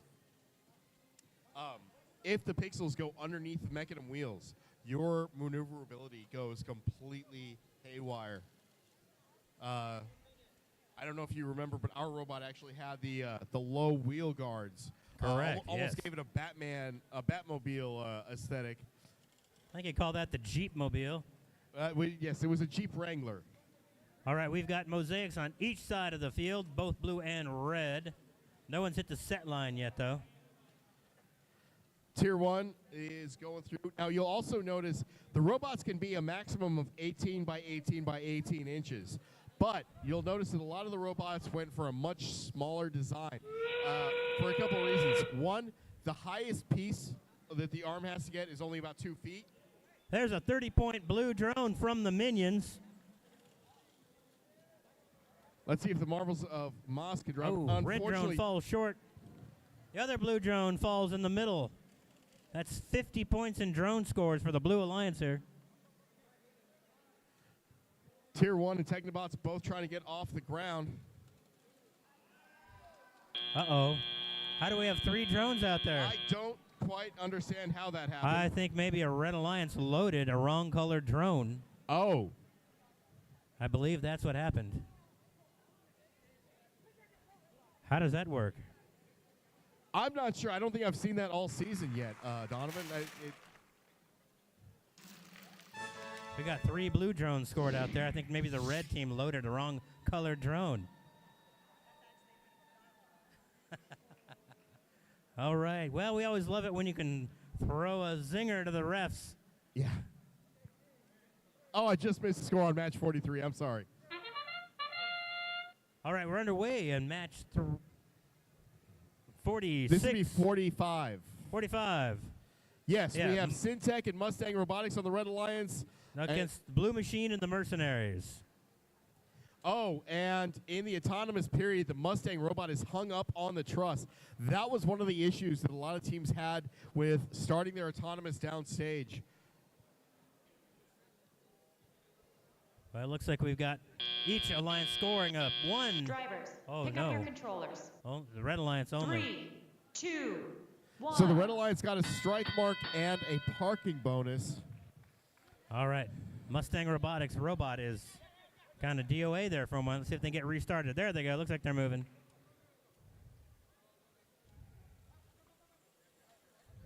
Syntech trying to get some scores for the Red Alliance on that backdrop. Vortex, unfortunately, loses 2 pixels.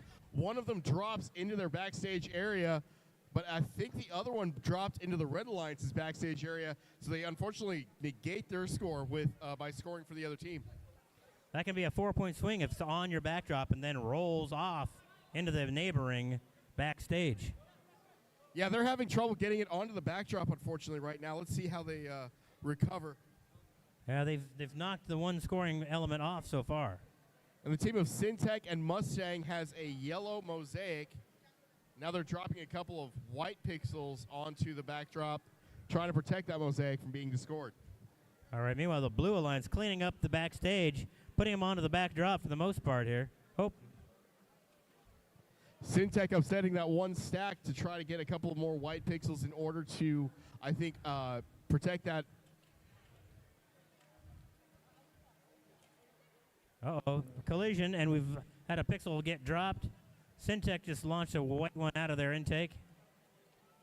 I have seen some robots that have a very rapid intake accidentally suck up extra pixels. Right. Right now, Blue Machine is trying to get their robot into position. They're waiting for the Vortex bot to get out of the way. One red drone fired, fell short. Second one, 30-pointer, it looks like, for the red. And a 30 for the blue. For the blue. Vortex decides to run into the corner to park. And the Blue Machine does manage to get off the ground. There they go. They're in the air. Not sure if both reds got in the air on that, but... Well, if you notice on the Blue Machine, their lifting mechanism is basically just a tape measure with the hook attached to the end of it. Yeah, that hook seemed to be flopping around. We got a final. This should be match 44. Blue Alliance wins with a final score 279 to 130. I think that got the Minions up to 6th place.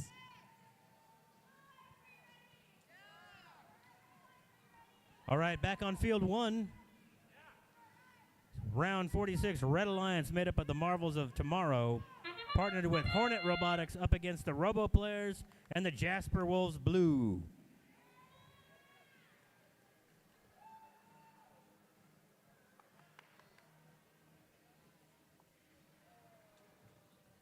Blue Robo Alliance players got manage to both- park, get their spike mark. Oh, and the Jasper robot runs into their partner. They are able to get in, but I don't know. They might have trouble scoring that yellow. Yep. That's where you absolutely need your sensors to make sure Drivers, that pick you up your do not crash controllers. into your partner bot. 3, Now, 2, it wasn't as 1. bad as it could have been. I have seen some robots get completely demolished in the autonomous period just because they're... Ooh. There is a bot that's moving those two and then grabbed the third just for a second, but Right, not long enough for a Jasper came penalty. Really, really close to getting a penalty there because they were holding 2 pixels and they started to push the third. Oh, Red Alliance hung up on the backdrop. They got to get out of there without knocking off their mosaic. The Marvels of Tomorrow team seems to be hung up on the backdrop a little bit. Now they get their wheel free. All right. Blue Alliance and Red Alliance both have yellow mosaic scored. Blue Alliance trying to get a second mosaic scored. And they do. Tight match, 107-97 apiece.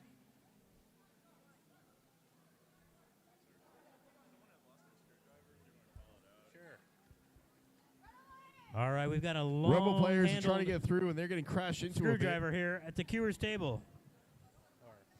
What team have you? 15877 has got a missing screwdriver if you're looking for one. We'll call it out in the pit area too.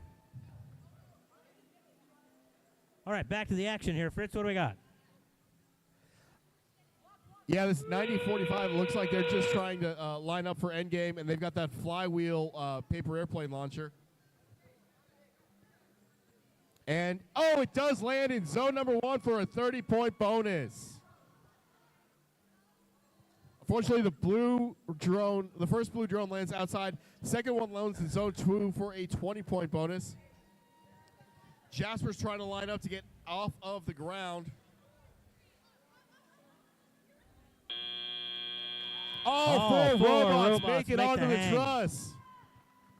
204 to 170, preliminary scoring in favor of the Blue Alliance. Let's see if we've got the final score for qualification match 45.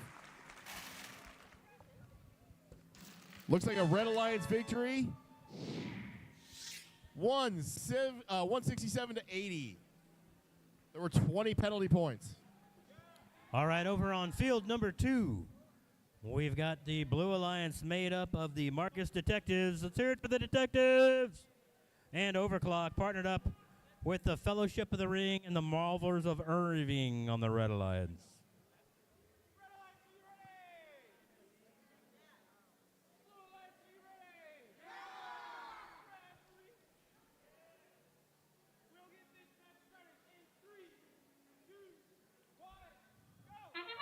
All right, we're underway. We've got 1, 2, 4 robots on the move. The Marvels of Irving bot looks like it's trying to get Detectives nailed it. up. Oh! Both elements. Little bit of a collision there, and with those carbon fiber parts, they can take a little bit of a beating, but you want to be careful. If they crack, they're impossible to repair. Unfortunately, that did cost the Red Alliance on their yellow pixel drop. Looks like the Blue Alliance got both purple pixels and one placed on the backdrop. 3, They're both parked. 2, 1. Detectives run straight into their backdrop. I hope they don't unscore any of their pixels when they do that. Well, they knocked them both off, but they're going to pick them back up and put them back on. All right. Red Alliance catching back up quickly, 76-79 in favor of the blue. And you can hear the teams calling out for the colors they need. That Shadowfax bot goes over, gets a yellow and a white pixel.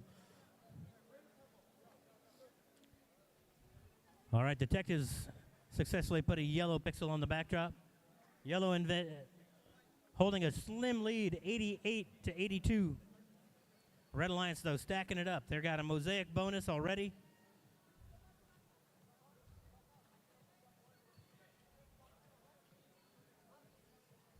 All right, Blue Alliance now gets a mosaic, drawing it 94-98 in favor of the Red Alliance.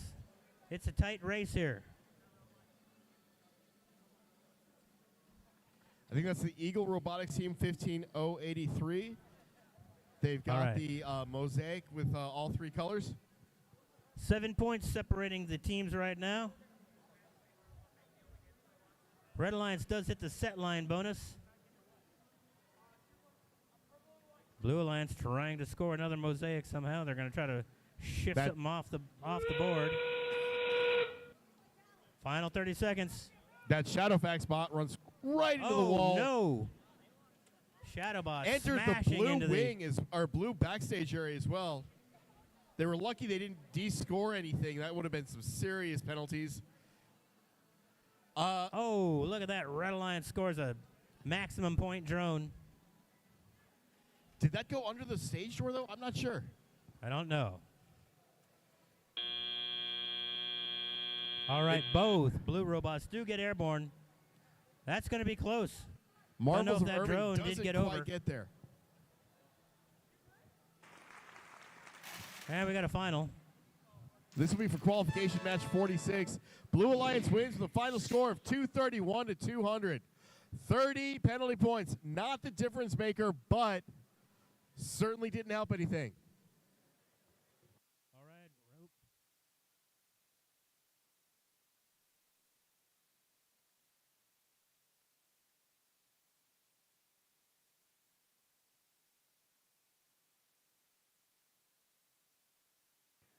All right, action getting ready here in qualification round 48.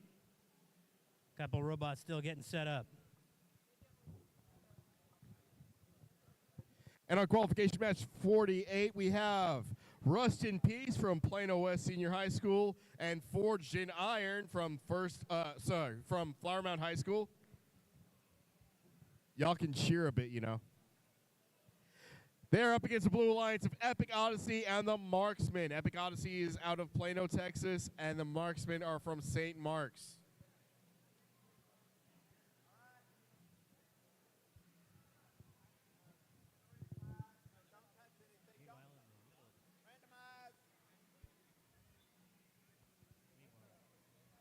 So you can see the driver stations that the controllers are plugged into over here.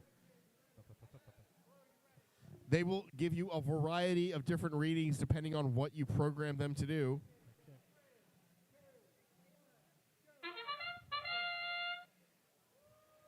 Check one, check. Epic accidentally does not drop its purple pixel. Somehow it became lodged underneath. And the yellow pixel scooted over a little bit too much. Doesn't quite score that bonus. Forged in Iron. Looks like they did get their yellow pixel. Rust in Peace is going to try to score a yellow pixel as well. And they get both. That should be, I think, a 100-point autonomous. Yes, it is. Drivers, pick up your controllers. 3, 2, 1.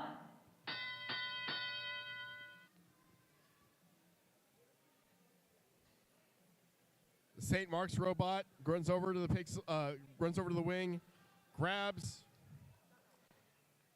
Yeah, it looked like they were trying to grab two and missed. They managed to move one of the pixels over in order to get that.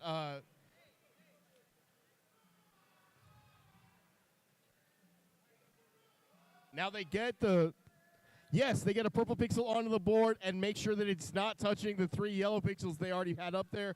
They managed to score a mosaic. Rust in Peace has that really cool intake that flips around.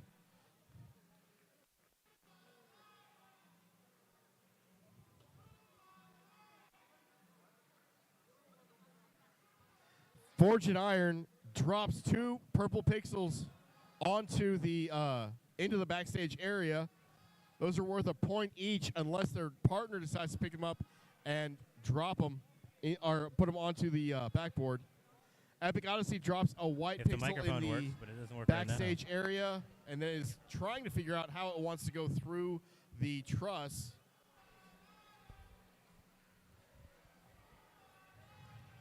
Seconds left. 10 seconds to win game.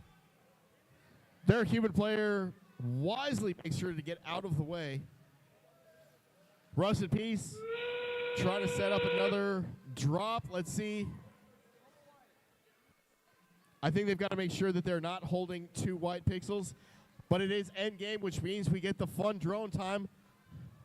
Forged in Iron's drone falls just outside of the scoring area. Rust in Peace misses as well. St. Mark's gets 20.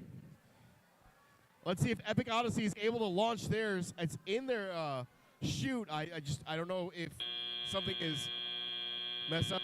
St. Mark's manages to get off the ground, as does as does Forged in Iron. Rust in Peace and Epic Odyssey are content to just park.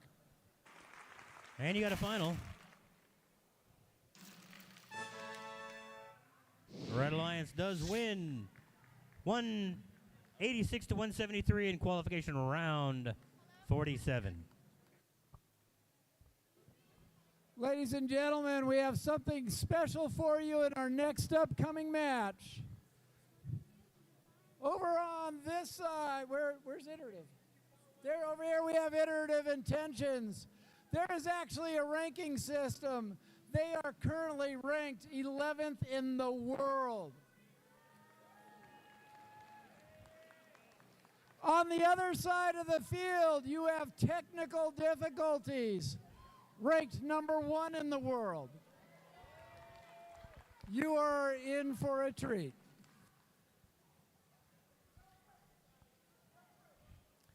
Well, that's quite an exciting matchup. A couple of World Heavyweights.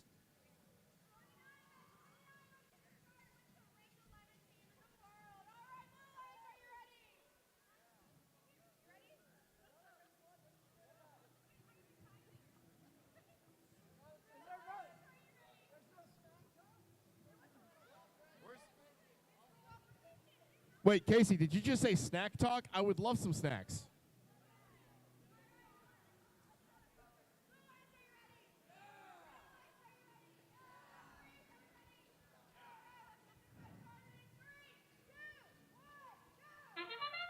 All right, we're underway. We've got 1, 2, 3 bots quickly on the move. Oh, no. Number 11 in the world just missed the mark. Oh, Epic Expeditions runs into the truss support. Look at that recovery from that autonomous. It unfortunately threw off their line. So that yellow pixel did not land on the backdrop. Technical difficulties is scoring. Oh, no, they missed the stack, unfortunately. 3, 2, 1. All right, we're underway with the driver control section, and we've already got some collisions here. Eidos Dios, the team from Brock High School. Blue Alliance, both robots side by side trying to score on the backdrop.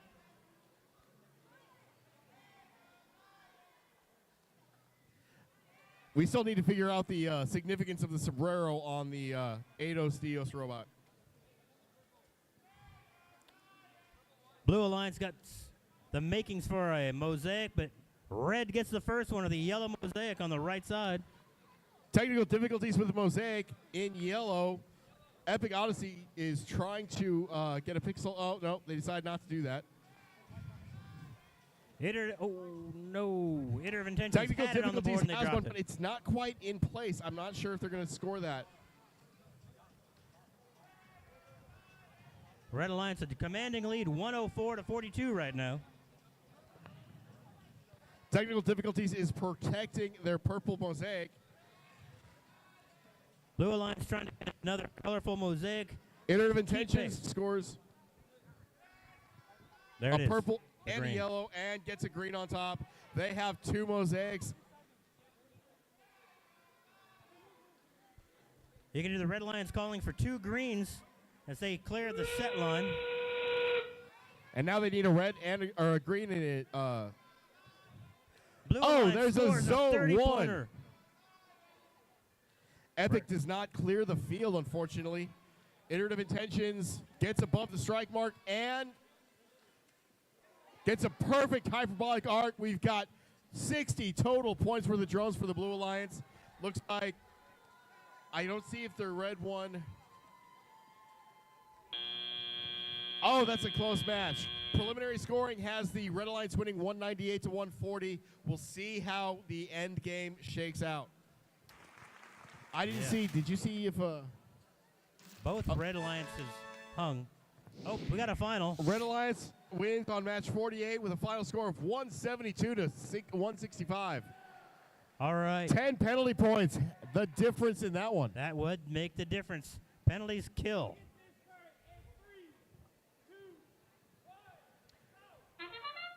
Who do we got in here, Fritz? So on match number 50, we've got Kalispberg RoboCats and Area 52 on the Red Alliance. The Blue Alliance is Iron Rain and Free of Charge. Red Alliance robots competing for space. That's going to knock them out of contention.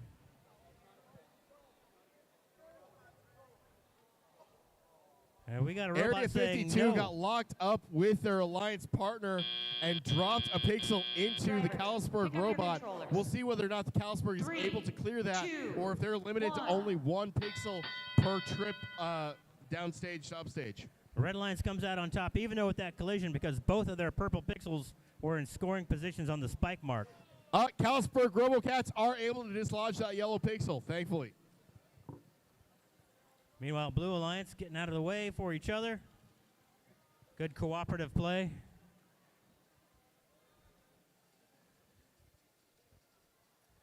Blue Alliance going for a purple mosaic here, it appears.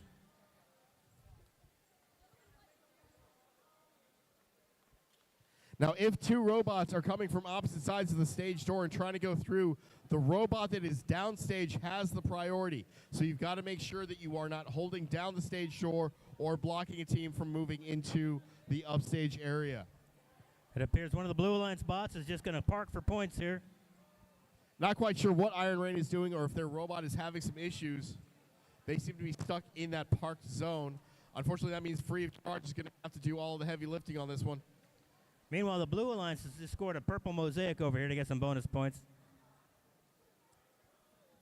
That is a second mosaic for the team of Callisburg in Area 52.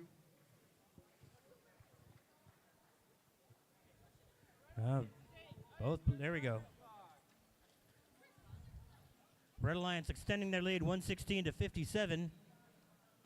And now we just hit end game. Free of Charge trying to line up to grab 2 more pixels before the end game section, before they start doing the end game tasks. Free of Charge manages to get, let's see, 2 more pixels, and they score a mosaic. That's 2 in zone 2.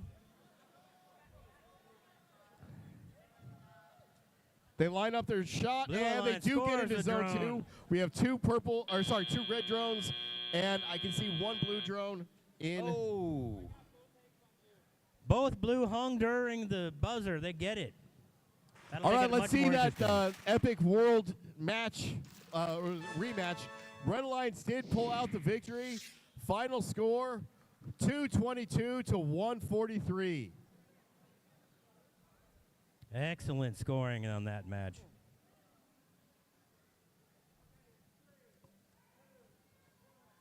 All right, we're underway in field number 3. We got 2 robots in motion. We'll see if the other ones pick up with a little delay. Right, this is match 51. We have Mainframe and Technical Turbulence up against the alliance of Flower Mound Firewall and Shark. All right, both of the initial bots do score in the right position and get the purple pixel mark. So we should be tied up at 50 going into the driver-controlled section. Drivers, pick up your controllers. 3, 2, 1. All right. Let's see that Technical Turbulence robot in action. We just do have a lost a drone. premature drone launch. That is not going to count for anything, and it lands in the field anyway.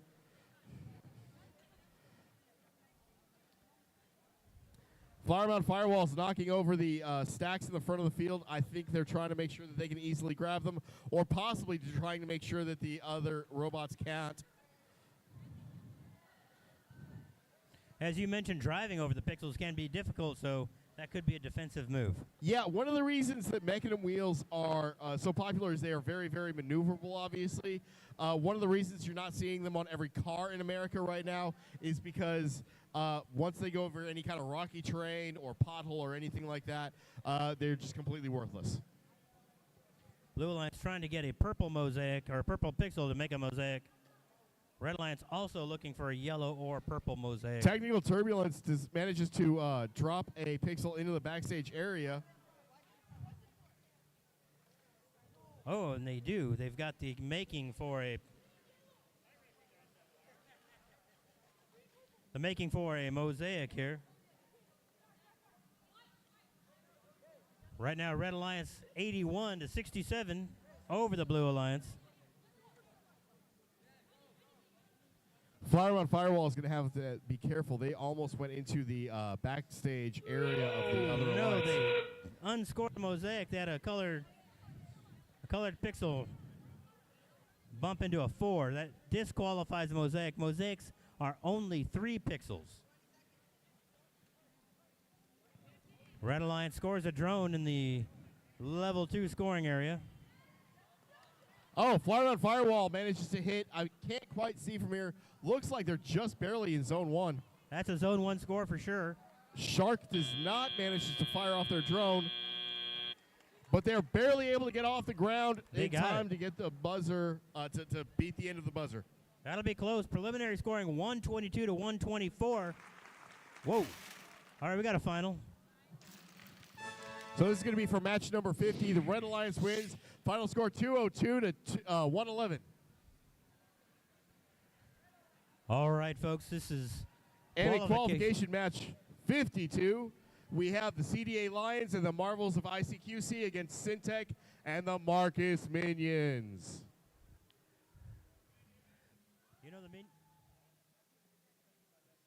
Do you know the Minions are powered by bananas? Banana? Banana. Banana. All What right, they're language talking- are the Minions speaking? Half the time it sounds like Spanish, half the time it sounds like French, and sometimes it's English.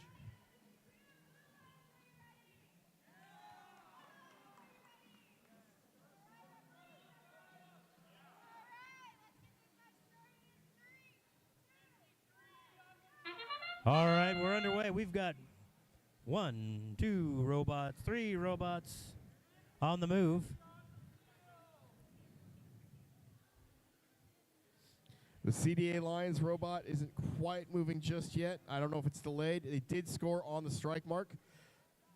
The And both those ICQC robots- robot manages to park, and it looks like they've got... We got 2 backdrop scores as well. However, the Minion robot did pick not up your operate controllers. autonomous this round. 3. What can happen 2, between rounds for your 1. autonomous not to be running? If something happens to the sensors, one of the issues that a lot of teams were having that were using color sensors was that the lighting changes between just from one time of day to the next. You know, let's say your first match is at 11 o'clock and you don't have a whole lot of direct light, but then your fifth match is at 4 o'clock and the sun's literally streaming through the window. That can screw up the sensors because. Sure. These computers, they're not like you and I where we're just recognizing colors based on our visual acuity. They're literally testing numbers and checking their... We've got a Red Alliance robot down. Oh, is that the CDA Lions?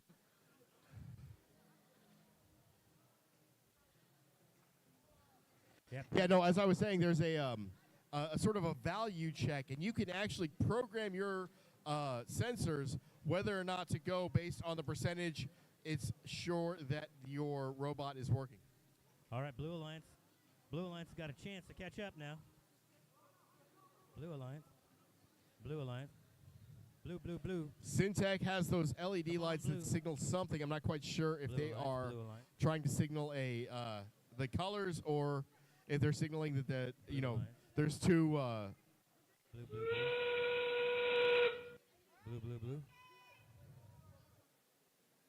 ICQC is got a mosaic. All right. They're Blue trying to Alliance. get some more pixels. We got 10 seconds left. One of the Blue Alliance robots manages to score a drone in zone 1. Oh, piece of Syntex robot. Let's go. Hang, hang. All right. Okay, okay. Yeah, sure. It's not a bug, it's a feature. You sound like an engineer. Congratulations. That was all part of the plan. Oh, here's the final for match 51. Blue Alliance wins. Final score 163 to 165. 30 points of penalties on each squad. That ranks them up. And in qualification match 53, we have Prototype and Peshbots against Blue Machine and the Marvels of Tomorrow. All right. The center ring. The center ring. The center ring. Here we go.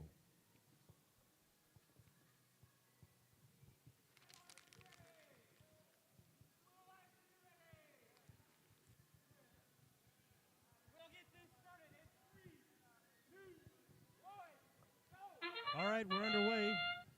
All 4 robots quickly on the move. Blue Alliance does miss a spike mark on 1. Yeah, Prototype unfortunately still having some issues with its sensors. It's dropping the purple pixel on the wrong spot. It's lining up its approach. Does not hit the truss this time. That is excellent news for that team. And they're dropping off a yellow and a white. Looks like only one of the yellows is in the right spot. Drivers, pick up your controllers. 3, All right, 2, driver control section 1. starting now. Unfortunately, neither of the red,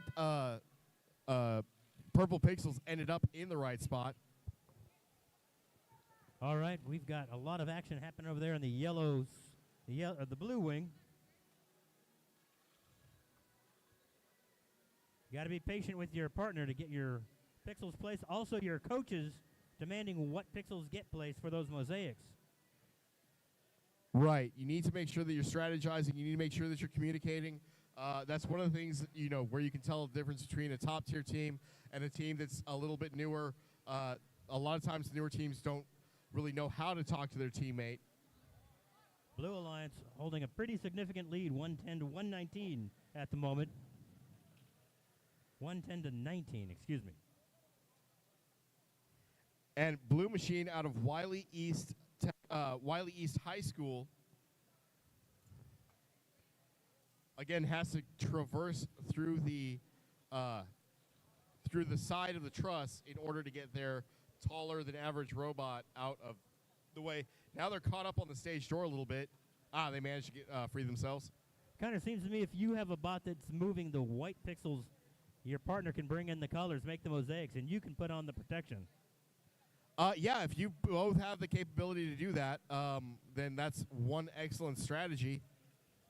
It seems to me that a lot of the robots have a hard time picking up from the white stacks over there. Well, yes, because the bonuses are such an important part of the game this year. Most of the robots are designed to pick up from the ground, so the stack of 5 there is a bit difficult. All right, one blue drone is scored in zone 3 for 10 points. The One Pesh red. bots looks like they're about to fire their drone, and it just hits the wall. Doesn't quite go over. So close. All right. I don't know if both reds got in the air. Oh, we have a broken truss on part of that. Boy, that's tough. We got a final. This should be for match 52. Blue Alliance wins. Final score 192 to 191. Wow, look at that. That puts the Blue Alliance teams into 3rd and 4th for the day, and both of those are captain positions. Yeah, it'll be interesting to see if the Minions bot can hold on. I think most of these teams should have one more match left. All right, qualification match 54 is about to get underway. Here we go on qualification round number 3. We have the Red Alliance of Marvels of Irving and Hornet Robotics. And they are up against Tier 1 and Epic Adventures. It was a left side randomization. All right, we're underway. We've got both Red Alliance robots on the move. Hornet Robotics content to just move into the corner.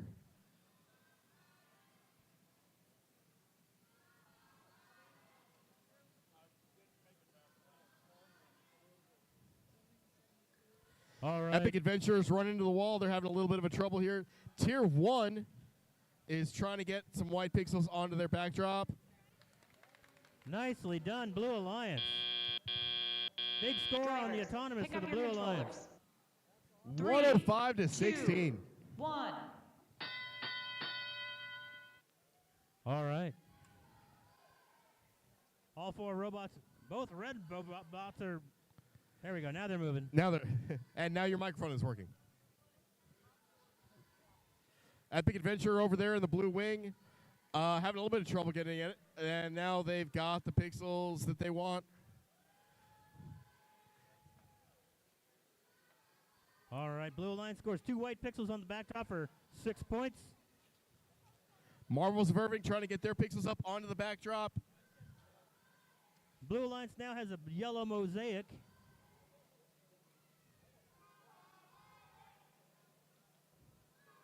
$136 to $126 in favor of the blue at the moment.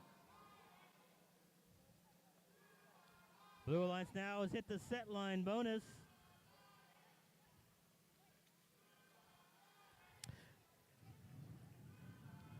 Red Alliance. Marvels of Irving and Hornets running into each other.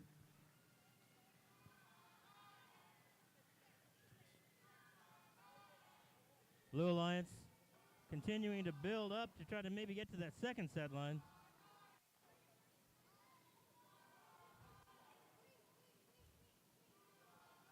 We have a problem with our red robot as it's pushing pixels into the backstage and not the backdrop. And we're at endgame, folks. Hornets manages to get into zone 2. That's a 20-point drone launch, and they're going for their hang. Tier 1 manages to bounce theirs in. It went out of bounds and then back into zone 1. And Epic Adventure manages to get into zone 1 for a 30-point drone launch. Blue Alliance. 237 to 75 preliminary scoring. Yeah, that's going to be really hard to overcome. But we do have the final for match number 53. Blue Alliance wins 155 to 105. For those of you in the audience, if you do have family or friends trying to watch, they can go to YouTube and search for NTX FTC. Kind of North Texas FTC, but abbreviated. All right, qualification match number 55. We have Blue Alliance Marcus Detectives aligned with the Mercenaries, and they are up against the alliance of Jasper Wolves Blue and Epic Odyssey. All right, very exciting match here. We've got the local detectives on the case. You know, their robot is named Watson, or Sherlock, excuse me. Sure. No, they should name their drone Watson. That's right. All right, we've got 1, 2, 3 robots on the move. Detectives get onto their spike mark. Mercenaries are having a little bit of issue. I'm not sure what's going on there. Nice job on Jasper Blue Alliance. Wolves Blue get their spike mark down, and I think that Epic Odyssey is not running their autonomous.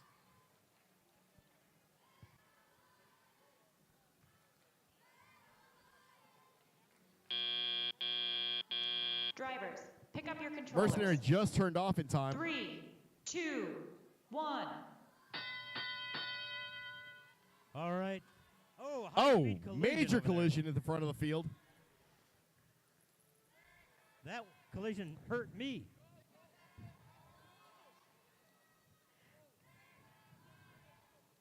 Looks like one of our Red Alliance robots' arms is extended. A little dangerous. Yeah, that's the Epic Odyssey bot, and I'm not sure. It looks like their claw might be hurt. They may have put themselves into a parking position to stay out of the way. That opens the door for the Blue Alliance. Open, open. There we go. All right, Blue Alliance. Jasper Wolves Blue are trying to line up so that they can get a couple of pixels.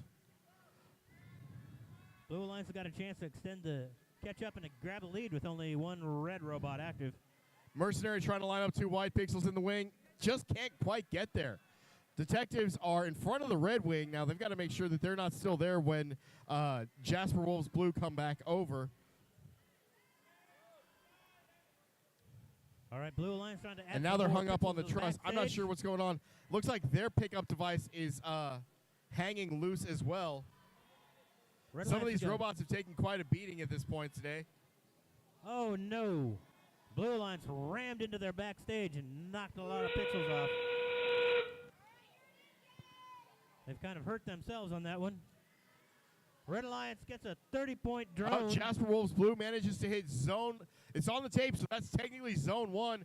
Mercenaries trying to hang. Detectives trying to hang. Detectives, I can't quite see underneath to see whether or not they're off. Looks like we're getting a call that both are off the ground. Jasper and Epic both trying to line it up so that they're in the last. Oh! All right, both blue got in the air. That's going to be close. That drone land may be all the difference for the Red Alliance, however. Yeah, that match was a little bit lower scoring than I was expecting, considering those are 4 quite And we got a talented question teams. back here, ref on field 1. All right, now we're going over here to match 56. We've got the Robo Players. We got a final here. Blue Alliance does come in with a big win from round 54, 264 to 75. Looks like we've got some, all 4 robots getting worked on here. Fritz, who do we got? So they're making some adjustments. I can't quite tell. Looks like at least one of them is just trying to make sure the drone does not fall off during gameplay. Again, that's something that happened to our robot in all 5 matches at the Last Chance qualifier. You know, absolutely killed it because that 30 points would have been a big bonus. I mean, easily could have been the difference between a winner or a loss on several of our matches. So on qualification match 56, we have the Epic Expedition and the Robo Players on the Blue Alliance. Yay. The Red Alliance, we have Technobots 8565 and 15083 Overclock. All right. So what's happening when these players are moving these props that's set up here? What they're doing is they're checking to make sure that the cameras are still lined up and that their confidence is...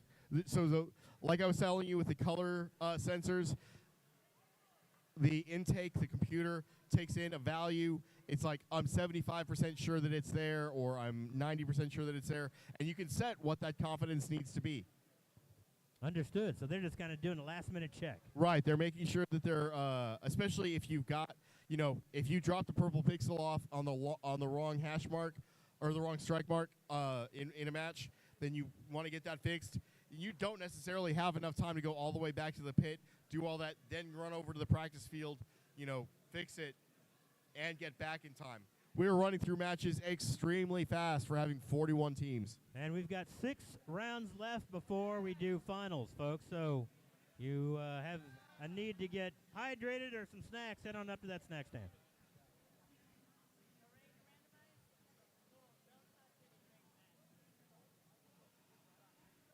All right, ready to randomize. Here it is.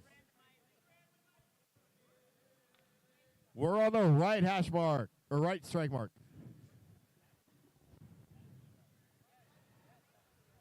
All righty. Robo players are top 10 so far today.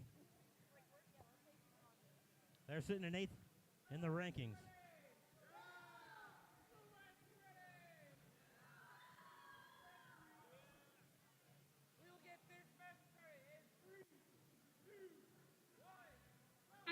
All right, we're underway.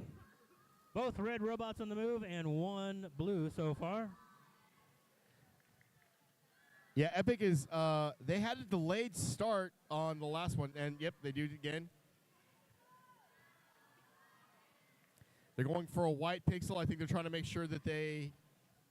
Oh, and their line is a little bit off. Oh, yep. Hopefully none of those 3D printed parts break on the truss. Drivers, pick up your That's controllers. when some pretty heavy-duty collisions. 2, Yeah, and you know, you have to make sure that 1. your infill settings are right. We used a lot of 3D printed parts on our robot this year, and you know, one of the meets, we were like 20% infill, and by the end of the match, our robot was barely recognizable. Just going up to 40% infill, all of a sudden our robot was a lot more sturdy. It was weighed down a little bit, so it slowed it down, but it definitely could take a much, much bigger beating.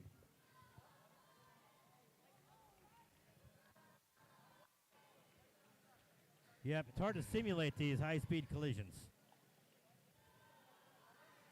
Epic Odyssey is still having a little bit of an issue with that truss.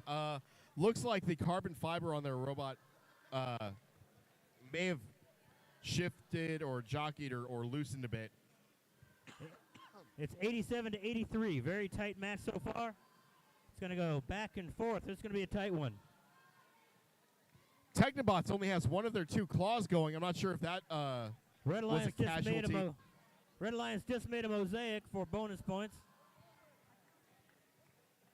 Overclock accidentally unscores a purple. Let's see if they can get it back up there.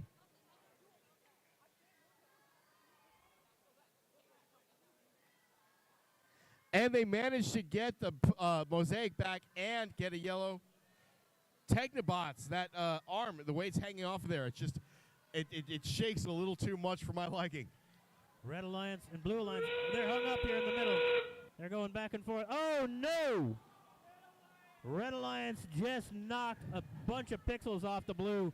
That's going to be a big penalty. Well, right and there. they got shoved into that area, but then they didn't, they were free. They didn't have to go at the all end the game. way over there. 30-point drone for the Red Strike. And Two another of one. them. That's 60 points in drones for the Red Alliance. Wow. And it doesn't quite look like all 4 robots were hanging at the end there. We'll have to see how those penalties shake out. They may need every one of those 60 points. And we got a final. Red Alliance wins round 55, 150 to 114. I think that puts Jasper Wolves Blue into 11. Anyone in the top 12 is easily in contention for Alliance selection. All right. Please direct your attention to field number 3. And match number 57, we've got technical difficulties and Fellowship of the Robot on the Red Alliance. Woo! All right, that was pretty weak. Fine, I'm going to go over here and take a nap then. On the Blue Alliance, we have the Marvels of M12 and Bionicles. Hey, let's hear it in the stands. We're almost done with qualifiers. Let's go. Wait. Fresh fish.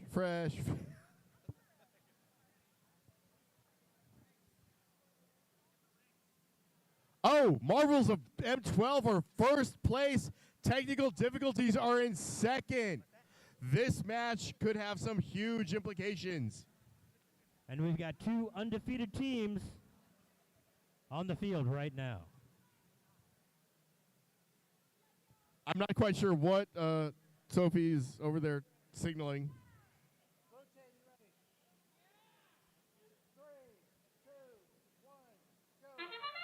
And they're underway. M12 managed to get their purple pixel onto the correct spike mark, as does technical difficulties.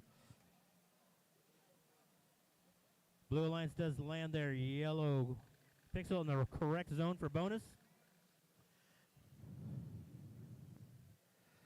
And I can't tell if the Fellowship one placed their pixel or if it's kind of off the tape. I can't quite see. It's really, really close from where I'm standing.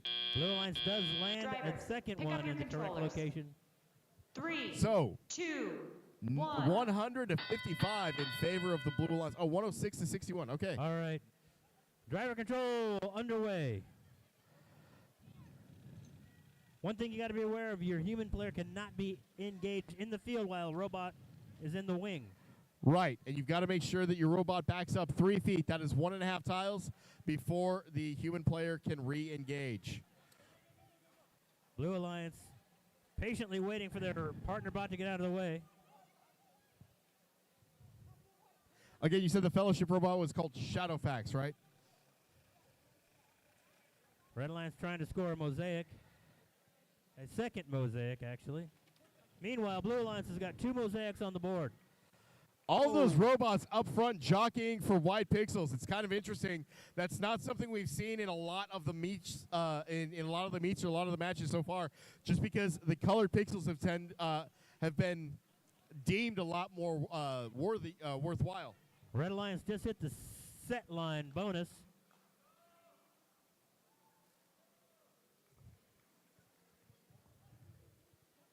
Oh, technical difficulties and M12 are running into each other, both jockeying for position a little bit. Little screen action for basketball fans out there. And Blue Alliance has just hit the set line bonus. This endgame is going to be critical. Yeah, it will very easily come down to a bounce in the right or wrong direction for one of the 2 squads. Oh, Red Alliance almost had the second set line bonus. The pixels tumble down to just a tick. Shadowfax, fires their drone right into the stage door. Technical difficulties, unfortunately, goes into the wall. It could be all down to Oh, and both of the blue drones are on the field as well. This is where you wanted to make sure you brought plenty of paper so that you could have lots and lots of extra drones. All right. Preliminary was very, very close. All right, we got a final. I don't know which round this is. That should be 56. Yes. 218 to 176. Wow, look, the 60 penalty points, not enough. All right. Come on back over to field number 1, folks.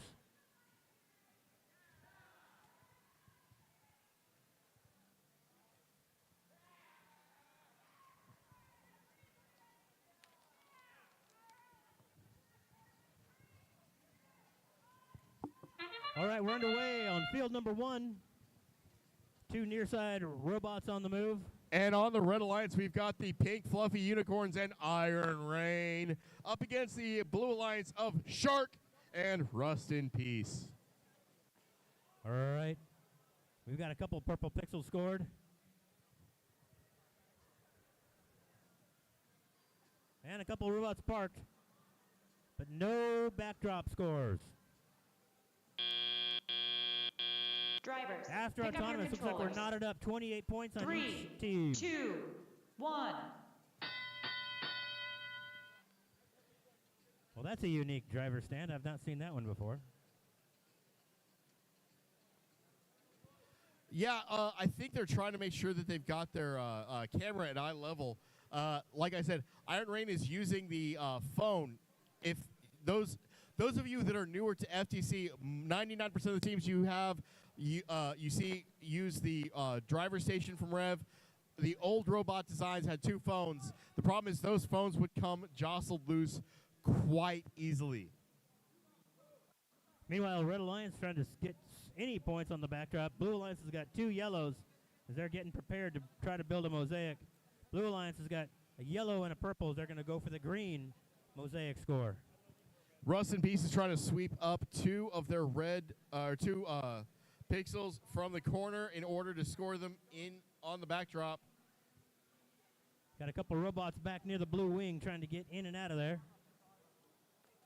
Now they need 2 green pixels, 1 on each side, to get the 2 mosaic bonus.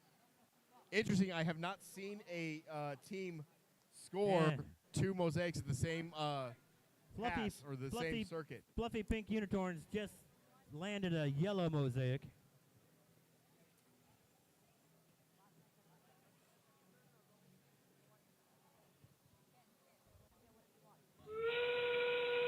All right, end game. Unfortunately, Rust and Bees managed to pick up a second purple pixel, so that mosaic is not going to count. 7-point difference according to our live scoring. It's going to come down to end game.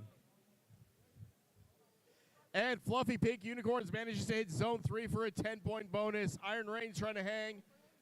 Rust in Peace hits Zone 2 for 20 points. Shark is also trying to hang.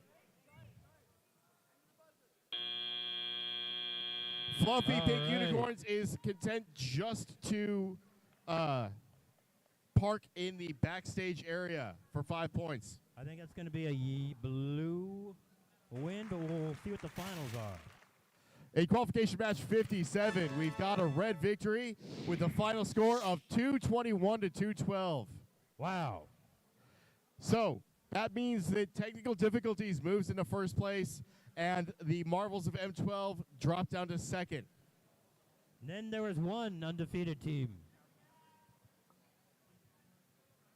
All right, we are Central Ring qualification round. This should be 59. 59. We have a powerhouse on the Red Alliance. We've got Area 52 and Iterative Intentions, and then 2 teams that I got to see a lot of this season, Mainframe and Raider Prime. Raider Prime's ranked 5th right now for the day, so I think we may have 3 powerhouse teams here right now.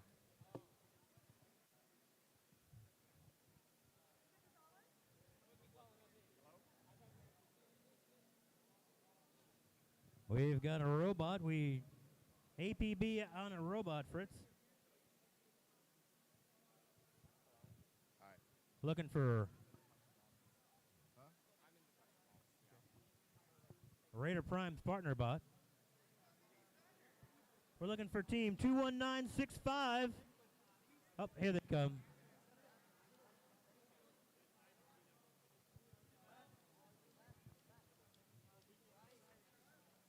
All right. Are you guys excited out there for finals? Can we get the wave started? If you haven't been through a finals, every team is still alive.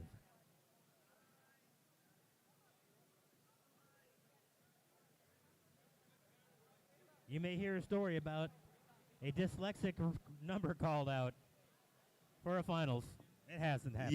Yes, that's one of Casey's favorite stories to tell. He's usually like, oh, I need to tell a story. We're like, no, get on with it. Yes, that was a shameless Monty Python quote. Get on with it. Well, we were humming along, and now we're just getting ready. Yeah, I'm not sure what Raider Prime is adjusting right now on their robot. Well, we also have a little judges conference going on here as we have some questions. That happens. You know, we try to get it right.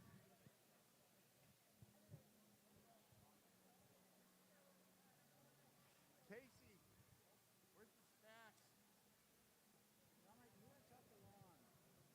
Ron took food.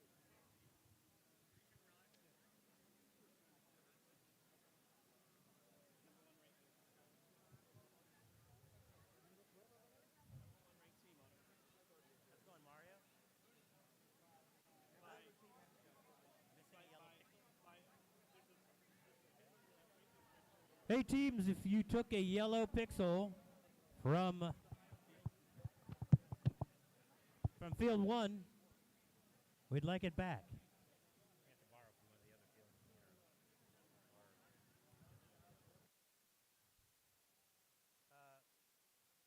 See if we have any pixels back here, too.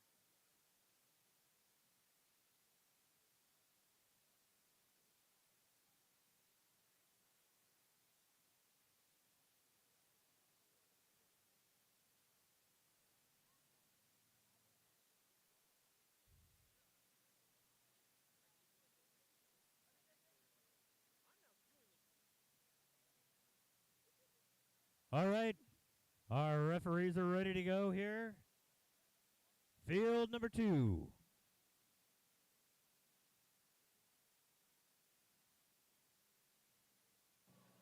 I want the crowd to get into it when our ref calls for each color alliance if they're ready.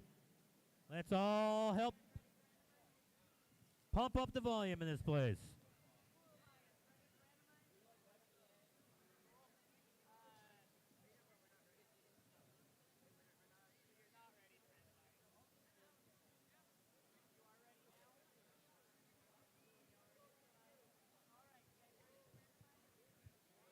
Blue Alliance is ready.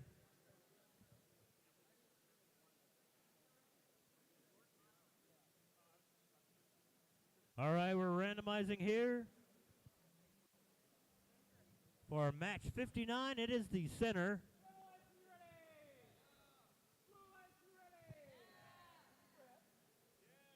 We'll get this match started in 3, 2, 1, go! All right, we've got 1, 2, 3 robots on the move. Raider Prime's robot always confuses me because it overshoots that center strike mark and then still manages to deposit the piece. It must have a sensor underneath the robot that drops it off as it's moving. Yep, I love the speed of Iterative Intentions bot. Oh, they managed to miss the white pixel, but they do get both Drivers, yellow pick pixels. up That's your going to be over 100-point 3, autonomous. 2, 1. Pretty high autonomous score for the round. And we're underway with the human controlled. Blue Alliance picking up a Iterative spill. Intentions with 2 purple pixels. Not sure where they're going to put those because they got to make sure that they don't touch the. Yeah, that's what I thought. They put one on each side. Unfortunately, it touches the 2 yellow pixels. These boards bounce a little bit, not quite like not altogether dissimilar from Plinko for Price is Right fans. All right, For Red anyone who Alliance, might have had chicken pox back in the 80s or 70s. the Red Alliance just knocked one of their purples off so they could have a mosaic.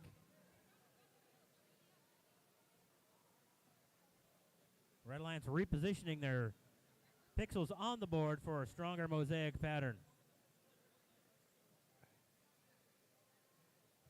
Yellow Alliance drops yellow to get a mosaic on their own. I'm not sure quite what's going on with Raider Prime's robot. They seem to be stuck a bit. Mainframe is having to pick up the pieces. They've got a few. Let's see. I can see one purple pixel. They're pushing a second one. If they can shove that in, that's 1 point. Oh no, they've got two purple pixels. They're going to be glad they didn't score that white pixel. Then they could have incurred a penalty. All right, Blue Alliance trying to keep pace. They do score themselves a mosaic. Still within striking distance. Oh, look at that. Mainframe gets into zone 1, 30 points. Red Alliance zone 2. Oh, Raider Prime does come to life, gives them a 30-point Area drone. 52. Oh, and there's Iterative Intentions. Let's see. Getting these bots hanging could be all the difference.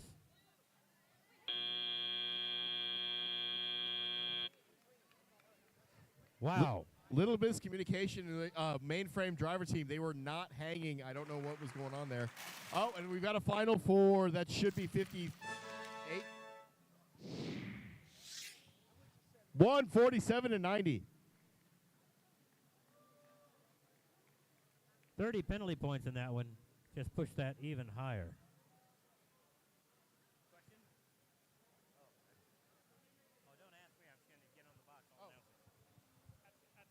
And as you can see, we've got a question at field number 2.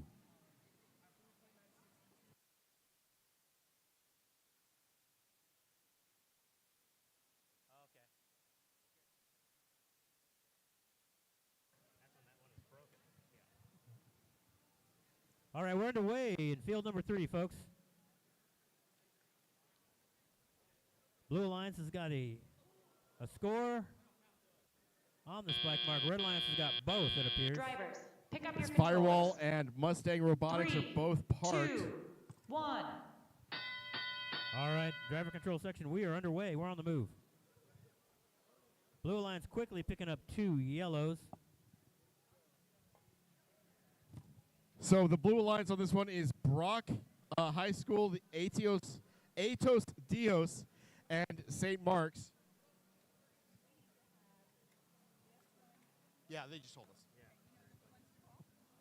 Which teams? Oh.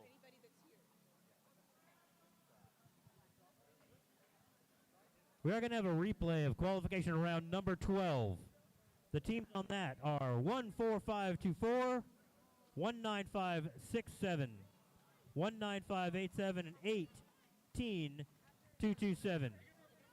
Qualification round number 12 will be replayed after we finish the last qualification round. Yeah, and that's not something you commonly see a lot of times, but there was unfortunately a field error or a part of the field came apart on that one. All right, back to live action here. 97 to 81 in favor of the Red Alliance at the moment. Oh, Blue Alliance spun around, nearly knocked some pixels loose. Yeah, I'm not sure why Firewall moved that far over when they were trying to get their pixel right. onto the other piece. Both alliances just made the set line bonus. 103 to 100 as we start endgame. 103 to 103. Couldn't be tighter than that.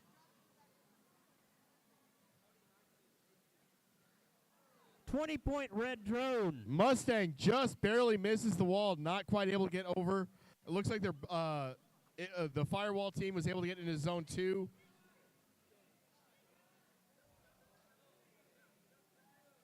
Firewall having a little trouble lining up their end game for hanging. Oh, just missed it. I'm not sure if they got there in time. It looked like the wheel was still barely touching the ground when the buzzer ended.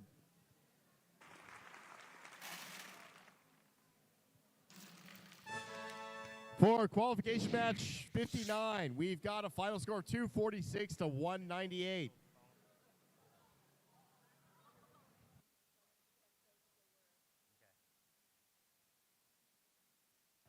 All right. So, ladies and gentlemen, for those of you that did not hear earlier, after match 62, we need to replay match 12 due to a field error.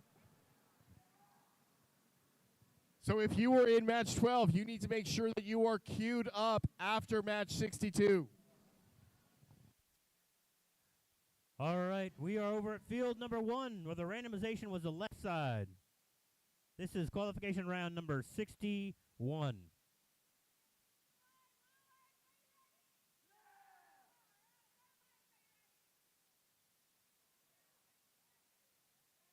Enthusiasm, let's go, Red Alliance!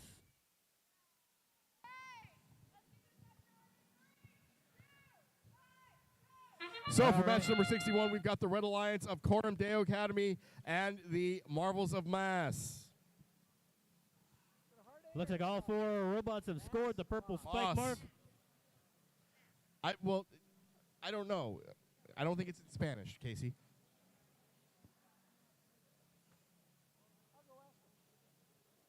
Oh, Red Alliance just misses on Then the Blue backdrop. Alliance is Technical Turbulence and the Carlsberg RoboCats. Drivers, Sorry, pick up your Carlsberg, not controllers. Carlsberg. 3, 2, 1. All right. We've got 4 robots on the move. Red Alliance trying to get that missed drop scored. Blue Alliance. It is Mass. Ha ha ha ha. And we got some more collisions out there. We've got quite a few robots running into each other up there.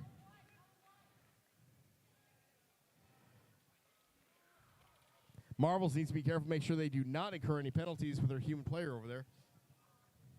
They're lining up to put them on the backdrop. Carlsberg, meanwhile, getting some points off the backstage to move on to the backdrop.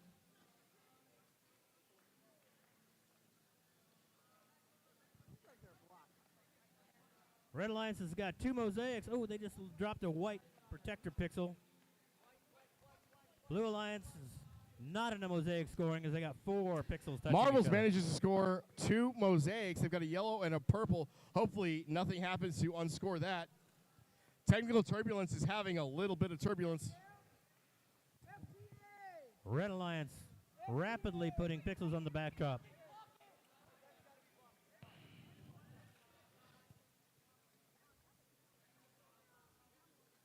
Red Alliance 110 to 69. Red Alliance trying to get out of their own way to score. The Turbulence robot is still down. Carlsberg is trying to recover. They've got, unfortunately, they do not get any mosaic bonus points right now. 15 seconds to go. And I couldn't tell which Red Alliance robot that was, but one just shot into the 20-point zone. And, oh, it bounced back. They've got 40 points worth of drones in endgame. Both red robots are off the field. Carlsberg gets off as well. Preliminary scoring, Red Alliance 215, Blue Alliance 138. All right, the Central Arena ring number 2.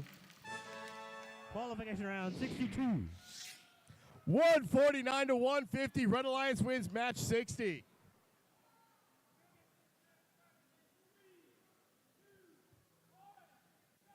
All right, we got 4 robots on the move. Who we got out here, Fritz?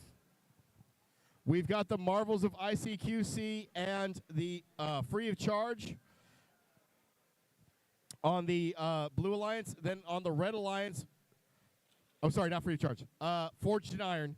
Then on the Red Alliance, we have Free of Charge and Tier 1. All right, Blue Alliance. Scores 1 on the backdrop. For points, 2 parts. Drivers, pick up your controllers. 3, 2. Looks like a 10-point 1. advantage for the Red Alliance after the first autonomous period. All right, we got all 4 robots on the move. Red Alliance picking up from their wing. Meanwhile, Blue Alliance picking up some strays out in the field. Tier 1's got a really, really fast robot. They go over, they grab a couple pixels, and they are solid. ICQC is trying to score a yellow mosaic, and they've got it if they can keep it. Oh, there's a little bit of robot violence there between ICQC and Tier 1 that keep bumping into each other. Free of charge goes over to the wing, and they get a pixel. Now they're kind of screened with the other two robots. Blue Alliance is now setting themselves up for a purple mosaic. And they've got a white mosaic stuck under their chassis. They need to dislodge that before they can score the two pixels in their intake. But they're going to go ahead and grab that white one and score it because why not?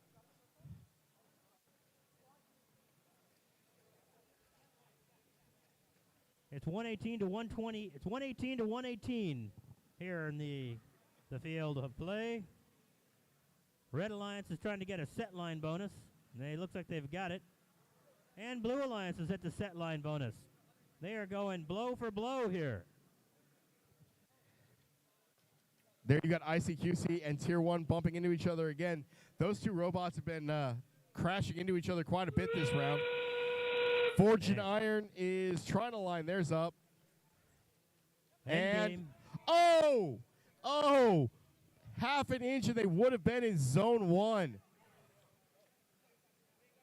Both red drones launch at the same time. They get into Zone 1 and Zone 3. 40 total points. Now they're both lining up to try to hang. And we got a Zone And 1. ICQC manages to get into Zone 1 as well. Wow. Preliminary scoring, both teams over 200 points. ICQC, make sure you do not leave with that green pixel.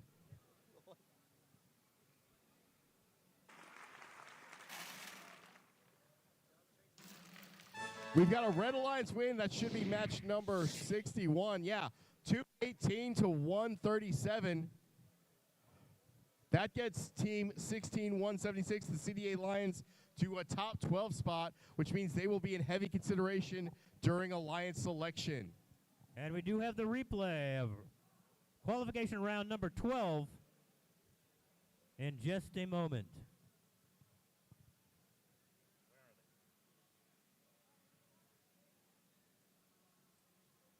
After this round, we will have our esteemed host, Lon Cherry Holmes, run you all through final selection in just a moment.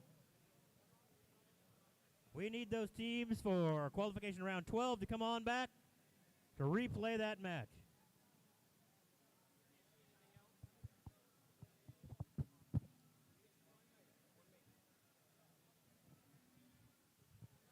All right, we are... Head referee for match number 62 is Blue Alliance wins. Final score 236 to 222. It's 30 points in penalties that was the deciding factor there. And that moves one team up into fourth. That will be an Alliance captain selection pending the 23-778, the marvels of ICQC. That's incredible.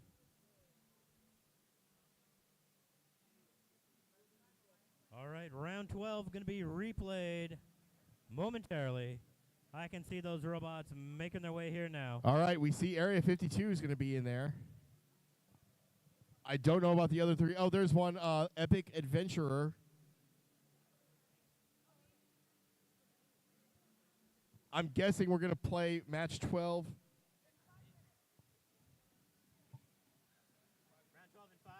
Match 12 will start in 5 minutes. Go ahead. Now's a good time to go up there, get something salty and something, to drink.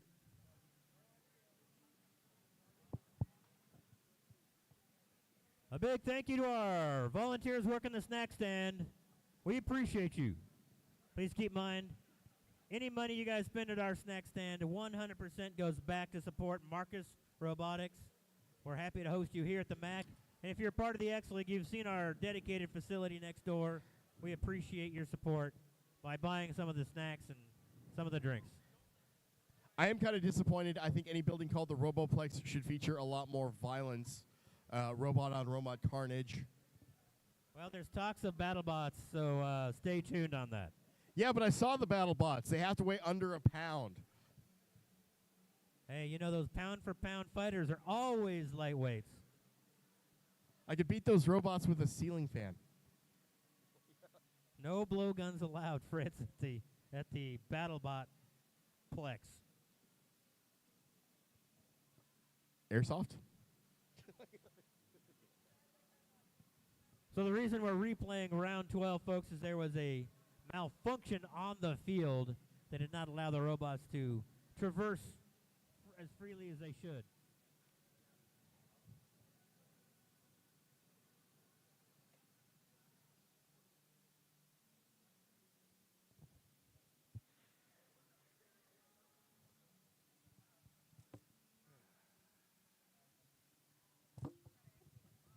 So the four teams that we're going to see on this one are Team 19587 Epic Odyssey, Team 18227 Area 52 on the Blue Alliance.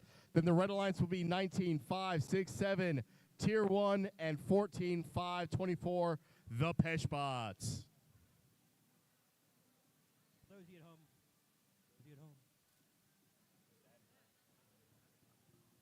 for those of you at home,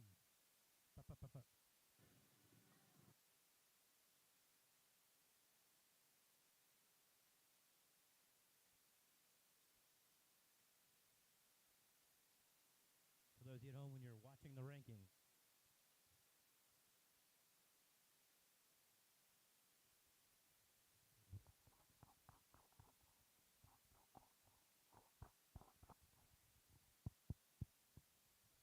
Check, check. If you're tuned in at home, you'll see those rankings off to the right in the white boxes, black numbers. Those will change a little bit after this replay.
All right, ladies and gentlemen, after this replay is done, we'll take a 10-minute break and then do alliance selections for the finals.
All right, this is the replay of qualification round number 12.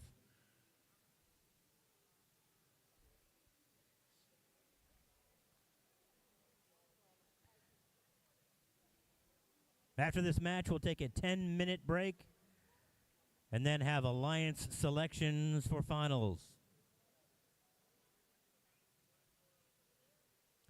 During alliance selections, you're going to hear the word gracious, because that's a big key here at first, being practicing gracious professionalism.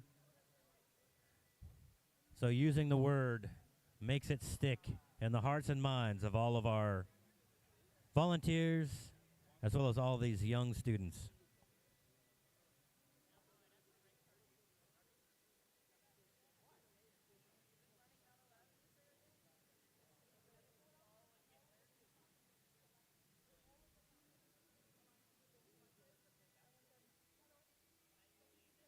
Oh, the Rock is back. Yeah, it looks like they're testing the camera placement to make sure that wherever, whichever mark they end up on, they can get it. Area 52 is not brought out of a scoring piece. I wonder if they're just planning on scoring. Or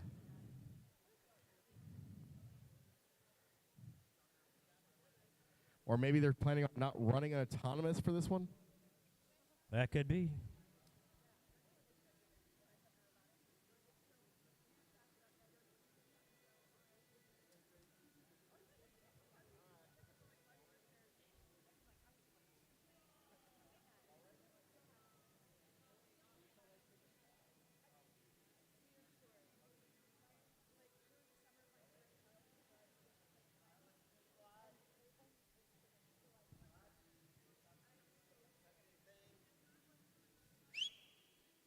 All right, randomize.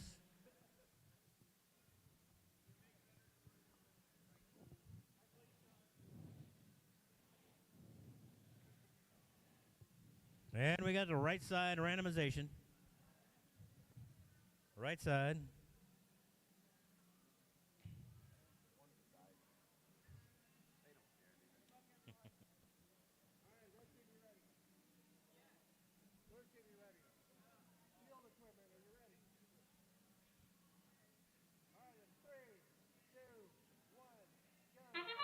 All right, we're underway here in the qualification round number 12, redo. Oh, Peshbots just barely misses with that yellow pixel. All right. Went in and then bounced out. Tier 1 looks like they're trying to gather a white pixel in order to score, but because of the placement of the purple pixel, they have to make sure that they're off the line. All right, two white scored by the Blue Alliance. Tier 1 is able to get Drivers, onto pick up your the controllers. right side of 3, 2, 1. the backdrop there. All right, 7-point advantage for the Blue Alliance as we begin driver control. And there's the Red Alliance robots are bumping into each other. Tier 1 now going into the wing. Blue Alliance trying to get a They've yellow got to make sure mosaic they're scored. not too close when the human player is reaching in there. All right, Blue Alliance does score a yellow mosaic. Meanwhile, Red scores a purple mosaic. Epic Adventures looks to be having a little bit of an issue. Not quite sure what's going on there. They've got their claw out. Red Alliance has got a yellow mosaic on the bottom. They need to get a white one. Oh, they've unscored a mosaic. They're not touching anymore. There's Area 52.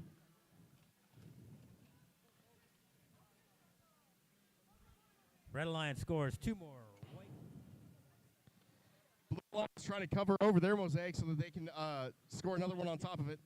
To the set line score, as does the Red. So we have one set line for each alliance. I can't remember if that's a 10 or a 20-point bonus.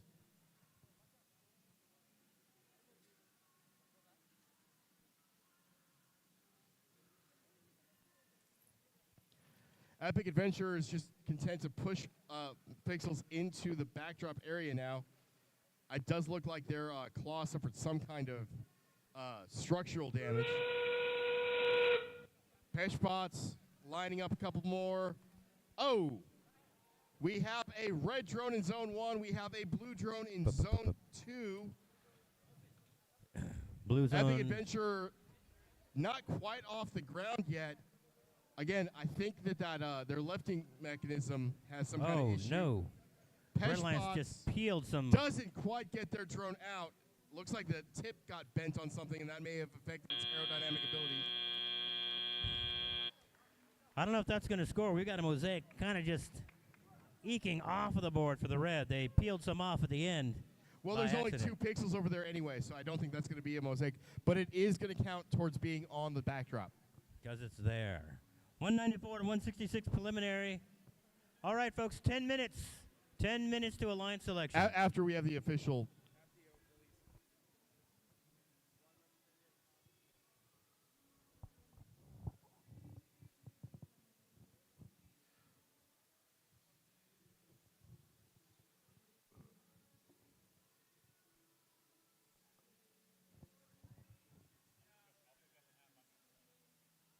Oh, the anticipation of this score.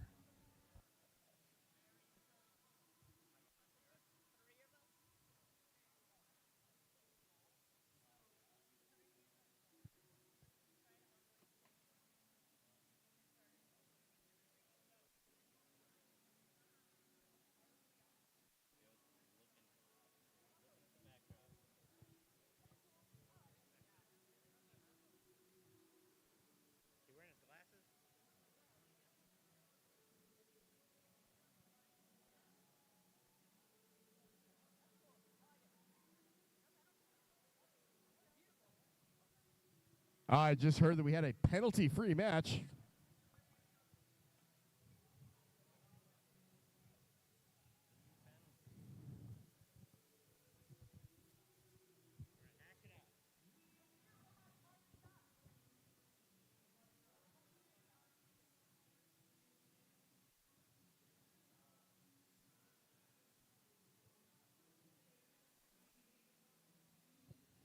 There it is.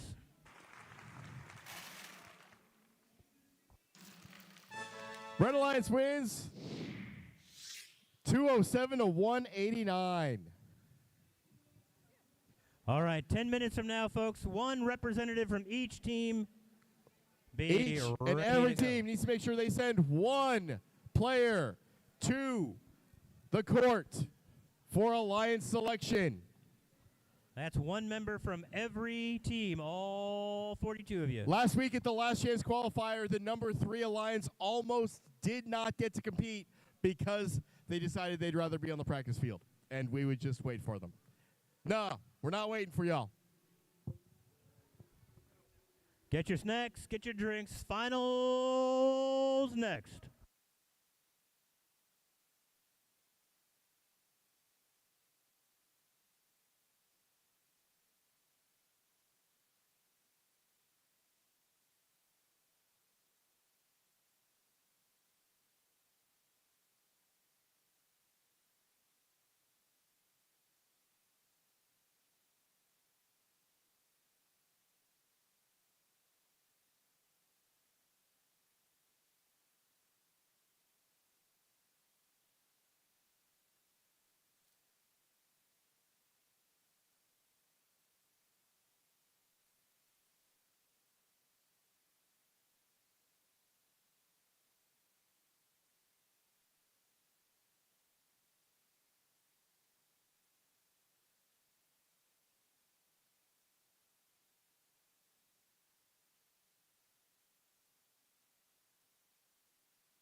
Attention teams, please send one representative to the field area for alliance selection. Thank you.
All right, we're going to get started, and the music turns off, and the crowd gets silent because we got to get through alliance selection real quickly here because we don't want this night to go on until 8 or 9 o'clock, so we got to get started here. But before we get quiet, let's give it up to all 41 teams who are here today. We saw some of the highest scores we've seen in our region in weeks. But of those 41 teams, only 12, I said only 12 of them are going to be moving into the semifinals. I'm going to be inviting the top 4 seeds, and they're going to be inviting people to join their alliance as we go into semifinals. If you're not one of the 12 teams that was selected for semifinals, you are still eligible for awards today, assuming you turned in an engineering portfolio, which I do believe every team did. Well, without further ado, we've done this before all season long, so I'm just going to get started. We're going to welcome our top 4 seeds. Please welcome to the floor seed number 4, team 23778, the Marvels of ICQC.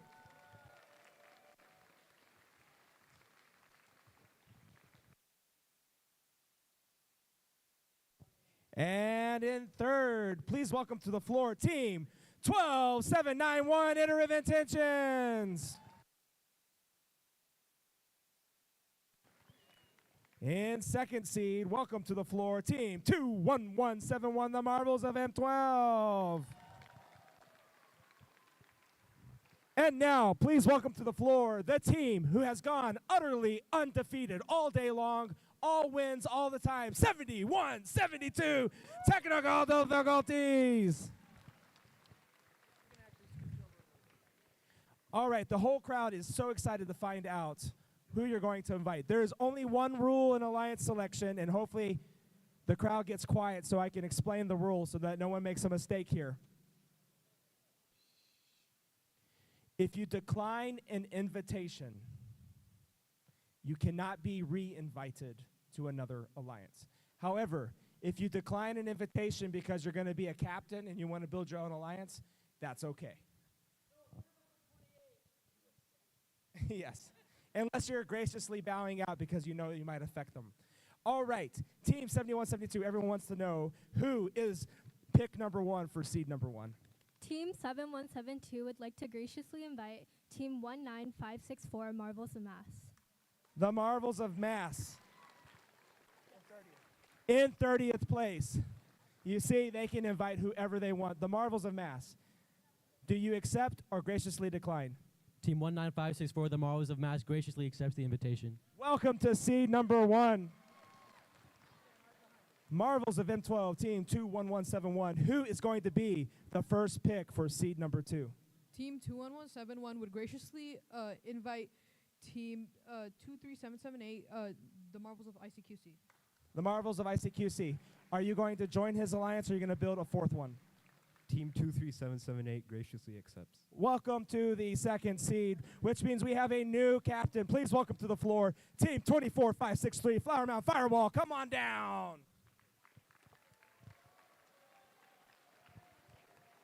Iterative Intentions, team 12791, and our Dean's finalist.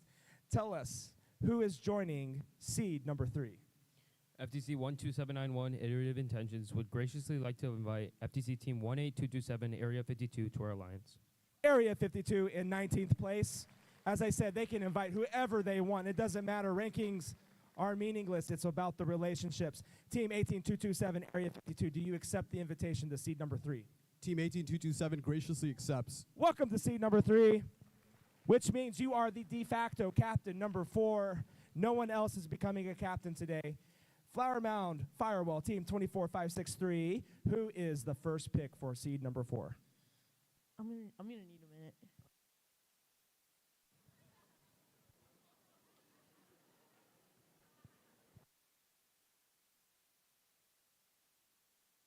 Who wants to join seed number 4 over here? Who wants to join number 4? Huh? Raise your hand if you want to join his seed. Absolutely, yeah. Who wants to move on into semifinals, huh? Are we excited? Some of you are not so sure you want to join it. There's a lot of people who are willing to join seed number 4.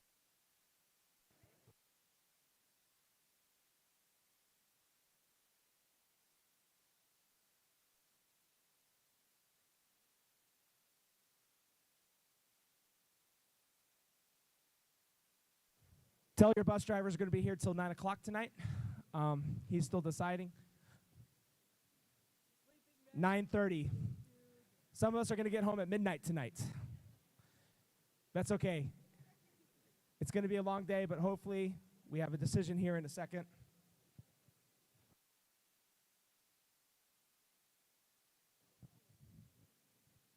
Always be prepared to be a captain. Are you sure? All right, we're all willing to hear Flower Mound Firewall, 24563. Who is your first pick? Team 24563 Flower Mound Firewall would graciously love to invite team, make sure I read it right, 16756 Raider Prime. Raider Prime, come forward from Winsboro High School. The winner of our last call qualifier last weekend is Raider Prime joining the 4th seed. Team 16756 would like to graciously accept. Welcome to the 4th seed. We're going back to the top. I know this team did their homework, and they know exactly who their second pick is. Who is joining seed 1? Team 7172 would like to graciously invite Team 8565 Technic Bots to be a part of our line. Technobots, come on down. Technobots, are you joining seed number 1 today? Team 8565 graciously accepts. Welcome to seed number 1, the Marvels of M12, Team 21171. Who is joining your alliance? Team 21171 would like to graciously invite Team 21813 Prototype. Prototypes. Team 21813 Prototype, are you joining seed number 2? Team 21813 graciously accepts. That means we have 2 spots left. Iterative Intentions, Team 12791. Who is the second pick for seed number 3? Oh, I'll have to find it. Oh, he's got to find it. He's on the page. He's on the page. Team 12791 Iterative Intentions would graciously like to invite Team 22381. The marksman, come forward.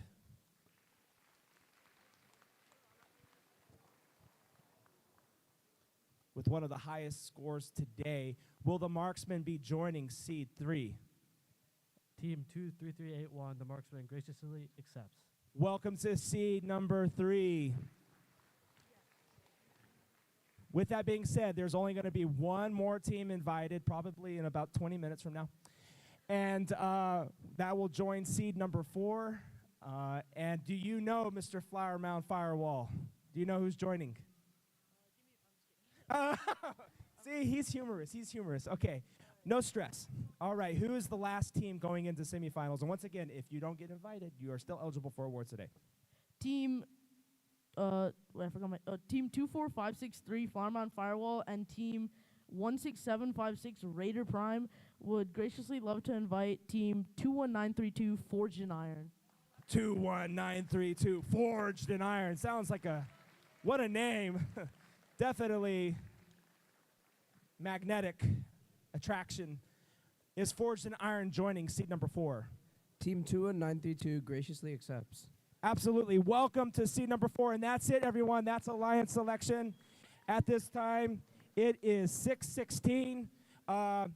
Maghrib prayer will be over there for all of our Islamic community. And all 12 of these are going to go into a meeting with our head referee.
We should all celebrate that STEM education is a popular topic, but we must be very careful thinking that STEM or even STEAM is enough.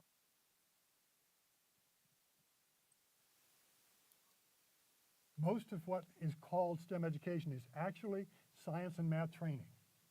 Being on the first team is real education that includes STEM topics, but it also includes appropriate emphasis on creativity, teamwork, community service, leadership, entrepreneurship, and a whole host of things that you need to know.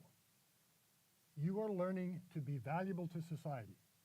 You are learning to respect your own ability to make a contribution and feel wanted and needed. Good stuff.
All right, ladies and gentlemen, as you can see, we're getting ready to start the finals here at the North Texas Regional Championship. And so for semifinal match number 1, we are going to have in the Red Alliance technical difficulty 71-72 and the Marvels of Moss 19-5-64. Their opponents in the blue corner are Team 24-5-63 Flower Mound Firewall and 21-9-32 Forged in Iron. Now, for those of you who are new, each semifinal is going to be a best of 3, meaning you need 2 victories to move on to the finals. Here's the other hitch. Each alliance has 3 teams, not 2.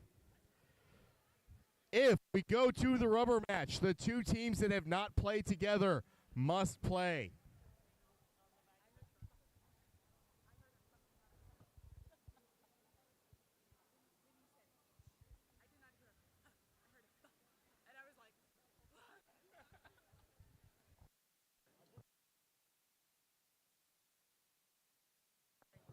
We'll also run these semifinals on rings 1 and arena 3. Final will be, I'm guessing, in field number 2.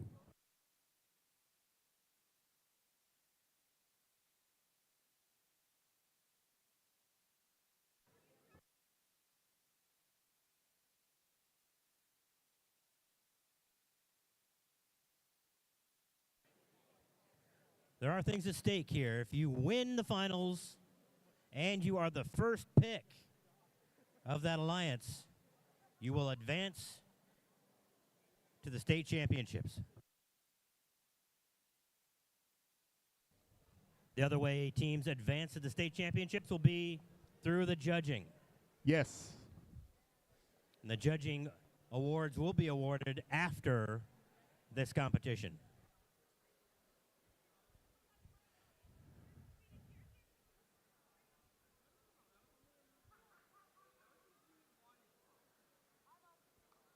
After these semifinal matches, they'll have around 8 minutes to prepare to come back. Right. The 2 alliances that move on are going to have a little bit of time to game plan, strategize, and see what they want to do, if they want to change anything, if they want to look at their alliance matchup. The important thing is, remember, if you get to a third match, you have to play the 2 teams that have not played together.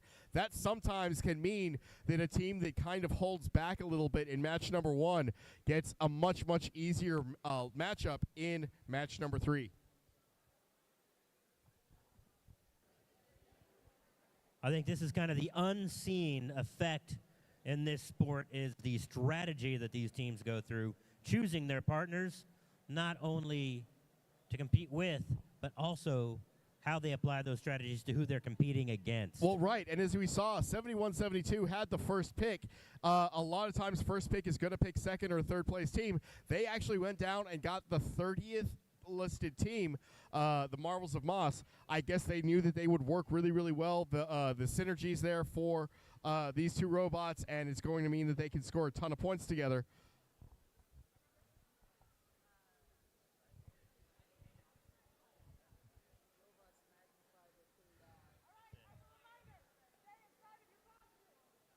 All right, we're getting final instructions to our alliances here. We're going to get ready to start.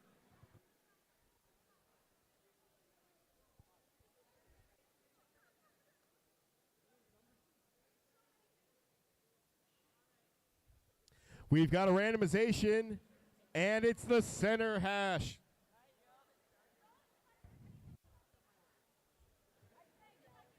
Let's get noisy, folks.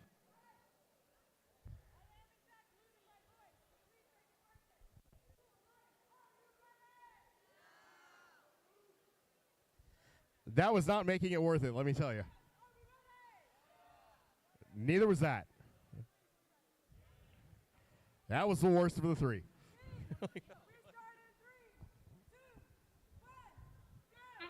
All right, we're underway in finals. All Match four number alliances one. are off the mark. We've got purple pixel scored on all four. 71-72 rolls over and destroys Marvels of Moss's team prop. And unfortunately, they dislodged their purple pixel from the board. Oh, Blue Alliance collides with their partner bot and misses the drop on the backdrop. At this point in the evening, folks, we should see Pick up your close controllers. to, if not more than, 100-point 2, 1. autonomouses. All right, all four bots on the move. Red Alliance really fast en route to the other side to get those bots. Marvels of Moss calling for a penalty. They wanted. They said that the other team was blocking.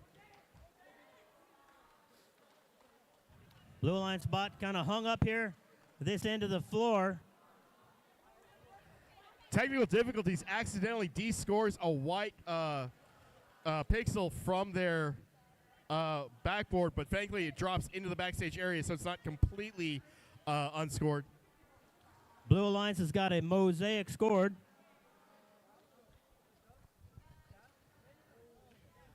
I can't tell what's going on with Flower Mound Firewall, if their robot is dead or if... oh!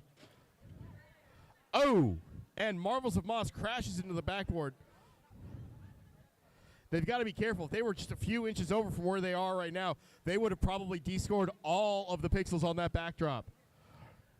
Red Alliance, 100-point lead right now. Oh! As that Blue Alliance robot is not moving. Forge United is doing everything it can to hold the Blue Alliance in this one, but I don't know if they're going to have enough. Red Alliance trying to get up to that third set line.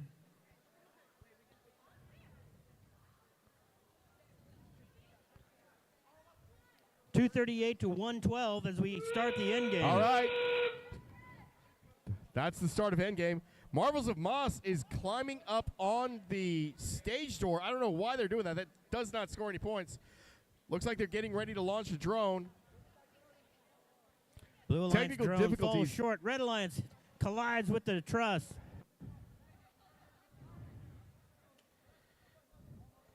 Marvels of Moss is content just to park in the backfield. They're not trying to pull off the field. Technical difficulties gets off the field. So does Forged in Iron. All right. 275 to 130. Looks like a Red Alliance victory, but we got to wait for the score. I didn't see a whole lot of referee action. I don't think there's going to be any kind of penalties on that one. Now we're going to move over to field number 3. Semifinal number 2 between the number 2 and number 3 Alliance. Right, and on this one, we're going to have a Red Alliance of 23-778.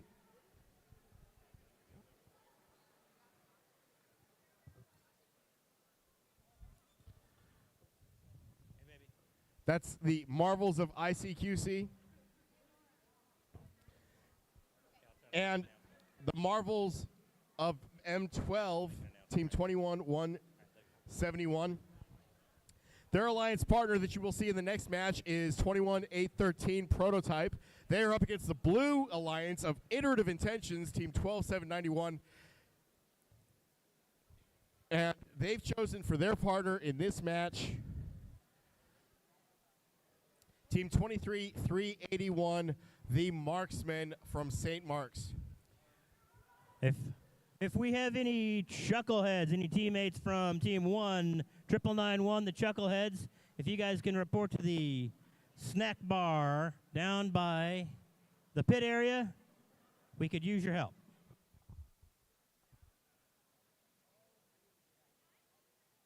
We got a final for round number 1. Semifinal 1, match 1. It is the Red Alliance. Final score, 255 to 130. All right. Alliance number 4 is going to have to strategize big time for the second match.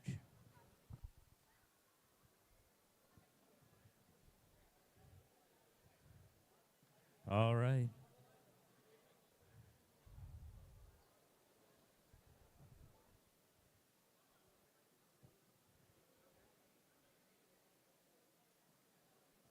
As you can see, the timer is running for the second match for Alliance 1 versus 4.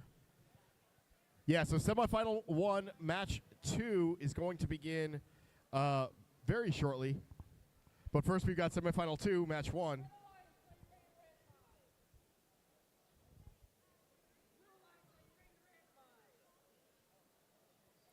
Randomizing for semifinal number 2. It'll be the right side of the floor.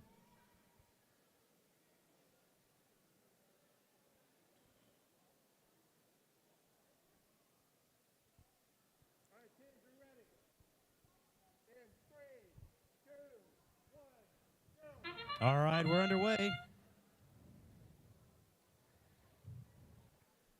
All 4 bots on the move. ICQC drops theirs off, as does M12. Iterative Intentions looks like it has a little bit of an issue. Oh, I think they moved their piece off of the hash mark, and I thought for a second that the St. Mark's team was going to serendipitously move it back onto it, but it didn't quite get there. Drivers, pick up your controllers. All right, we're after the start. 2. Yeah, after the autonomous field, we've got a autonomous portion. We've got a close match, 82-78. It's a 3-point difference. It's anybody's game. All right, Red Alliance quickly going to collect some from their wing or their Blue Alliance also collecting quickly.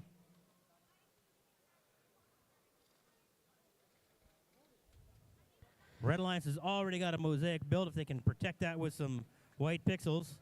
Iterative Intention coming over with 2 purple pixels, trying to place those on the board. Blue Alliance. Oh, and they no, bumped they into the knocked their backdrop, mosaic unscoring their mosaic there. That might cost them. St. Mark's recovered for the Robot Blue is looking to line up with the wing.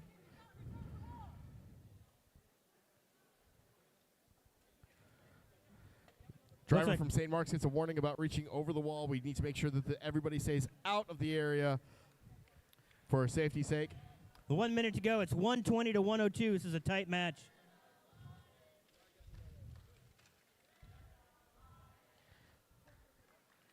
Nine-point difference with 45 seconds to go.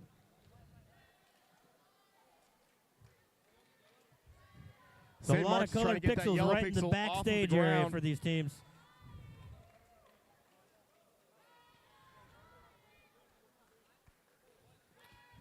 Blue's having a hard time getting that yellow pixel. There's endgame. And I can't be sure, but I think it looks like the St. Mark's Robot has a bit of a power kill switch. What that does is when they get closer to the backdrop, if it is what I think it is, it cuts the amount of power to the motors to give them better control. All right, we got a red drone scoring, a blue drone scoring. St. Mark's is able to get off. Oh, not quite. I think they're waiting. Oh. Oh, and the Red Alliance only got ICQC does one not hanger. quite get into place. All right. Endgame's going to favor the Blue Alliance on that. Have to see what the final score comes in at. Up on the screen, you can see Center Stage brought to you by RTX and First in Show this year, sponsored by Qualcomm. We got 3 minutes and 35 seconds to the second match between Alliance number 1 and Alliance number 4.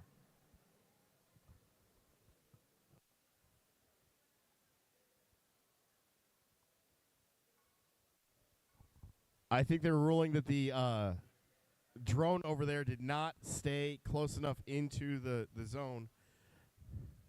I think one's going to score, but there's another one that's outside. Right, the zone one will score. The 30.1 will. The 20.1 unfortunately is not on. Is not close enough to the wall.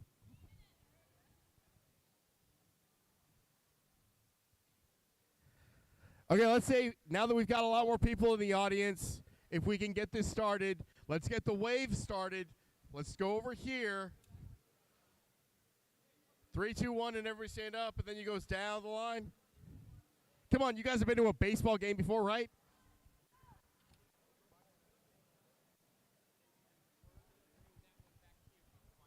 You can see in the center ring, the First Alliance is appears to be aligning with their partner bot on a delay for autonomous. Yeah, so this one, it looks like it's going to be Technobots and technical difficulties. It looks like they're going to be going against Forged in Iron and Raider Prime.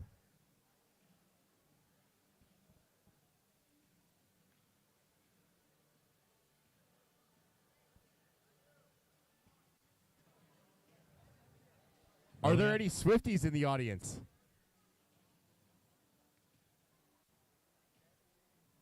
Ow.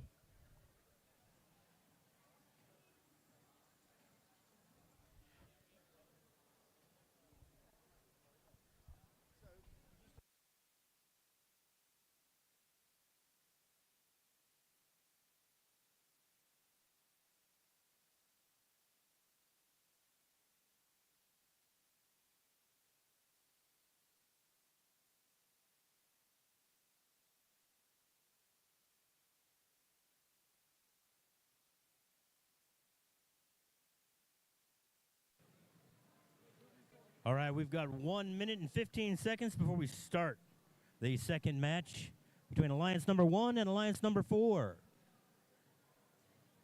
I'd like to once again thank you all for coming today. We appreciate your support, appreciate you being here. For all of you kids, take an opportunity to look around, look at the adults that are supporting you, the volunteers, your coaches, your mentors, and make sure you're thanking them for everything they do for you. Without them, it'd be hard for you to be here.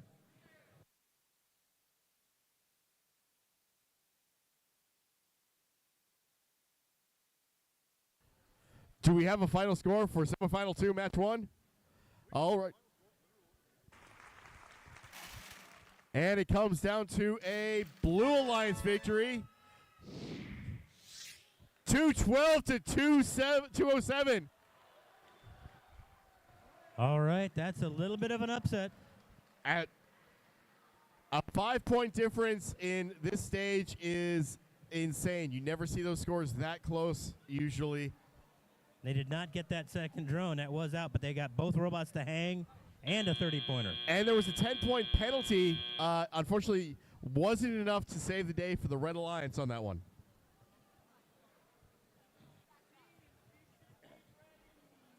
All right, time to direct your attention over to field number 1, as we have Alliance number 1 made up of technical difficulties,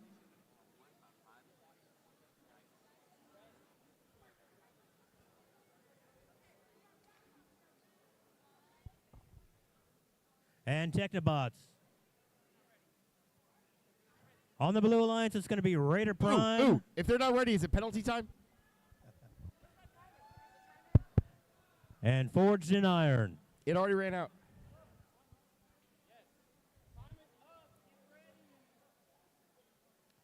Penalties can be incurred for delays of game.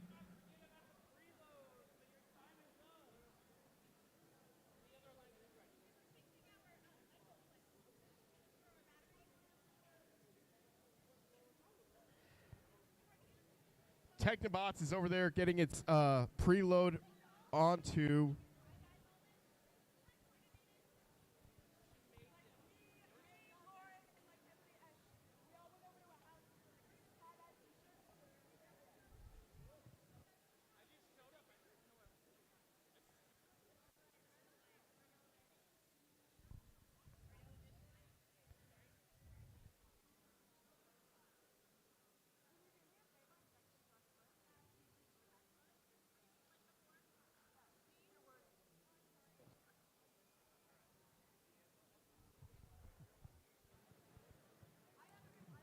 We're going to make this field tip-top for this elimination match.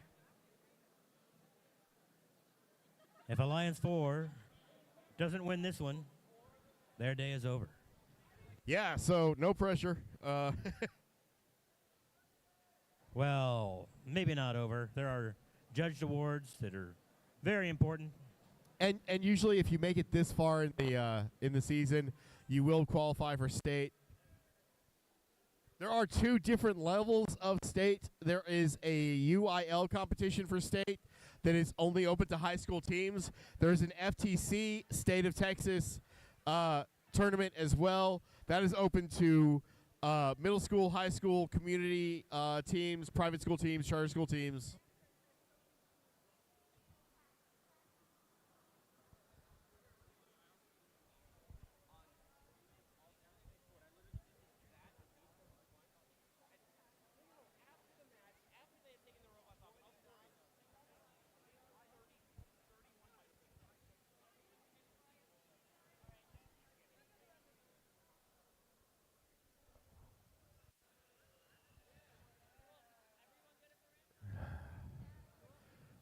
All right.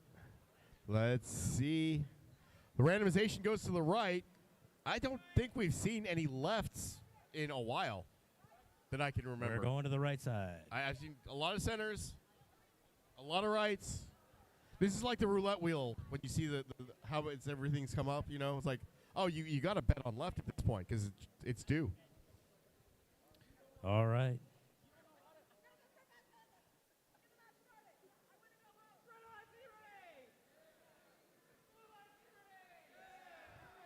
All right, Blue Alliance is definitely a lot more ready than the Red Alliance.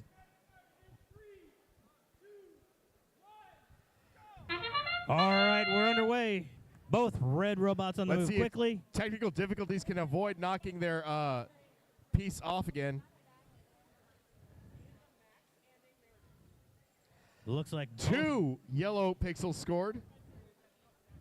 Technical difficulties is going for 2 white pixels as well. And then seeing if they can get 2 more. There's 8 seconds left in the autonomous period. All right, blue got 1 pixel scored on the And backdrop. they do get it. They've got a total of 6 pixels scored in the backdrop area. Drivers, pick up your controllers. 3, 2, 1. 118 to 66 after the autonomous period. All right. Blue Alliance got their work cut out for them. They're working their way to get pixels from their wing. Raider Prime running over to get a couple of green pixels. All right. Technobots wisely gets out of the way so the technical difficulties can get their piece on. Technobots now has a white pixel. They're trying to cover up the yellow mosaic to make sure that they can score another one and get the height bonus. Red Alliance has scored a mosaic, and they're at the first set line already.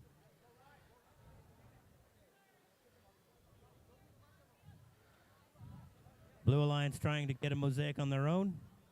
Yeah, Fortune Iron is now going for that yellow pixel, trying to score that multicolor mosaic. And a mosaic for the Blue Alliance. Technobots needs to be careful. They are hitting that board kind of hard. I'm almost surprised they haven't knocked the any of the pixels off of the backboard at this point. Red Alliance got his second mosaic. Red Alliance is really, really close to hitting that second strike mark at this point. Raider Prime is having some issues. That is not what you want to see at this stage of the day. Blue Alliance says the Raider Prime bot is stuck in the middle of the field and appears to be out of commission. Red Alliance has a score of 218. Blue Alliance is up to 110.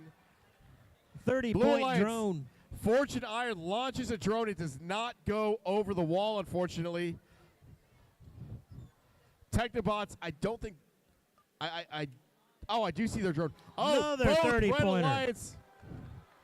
60 points worth of drones for the Red Alliance. And are both robots hanging? Yes, they are.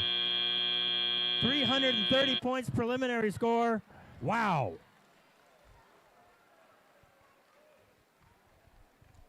That is going to be hard to beat. That was definitely one of the most impressive matches we've seen so far today. It's just really, really unfortunate the Blue Alliance had some issues there. Just making it this far, though, got to be feeling strong that you had a successful day. Oh, yeah. No, when especially the teams here that are affiliated with high schools and middle schools, they're going to go into class on Monday with their head held high. Hopefully teachers give them a lot of congratulations and everything else that they deserve.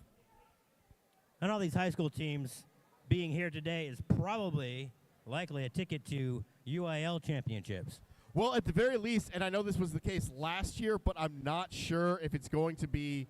I'm not sure if it is today. I need to talk to Lon about it. But last year, all of the teams that made it to the area qualifier or the area championship did go to UIL state. Not necessarily FTC state, but they did qualify for UIL state. So.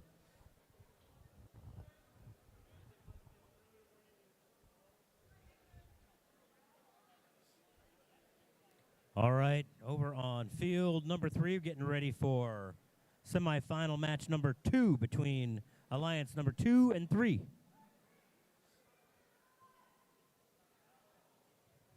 And we've got a final for round 1, Alliance 1 versus 4. Not any surprise there. The Red Alliance does go through. Final score 330 to 111. That is the high score for the day. 100 points autonomous, 130 driver controlled, 100 at in-game. That's 2 drones in the high zone and 2 hangs. 2 hangs. That's the maximum points you can earn. I missed a few on the autonomous phase. Well, they were able to get 6 pixels onto the backdrop, including both on the right mark. Because it was only 100. It would add more with all those backdrops. Get it.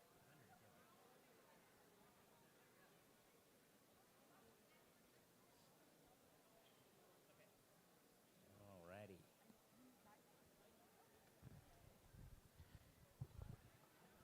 So for semifinal 2, match 2, we've got Iterative Intentions teamed up with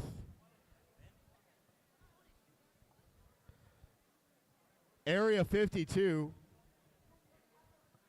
Then the Red Alliance, we've got, let's see, the M12 teamed with the Marvels, with Prototype.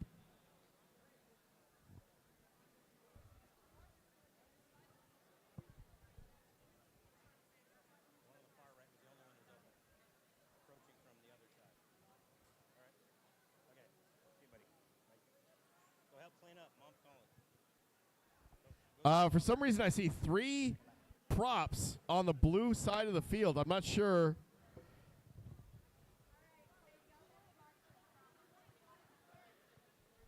Marksman, come and get your prop.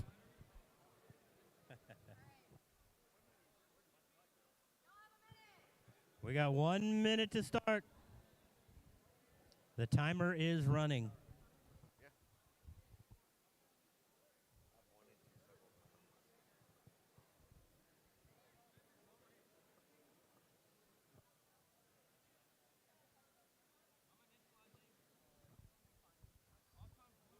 Iterative Intentions and Area 52 win this match. They will face off against Alliance number 1 in the finals. If, however, the Marvels of ICQC and Prototype. So right now we've got Prototype and M12 together. They're trying to hold on to the Red Alliance's chance to advance to the finals. We're going to go in just a moment.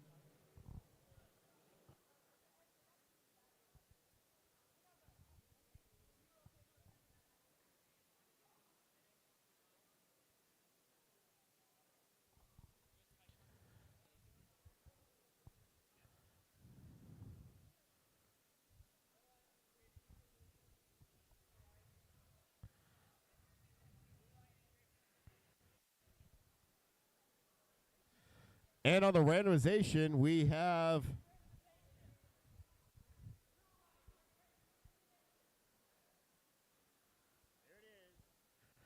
center.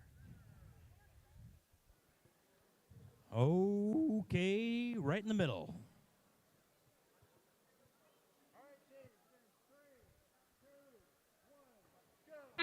We are underway. Boom. both Red Alliance bots on the move quickly.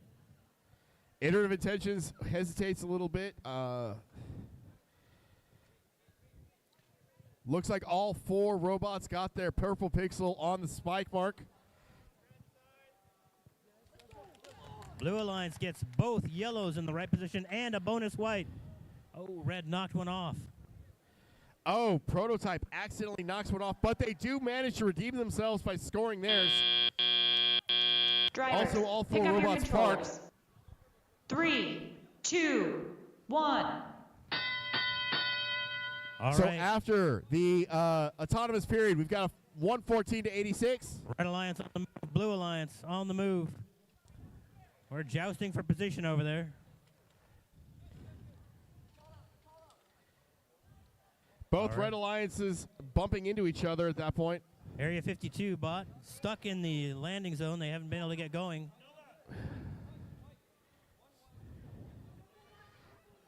It's going to be hard for the Blue Alliance to hold their lead. Oh, Area 52 is having some issues right now. We've got a broken robot, too, with Prototype. Prototype, They got an arm has a wire. They've got and a claw hanging. That's a servo that's hanging down. They're down to 1 claw. And that is bashing into the backboard, knocking pixels off. Yeah, I don't know what the strategy is because this could easily be their last match of the day. It is 114 to 101 with 56 seconds to go. And because M12 was in the last match, if there is a rubber match on this one, if it does go to a match 3, Prototype is going to have to compete with ICQC. And Prototype is now just posted up here in the middle of the floor. Maybe they're just going to push some things into the backstage area or get out of the way. End game. Iterative Intentions goes over to get a couple pixels. Oh! Prototype shoots into zone 2. Let's see, who was that? Was that Iterative Intentions? Gets into zone 1 and then lines up to hang. Oh no, sorry. Iterative Intentions gets into zone 1. Area 52 got into zone 3. Oh, zone, another zone 30-pointer zone 1 for the Red Alliance.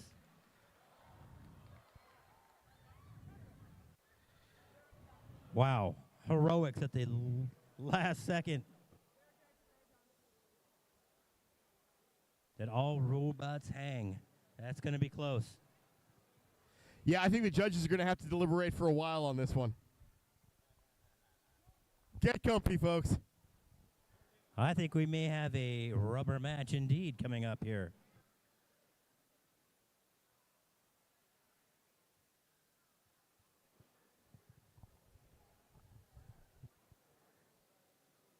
That was a very tight match. Well played on both sides, given some challenges with some claws breaking. Right, again, when you've got those 3D printed parts, you've got to make sure that your infill settings are right. If you put too much infill in there, the piece gets a little bit too heavy, a little too clunky, and it's harder to control. If you don't have the right, if it's too low on the infill setting, it's really, really easy to have the piece fall apart or crack, break or something. Our fenders actually crunched down in a way that it's kind of satisfying. It was like one of those ASMR videos that you see on Facebook, but it was not. It wasn't a fun crunch while I was sitting there as the coach of the driver team watching our robot run into the truss over and over and over again.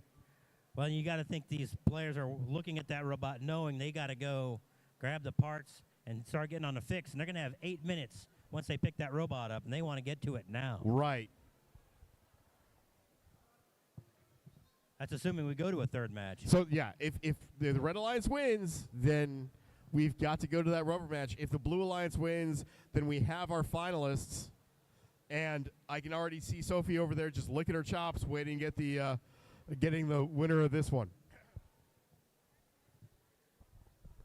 So when you see a claw like that come apart, is that something that can be fixed in 8 minutes? You know what? I didn't see exactly what broke on it. If it's just a hinge, it might be as easy as putting a screw through there, with a nylock or a bolt. you know, if the 3D printed part actually cracked, then you might be in a little bit more trouble. And of course, there's always the engineer's best friend, duct tape. I was just going to say, does every team have a MacGyver on board? Well, like I said, when we had our infill settings really, really low, we had about 5 rolls of electrical tape to wrap our bot up between each match. And it didn't look like the pit crew from a NASCAR race. It looked like boxing coaches in the corner trying to tape up our robot. Hey, if it gets the job done, that's what matters. Cut me, Mickey. Cut me.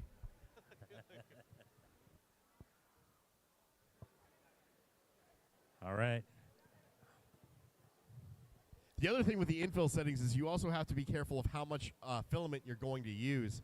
Some of those prints that we did ended up taking more than a roll of filament, and you've got to make sure you are there to switch it over the moment you start to run out. Otherwise, your print is completely wasted. And if you've gone through that much filament, you know, each roll is between $20 and $30, depending on the quality.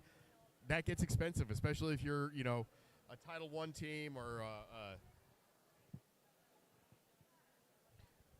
All right, looks like we are getting ready to post a score here. All right, we've got a thumbs up from Erica. That means that we're ready to see it.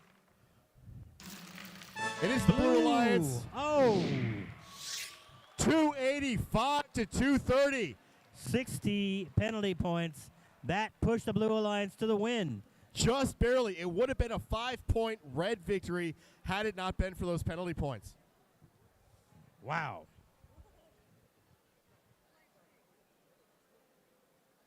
That is an upset. Alliance 3 now has 8 minutes to get ready to go face off against Alliance number 1. So, right, Iterative Intentions, Area 52, and I can't remember who their third. Oh, St. Mark's.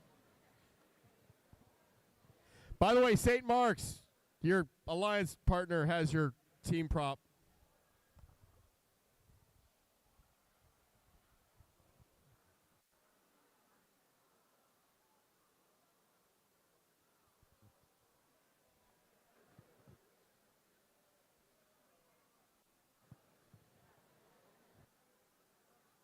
All right, we got a timer going at 7 minutes to the first match of the final between Alliance number 1 and Alliance number 3. That's right, folks in the stands. You have 7 minutes to run upstairs to the concession stand, grab yourself a Reese's, grab yourself a Dr. Pepper.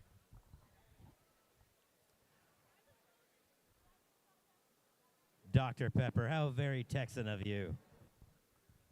Hey, I've been here since I was 9 years old. And because I know everyone in Flower Mound loves to hear it so much. No, I was not from California. I was from Iowa. If you want to stone a Californian to death, where's Casey?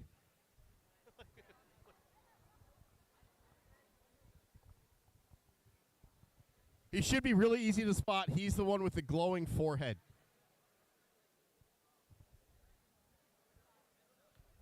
Ladies and gentlemen, while I've got your attention and we're waiting, I do want to announce something. We are hosting a scrimmage for the state competition. There will not be awards given. It is a chance to prepare for the state, both UIL and FTC matches. It will be at Hedrick.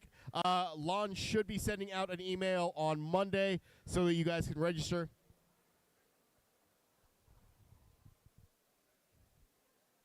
Take full advantage of every opportunity to scrimmage before state. Right.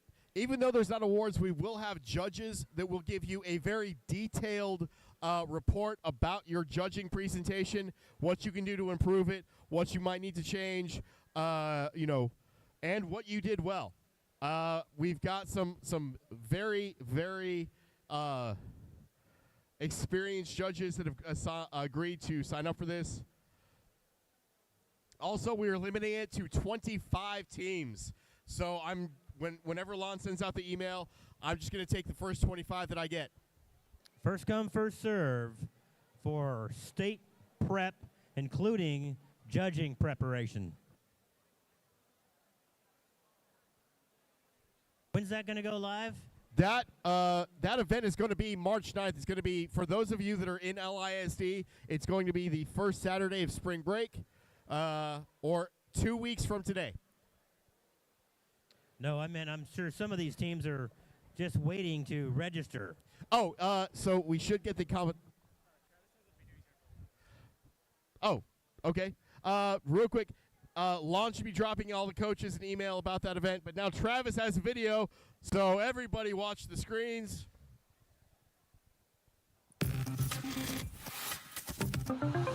Objective truth is a big deal.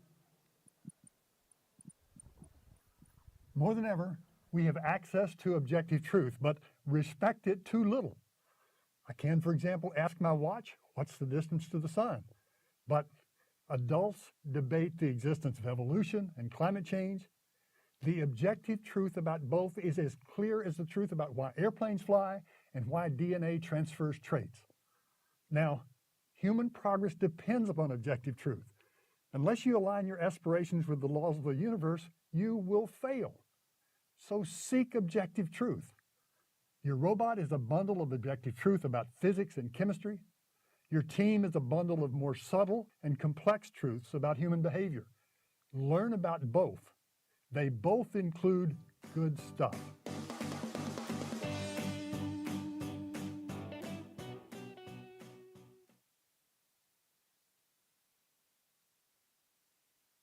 All right. 3 minutes. Okay, all.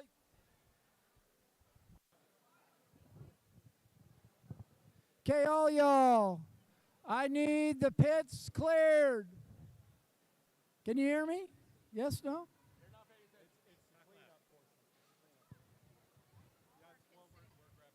Guys, if you have stuff in the pits, please remove it now.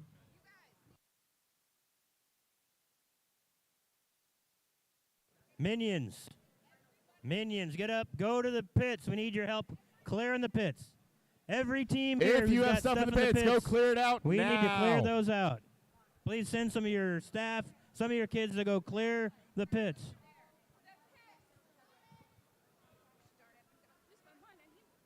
Okay. Casey, were those the La Brea tar pits? The tar pits.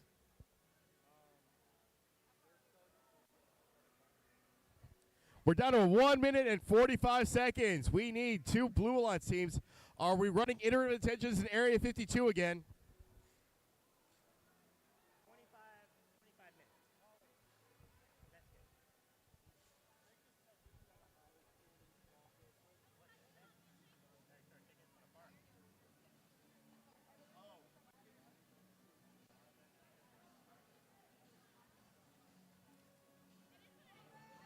All right, pressure's on, Patrick. We got 1 minute and 20 seconds.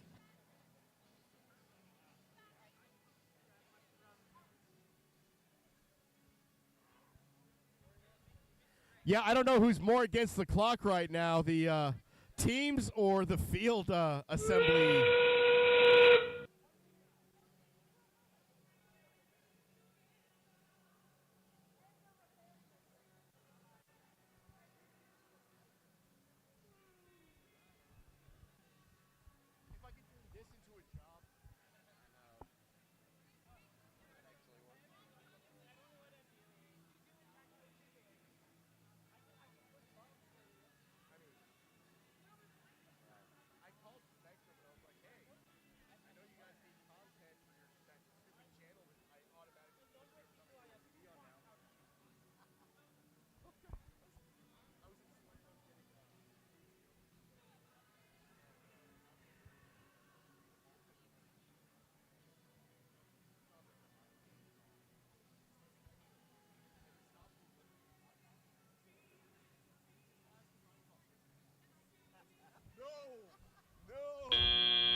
All right.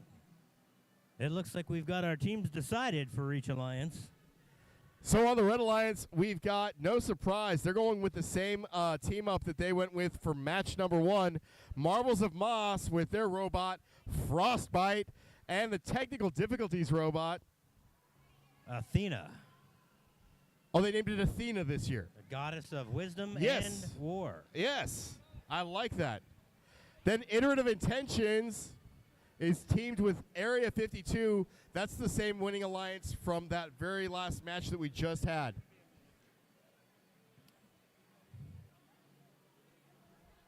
We could be in for another barn burner score here. Yeah, for those that are those that are gambling on these matches, 1, gambling is illegal, stop doing that. But 2, I'm going to set the over-under at 550.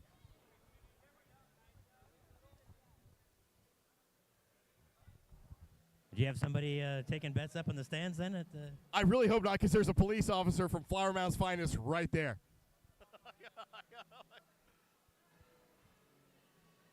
I am not at all taking 10% of this action. All right, looks like our field crew is nearly done getting the. Hey, honey, how'd your day go? It was great until I tightened up and incriminated ready myself. for this final. We want to make sure it's done right, so we're getting these pieces tight and right.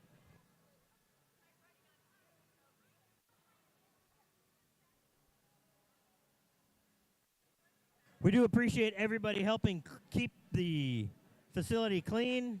Please do, if you have any garbage, refuse, please put it into a trash can if possible. Also, if your pit has not been cleaned up, as we get ready to start the finals, please get your pits broken down, and that room will be cleaned up I need to soon. know how you still have any energy, and where is the coffee located exactly?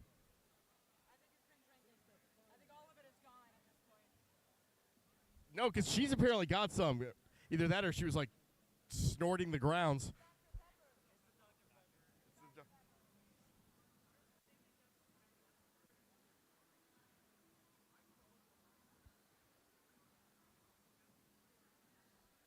Well, you know, while they're still fixing the field, you might as well just get in front of the camera and dance for the people watching at home.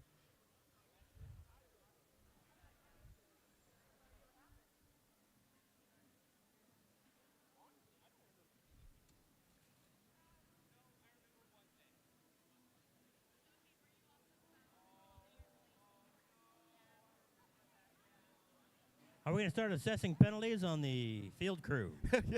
Yeah, and seeing as how one of them is closely associated with one of the teams on the Red Alliance, I say that's where those penalties should go. Right, Sophie?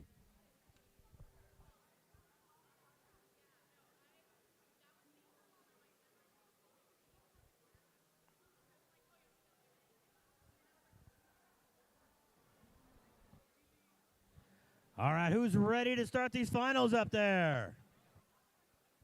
No one. Are you ready to? No. Can't say that. I'll get sued. I don't think he coined robot on the end of that. Are you ready to robot? Yeah. That's covered under homage law. Homage law is something I had to study because we were turning our robot into a Jeep Wrangler, and I wanted to make sure that nobody came after me. At the same time, 80% of my school's on free reduced lunch. We don't have squat for them to sue anyway. If you did it right, they'd donate you some parts. You know, we did call every Jeep dealership in the Metroplex, and they were like, oh, that's interesting. Do you want to buy a car? No. Maybe you can sell them the robot after the speed is over. Oh, no, that thing's going in the trophy case.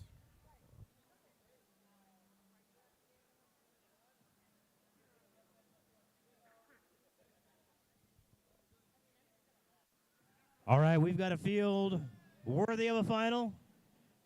We've got 4 robots worthy of a final.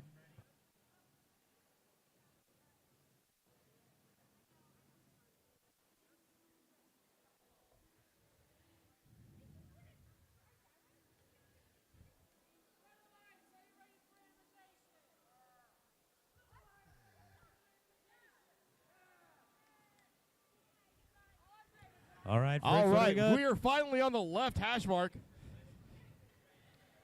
We've got the left side. We're going to put those on the left eventually. Yes, do not have Nova stand One over over here. or step We got over one the more over truss. here. We already spent a lot of time putting that back together. We got too many refs over here. No one wants to step in and move these props.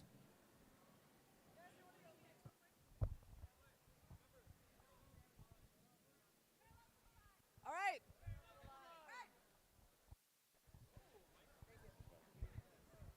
All right. So, I am in fact losing my voice, if you cannot tell.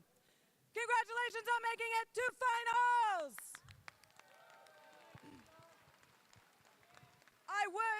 I would like to point out that there are 5 head referees on this field. So whether this is good or bad, we shall see. All right. I'm losing my voice for nothing, so make it count. Blue Alliance, are you ready?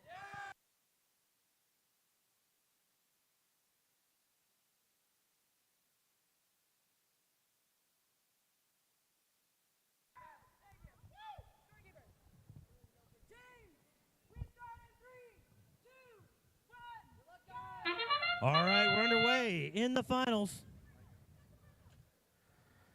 Looks like we've got all 4 purple pixels placed. And the Marvels of Moss gets there. Yes.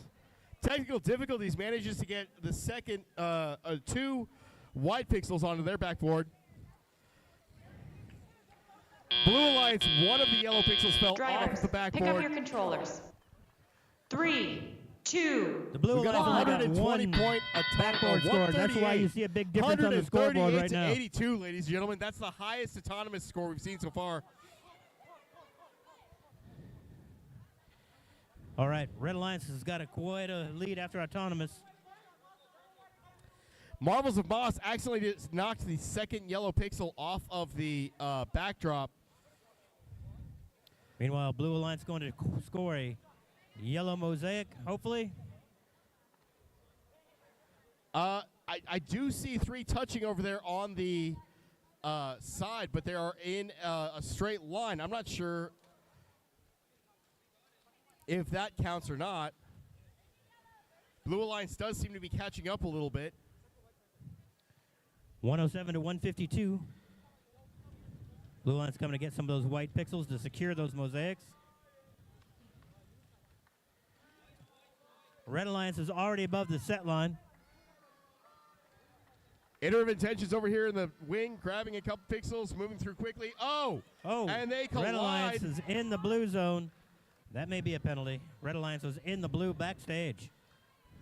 Right now, the determination for whether or not that's going to be a penalty is whether or not they impeded Iterative Intentions' ability to score at all. Oh, and a high-speed collision there in the middle of the field. Yeah, Area 52 is going to have to be careful. They might end up with...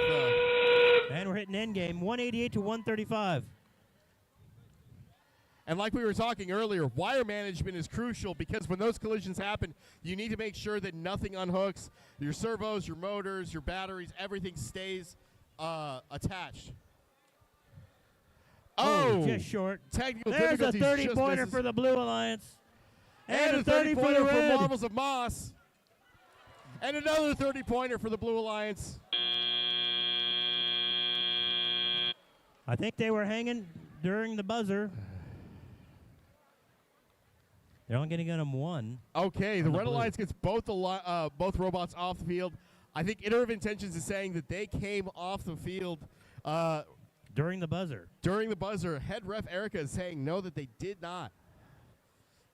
Well, let's see if that 20 points makes a difference. Wow. Those scores were nail-biting. They were going back and forth a bit.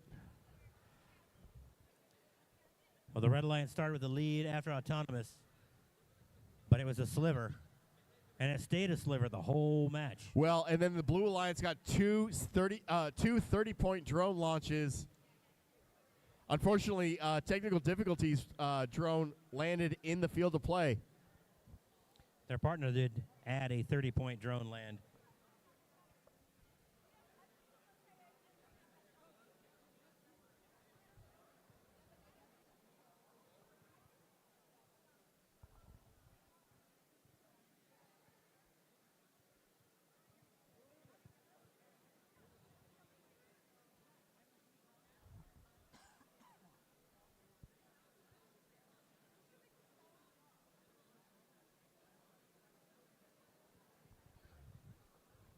All right, deliberation. You can see our head ref chatting with iterative intentions.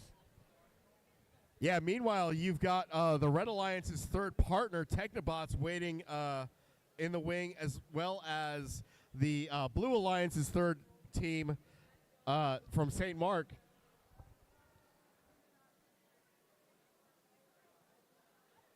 All right.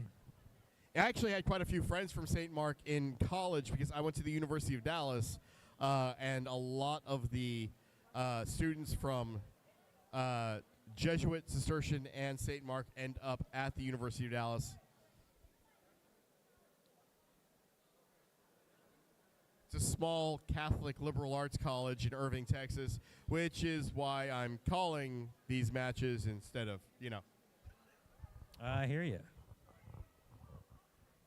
I'm from a much further college away. Well, it's not A&M because you're not wearing that obnoxious ring. Seriously, nobody's listening. I know I had to have offended like at least 4 A&M grads in there. All right, we're clearing our robots. We're going to post we've the got score. a final score. It is the Red Alliance. Final score 303 to 246. That autonomous difference, huge in that match. We now have 8 minutes until the next match begins. 8 minutes. We'll see how the two alliances decide to shuffle.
All right, thanks to Overclock for helping strip the field.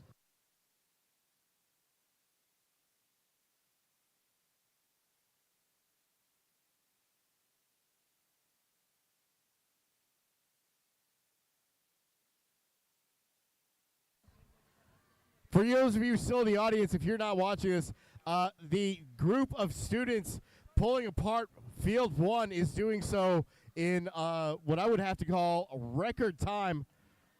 I should think NASCAR would want all of those kids on a pit crew for one of their cars. Yeah, if they could set up a field like that, the day before an event, everybody would be out at like 6 o'clock instead of, like 9:30.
All right, let's hear it for team 15083, Overclock. Possibly the fastest field breakdown we've seen.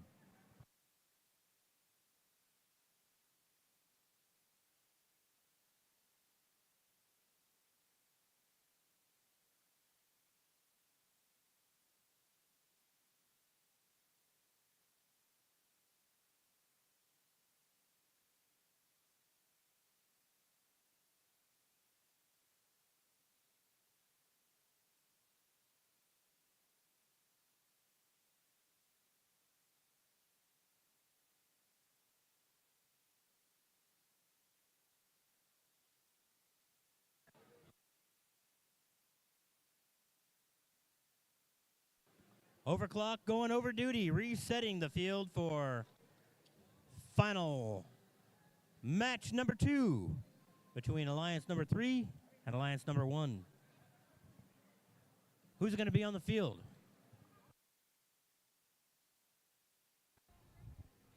So based on how they've been prepping, I'm going to guess that they're going with what they did for the Red Alliance is going to go with what they did for semifinal 1, match 2, and they're going to be it'll be technical difficulties with Technobots.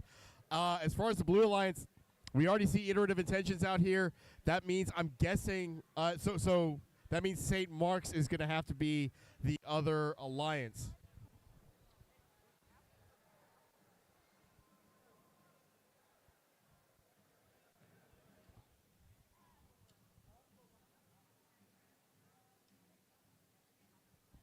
So that means if we go to final 2, match 3, if the Blue Alliance wins this one, the third match will be Technobots paired with Marvels of Moss and St. Mark paired with Area 52.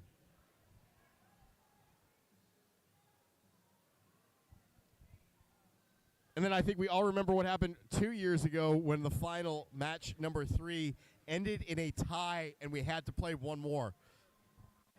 Bonus matches at the finals. That would be fun. Although I got to tell you, I think a lot of people are... At least 3/4 of the audience was kind of bummed because they just wanted a penalty to go one way or the other so that we could end the day, get to awards, and get out. This has been a long day, folks. We thank you for being here since 7 a.m. for many of us. Yeah, I decided to sleep in because, when you're announcing, you don't have to be here that early. Also, the puppy was on a sleepover date. Announcers get to sleep in. Announcers get to sleep in. No. Why do you think I'm not judging today? All right. That's the buzzer, folks. We are getting ready to start match number 2 in the finals.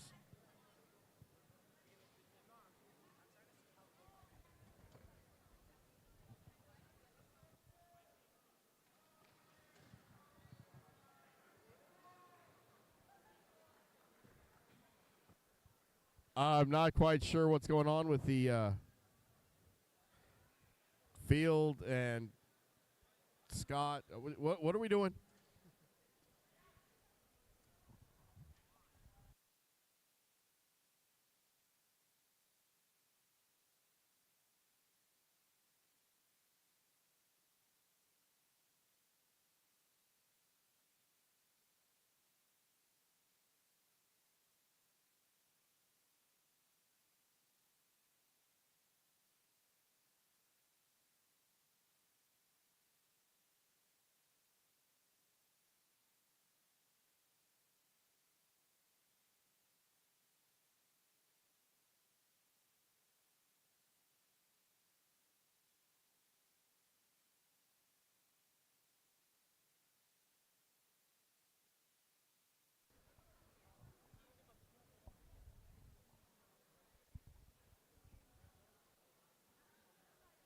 All right.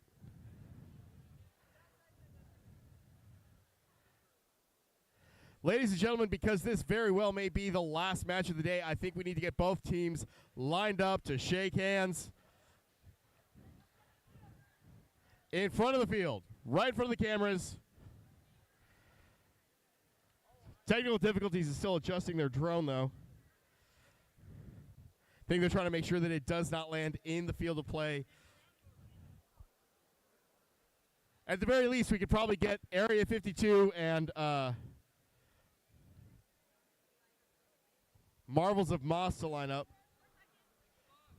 Okay. All right. So as you can see, folks, the padding around the building is red, and we may need to put something up there in case there's a visual sensor looking for a red prop with a red backdrop.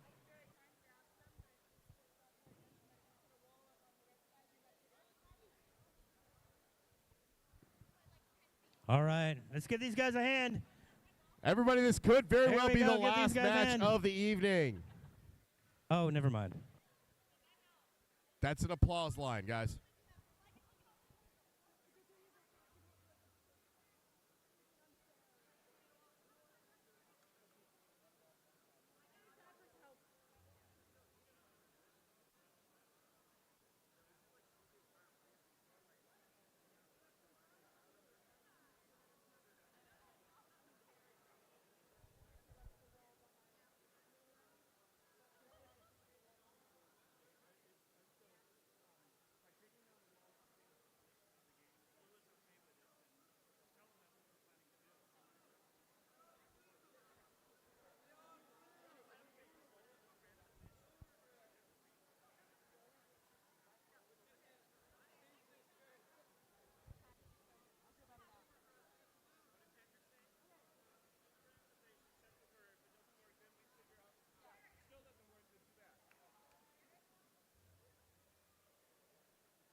That's some gracious professionalism right there. We have a team over here forming a wall.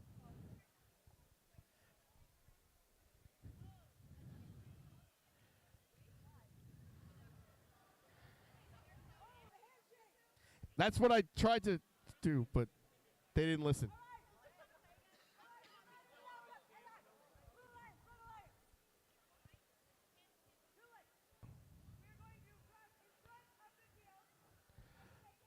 Right in front of the cameras. Make sure the cameras see you.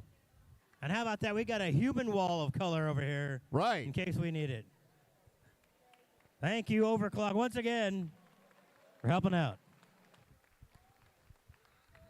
That's that sportsmanship we love to see so much here at FTC.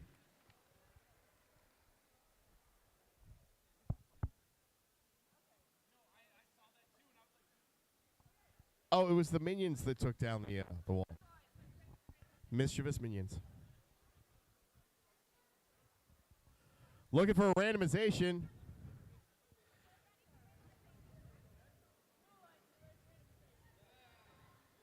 Here it comes. We are on the right hash, the right strike mark. Alrighty. Blue Alliance is a must-win.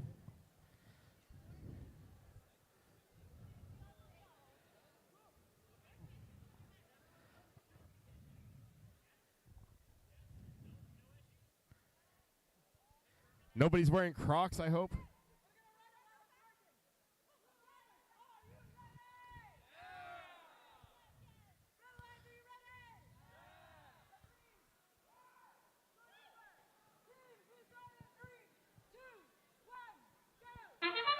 All right, we're underway. Both red robots Oh, quickly on the move. Blue Alliance, first robot. Iterative Intentions is having an issue. Technobots accidentally knocks the purple pixel from technical difficulties onto their strike mark. Blue But I Alliance think I just heard the head referee say that it's not going to Blue count. Alliance missed it. Oh, no. I think she was talking about the yellow pixel that ended up in the backdrop. Drivers, pick up It's a your 50 controllers. point Oh, we've got a...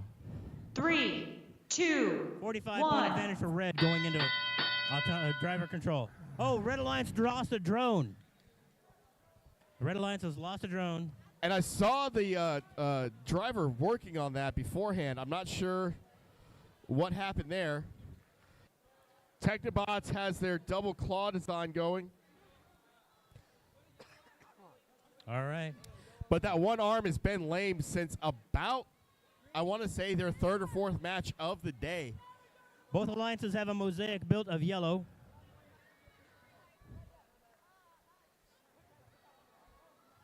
Red Alliance 113 to 61. Technical difficulties puts a purple pixel into place on the white section. Blue Alliance gets another mosaic, closing the gap on that lead.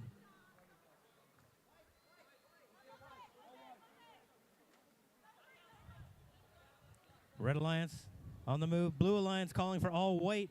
Technical difficulties has 2 green pixels.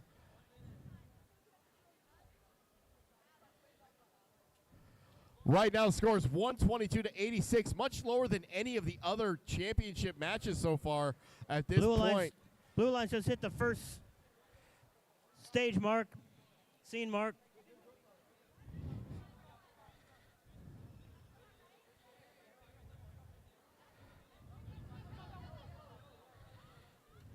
All right, Blue Alliance going for another mosaic. Difficulties is trying to recover a green pixel from the back stage area, put it up on the backdrop to get another mosaic bonus. Oh, and just they are missed getting that yellow. close to that second strike mark. 100 to 145 as we halfway through end game. Oh, just missed. Hit the top of the wall and fell back in the field of play. Oh, and Iterative 30. Intentions does hit a 30-point. 30-pointer for Blue.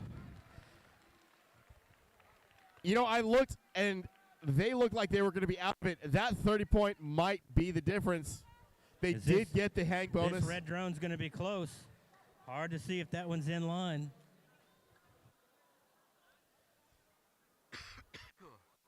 Judges are going to have to decide if that red drone is a 20-point score or a 0-point score.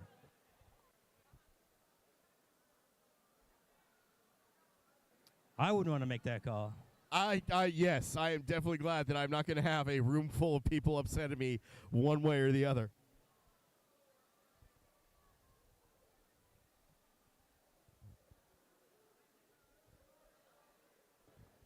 So that scenario you talked about, a tie in the third match is... You just go to a sudden death. It could come true if this comes through or Blue. We may be a third match, and then your tie scenario still alive.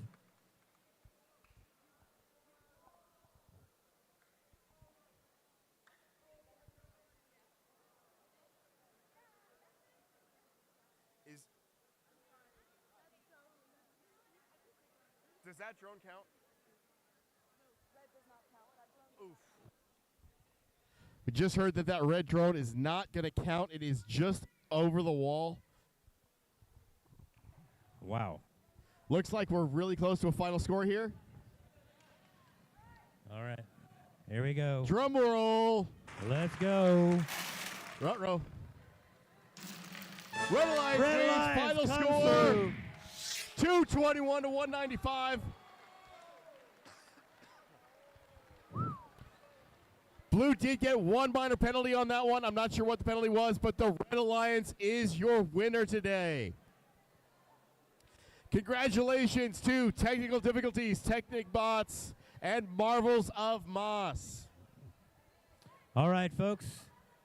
Thank you for coming for the competition side. Now, the judging will commence shortly. Ladies and gentlemen, I've been Fritz. This has been Donovan. Peace out.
to the announcements. I have a quick one.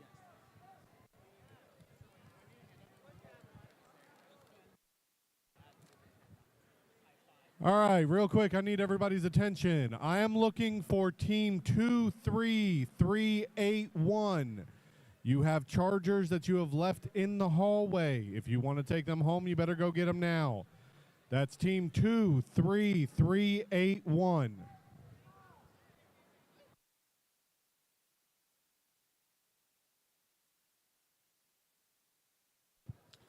Alrighty, if you can hear me, give me one clap. Doesn't look like everyone heard me. Give me another clap. Give me 2 claps. 3 claps. 2 stomps. Clap your hands again. Alrighty, okay. Let's go ahead. We're gonna go ahead and transition opening to our closing ceremonies, which includes our awards for tonight. Give us 1 second, and as I have your guys' attention,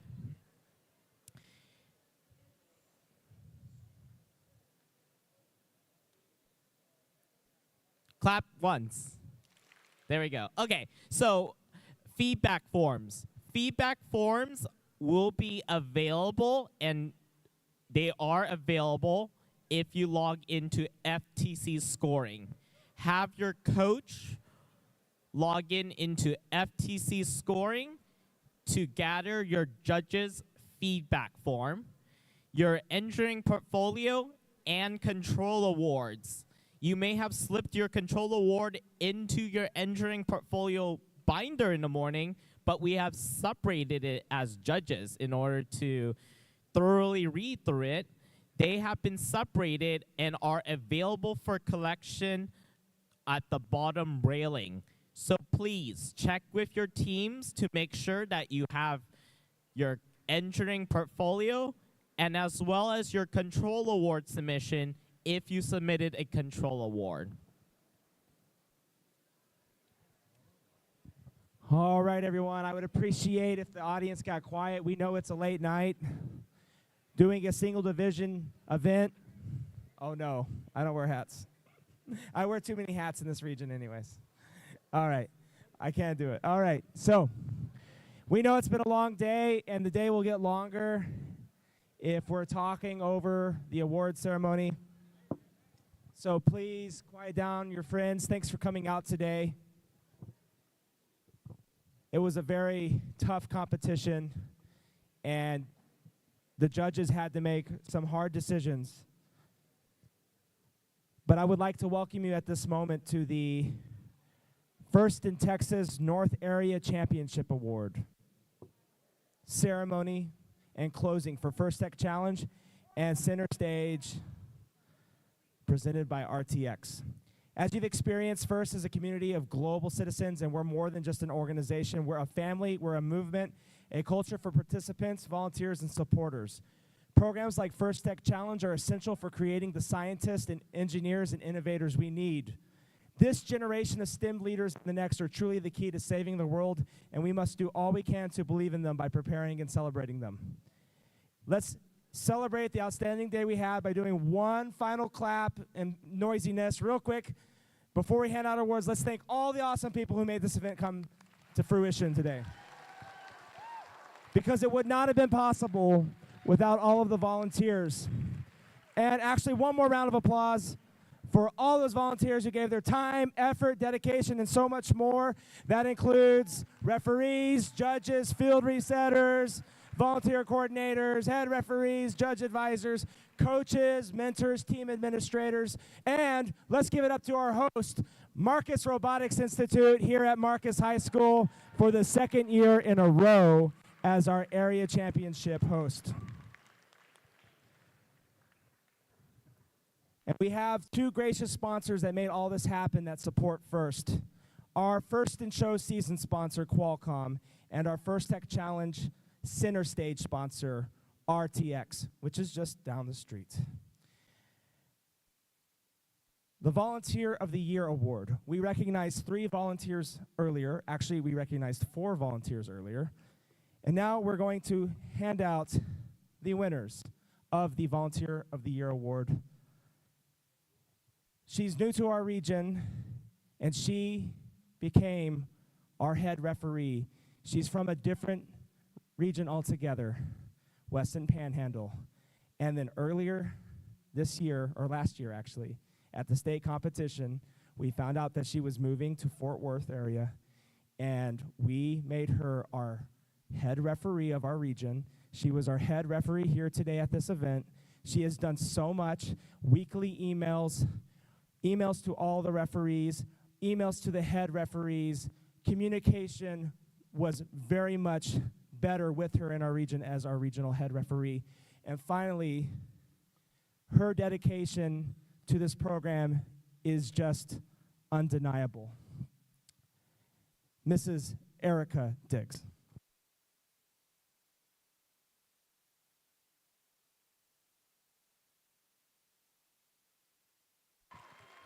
Did you get the Volunteer of the Year Award in Western Panhandle? Okay, so this is her second time getting it, but for a different area. The next person I would like to recognize as Volunteer of the Year became my second in command here in this region. And in many ways, she actually did more than me this year to make sure that this program was successful here in the North area, because she was our volunteer coordinator. And not only that, when I was having a difficult time at my current job in Dallas ISD, she stood up to the plate and made sure all the meetings were scheduled, all the planning happened, all the coaches' packets were correct. She did so much work behind the scenes to make sure all of our events were fully staffed. We had some sleepless nights and one of the weekends, but for the most part, every event this season has been fully staffed because of the work of Miss Lauren Pacoy.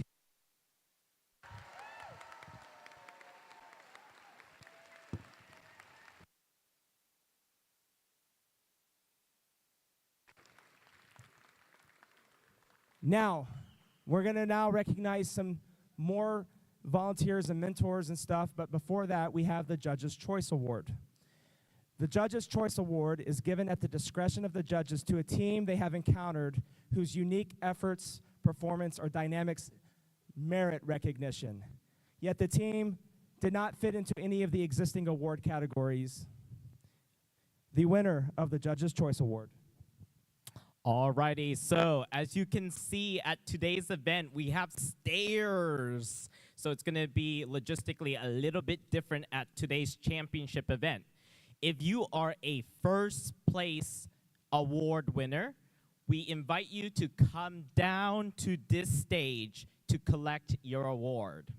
If you are a recognized second and third place winner, we invite you to stand up, and my Showtime assistant, Ethan, where is Ethan? Ethan's in the back corner right now with the top hat.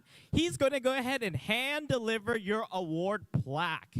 So again, second and third place teams, please stand up to be recognized, and so that Ethan can go ahead and run that award over to you.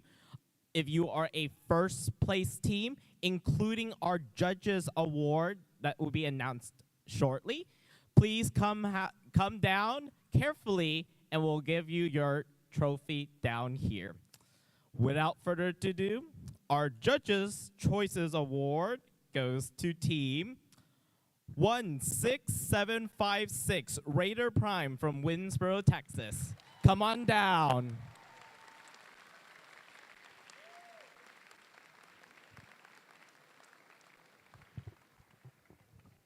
The Compass Award recognizes an adult coach or mentor who has given outstanding guidance and support for a First Tech Challenge team throughout the year.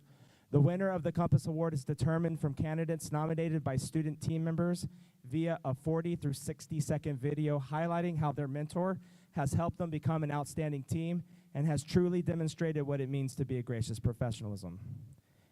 In second place for the Compass Award. Heymanth was there when My name is Amar Salman, and I'm from Team 19587 Epic Odyssey. My name is Amar Salman, and I'm from Team 19587 Epic Odyssey. Now, I, as one of the team captains, have had the great pleasure of speaking with Coach Ado, and honestly, I have to say that he is one of the best coaches we've ever had.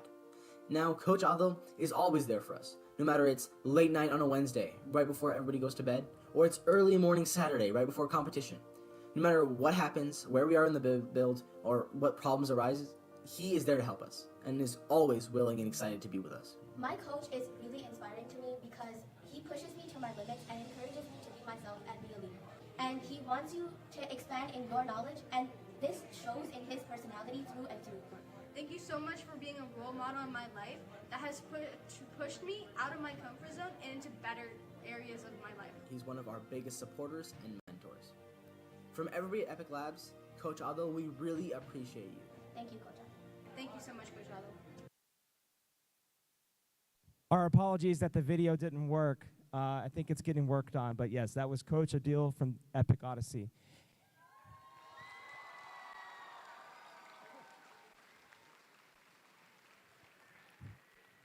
So we're going to just say it's a radio ad. The winner. Yeah, let's recognize Coach Adil up here in the stands over here. The winner of the Compass Award,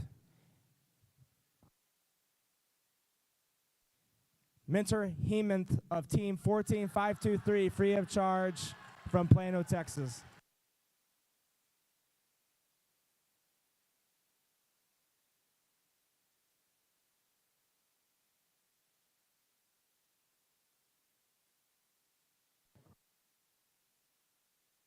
Hemanth, please come down to get your plaque.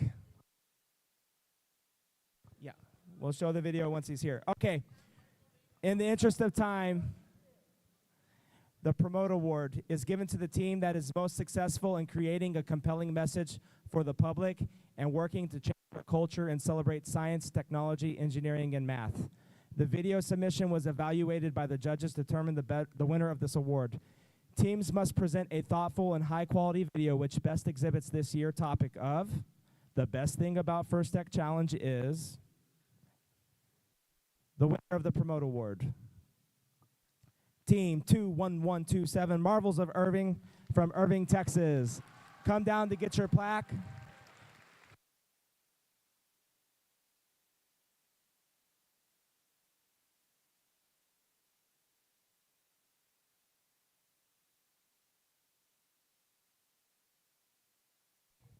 Our apologies for the technical issues we had with the video playing today.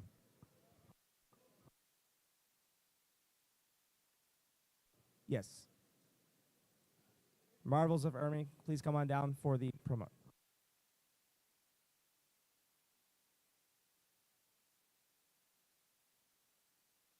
For Hemanth. That's not Hemanth, but yes, he's getting it for him. Marvels of Irving, come forward to get your plaque, and we're going to now do the Design Award. The Design Award expands on this year's challenge, inspiring teams to incorporate industrial design into their robots.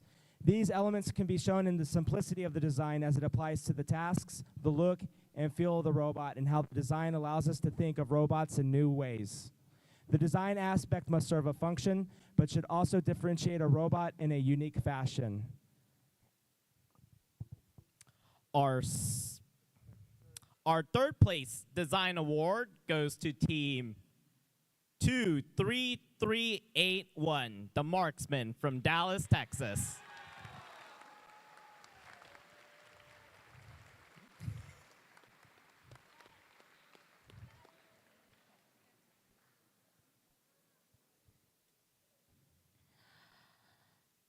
Our second place design award goes to team 14524, Peshbots from Plano, Texas.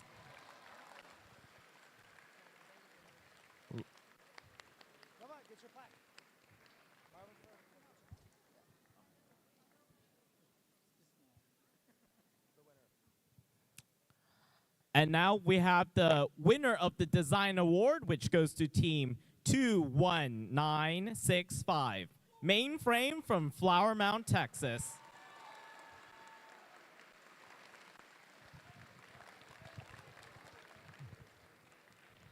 The Motivate Award. The team that receives the Motivate Award celebrates the culture of FIRST and clearly shows what it means to be a team. This award celebrates the team that represents the essence of the FIRST Tech Challenge competition through team building, team spirit, and displayed enthusiasm.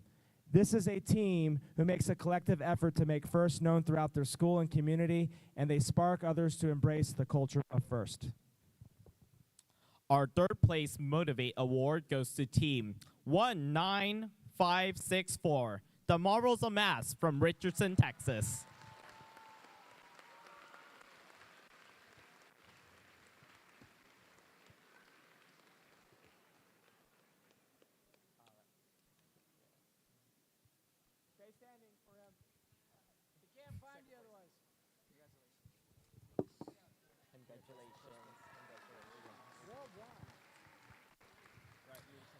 Our second place Motivate Award goes to team 22077, Marcus Minions from Flower Mound, Texas.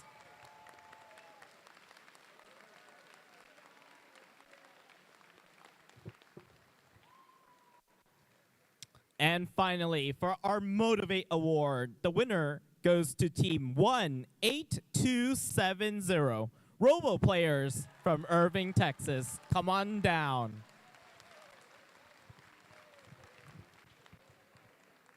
The next award required a specific submission from the team. The Control Award celebrates the team that demonstrates innovative thinking in the control system to solve game challenges, such as the autonomous operation, enhancing the mechanical systems using intelligent control, and using sensors to achieve better results on the field. Our third place Control Award goes to team 11419, Jasper Wolves Blue from Plano, Texas.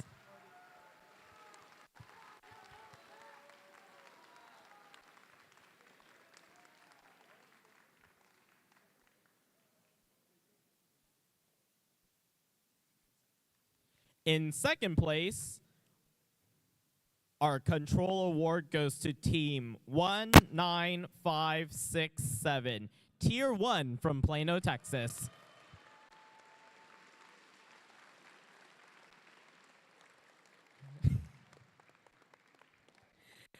And finally, our winner of the Control Award goes to team 7172, Technical Difficulties from Plano, Texas.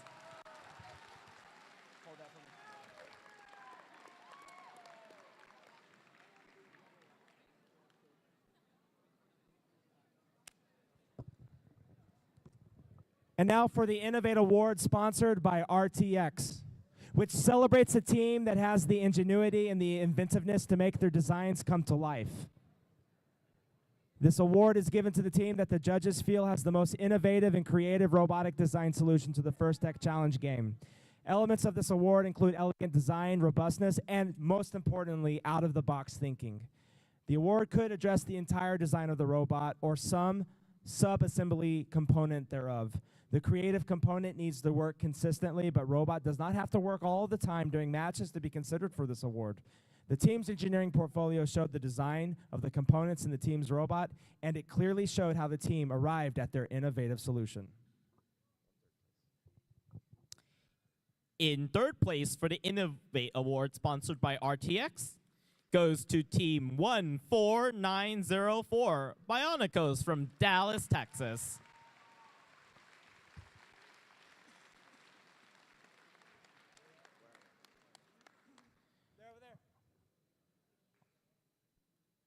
Alrighty, making our showrunner run for it. Our second place team for the Innovate Award goes to team 23344, Technical Turbulence from Plano, Texas.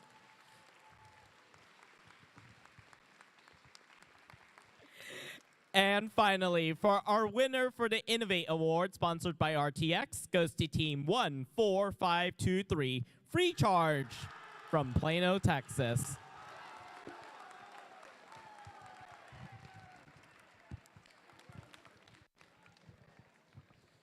The Connect Award will be presented to the team that the judges feel most connected with their local science, technology, engineering, and math community.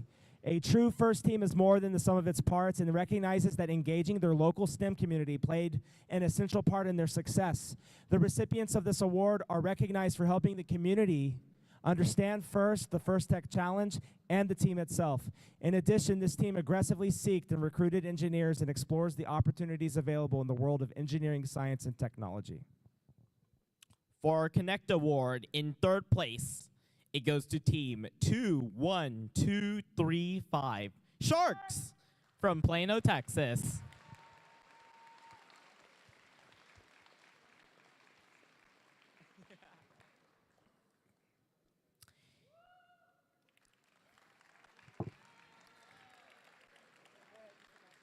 In second place for our Connect Award, it goes to team 18227, Area 52 from Plano, Texas.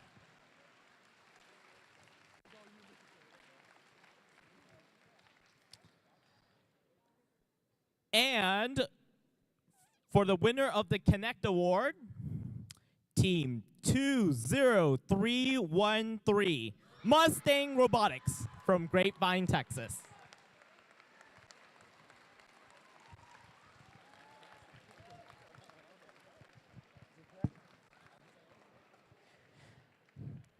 Now for a very important award, which was very, very difficult to decide because we have so many amazing engineering portfolios here at this event. The next award is called the Think Award, and it's given to the team that the judges feel best reflected the journey of the engineering design process. The engineering portfolio is the key reference for the judges to help them identify the most deserving team. This team's engineering portfolio focused on the design and build stage of the team's robot, and it exemplified their journey as a team and as engineers.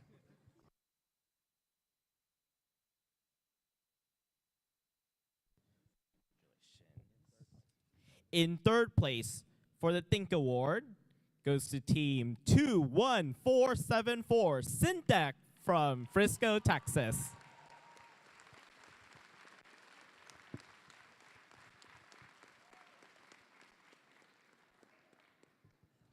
In second place for the Think Award, 24095, Pink Fluffy Unicorns from Irving, Texas.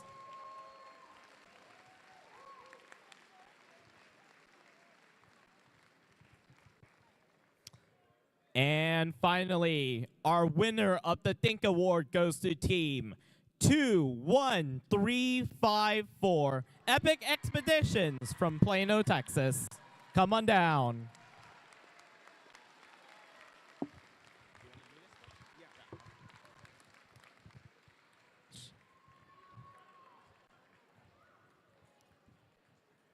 And now we're going to call down our finalist alliance, all three teams will come on down to get recognized. As the finalist alliance comes on down, we're hoping to play the Compass videos and the promote video. Welcome to the floor, our finalist alliance, for putting up a great fight. Team 12791 Iterative Intentions from Flower Mound, their partner, Team 18227 Area 52, and their second pick, 23381, the Marksman. Come on down to get your finalist medals. And in the meanwhile, hopefully we have a video up there on the screen.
Welcome the Finalist Alliance to the floor.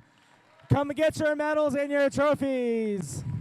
Once again, the Finalist Alliance, Team 12791 Iterative Intentions, their partner 18227 Area 52, and Team 233A1, the Marksman from Dallas, Texas.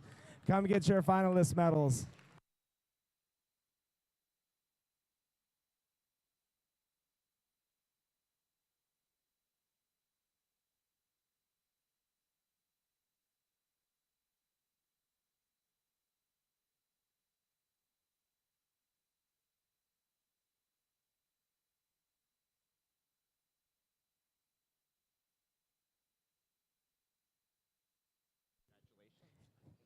And now, let's recognize the winners of the day. All three teams come to the floor. The winners of our North Area Championship, the captain team 7172 Technical Difficulties from Plano, Texas. Their first pick, team 19564, the Marvels of Mass from Richardson, Texas. And their second pick, team 8565 Technobots from Plano, Texas. Come on down to get your Winning Alliance Award, and we will watch another Compass Award video.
Welcome to the floor, the Winning Alliance team, 7172 Technical Difficulties. Their partner team, 19564, the Marvels of Mass from Richardson, and team 8565 Technobots from Plano. Welcome them to the floor, everyone. The winners of our North Area Championship, the Winning Alliance.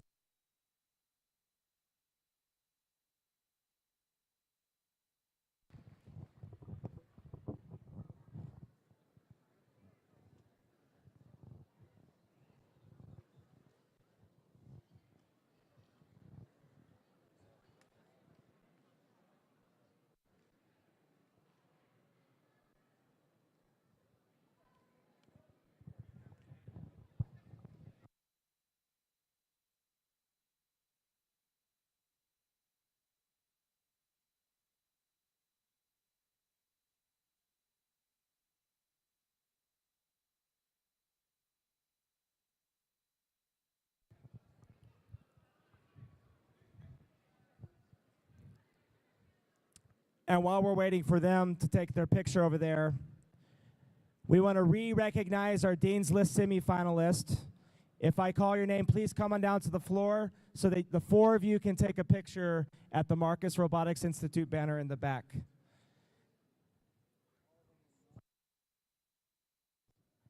I mean the Dean's List finalists. Kita Khanuni from Team 19564, the Marvels of Mass. Harish Pravin of Team 12791, Iterative Intentions. Adam Jaffrey of Team 21127, the Marvels of Irving. And Jai Sampath from Team 6832, Iron Rain from Dallas, Texas. Please come on down to take a picture, the four of you together at the Marcus Robotics Institute poster. And while they come on down, we're going to show the promote video from the Marvels of Irving.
All right, now it's time for our most prestigious award.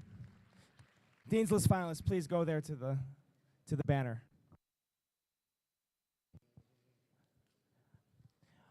The Inspire Award is presented to the team that the judges felt truly embodied the challenge of First Tech Challenge. The team that receives this award is a strong ambassador for all the FIRST programs, and they work to promote FIRST and make it loud in their community.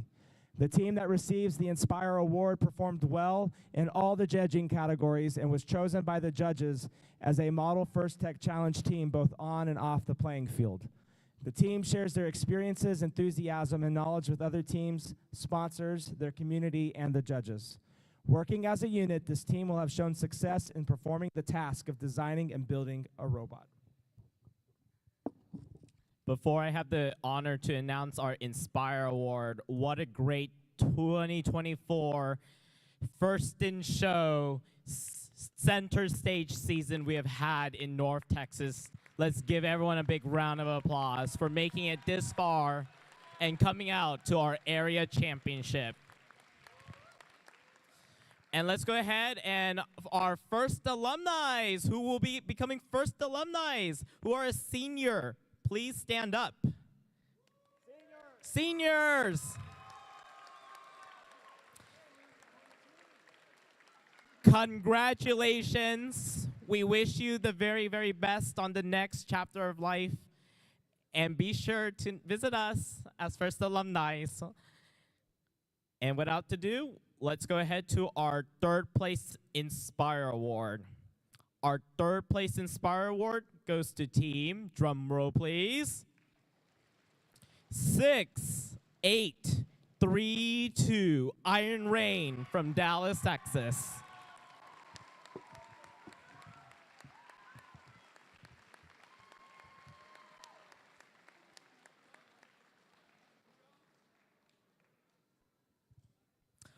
Our second place Inspire Award goes to team 8565 Technobots from Plano, Texas.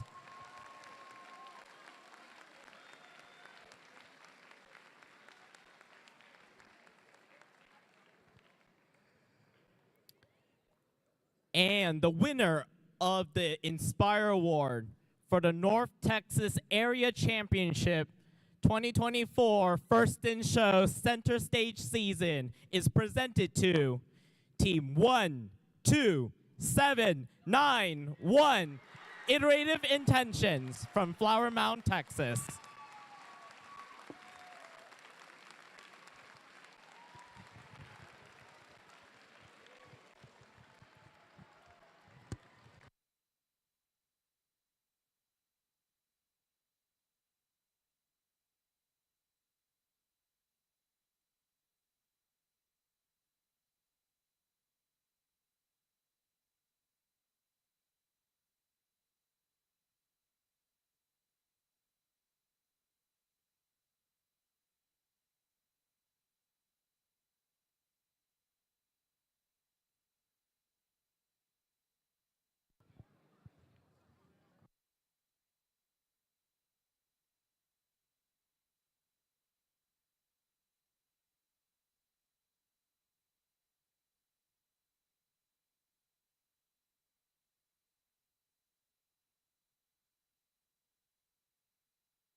But then you're going to correct. So yes, like for I'll this correct one, you number 6, I'm going to say this, and you go, but.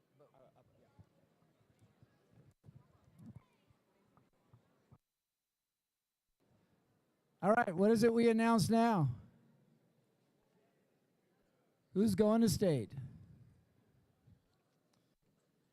The number 1 team. Moving on. You okay, Mustang? Mustang.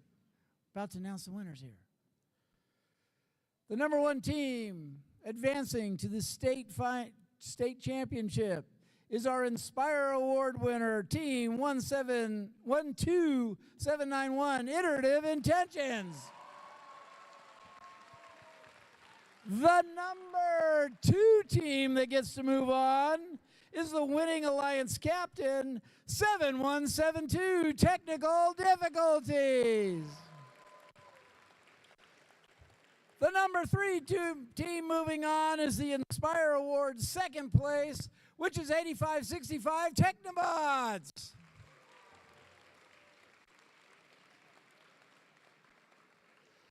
The 4th place moving on is the winning alliance first team selection, which is 19564 Marvels of Moss.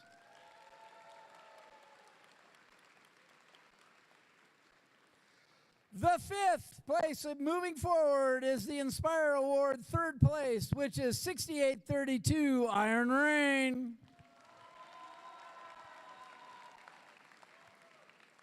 The 6th place moving on is the winning alliance second team selected, which is 8565 Technip. They already advanced. Move to the next one. Oh, moving that. Okay. All right. The number 7th team moving on is the Think Award winner, 21354 Epic Expedition. Next up, our 8th person moving on, our 8th team moving on is our finalist alliance captain, 212791 Iterative Intentions. Casey, they already advanced. So move on to the next one. Okay. Our number 9 team moving on is our Connect Award winner, 20313 Mustang Robotics.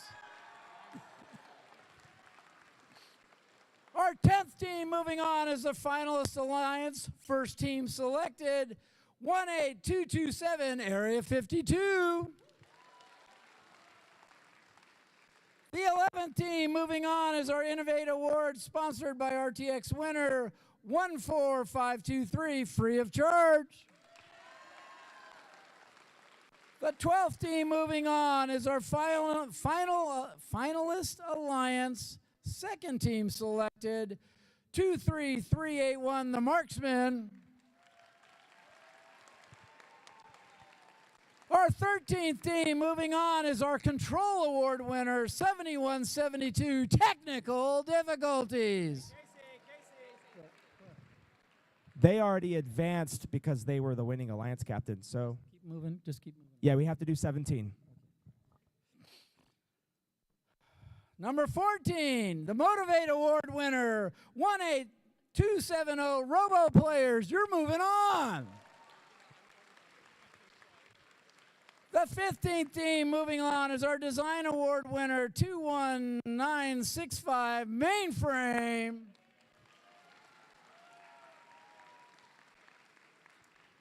The 16th, number 16 is our highest ranked team not previously advanced, which is 21171 Marvels of M12.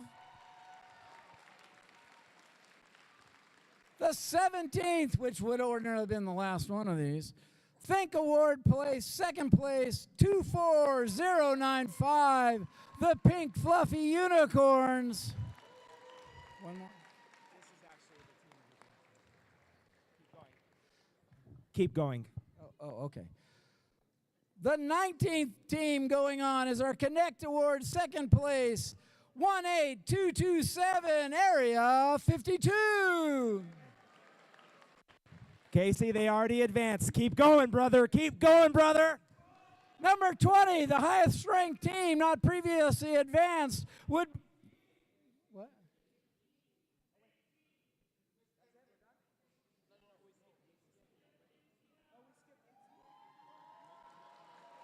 Oh!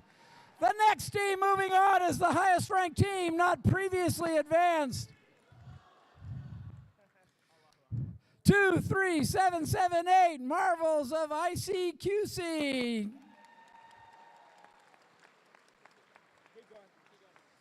Number 19, the Connect Award, second place, 18227, Area 52. Okay. All right. Number 20, the highest ranked team not previously advanced, 24563, Mound Firewall. Keep going. Woo! The final team moving on is the Innovate Award sponsored by RTX, second place, 23344 Technical Turbulence. Enjoy your ride to the state championship. And of course, the next two teams, I'm going to ask y'all not to tear down your robots. Just be on the wait list. You never know. Yesterday, a team called me and said they wouldn't be able to make it today, and I couldn't fill that position. So please stand by. Just in the case that someone has to bow out, 21474 Syntech and 16567 Tier 1, you are on the wait list for state. But other than that, thank you for coming out tonight. We know it's 9 o'clock, it's late. You have a good day. Keep being gracious, professionalism, and we will see you next season.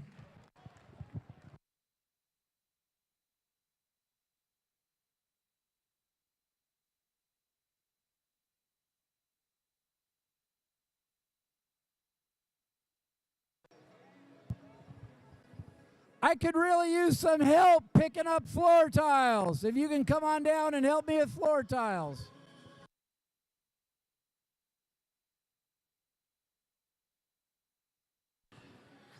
Teams, we still have your engineering portfolios.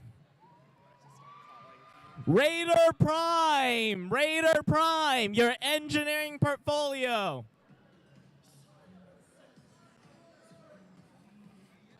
Sharks, the Marksman, Area 52. Robo Players, Rust in Peace.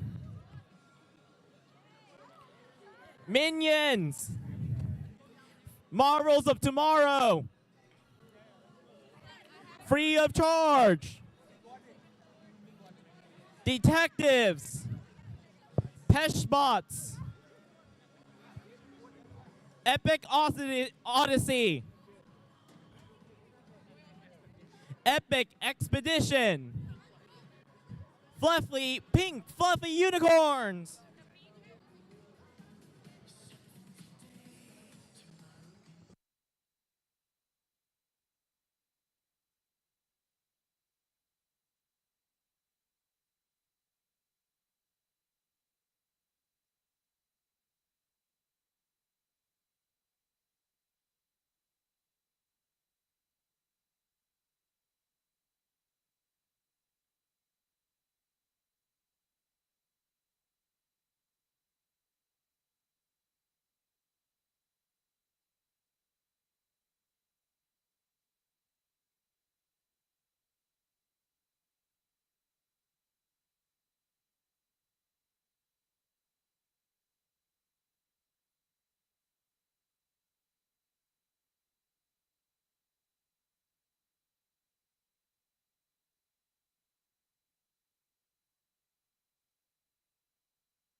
Teams, we still have Blue Machine, Marvels of Tomorrow, Robo Players, Overclock, Collisburg Robocats, Marvels of M12, Blue Machine, Marksman, Epic Expedition, Marvels of Irving, Sharks, CDA Alliance Robotics, Marvels of ICQC. Epic Odyssey. Marvels of ICQC. Carlsberg Robocats. What is this? Peshbots.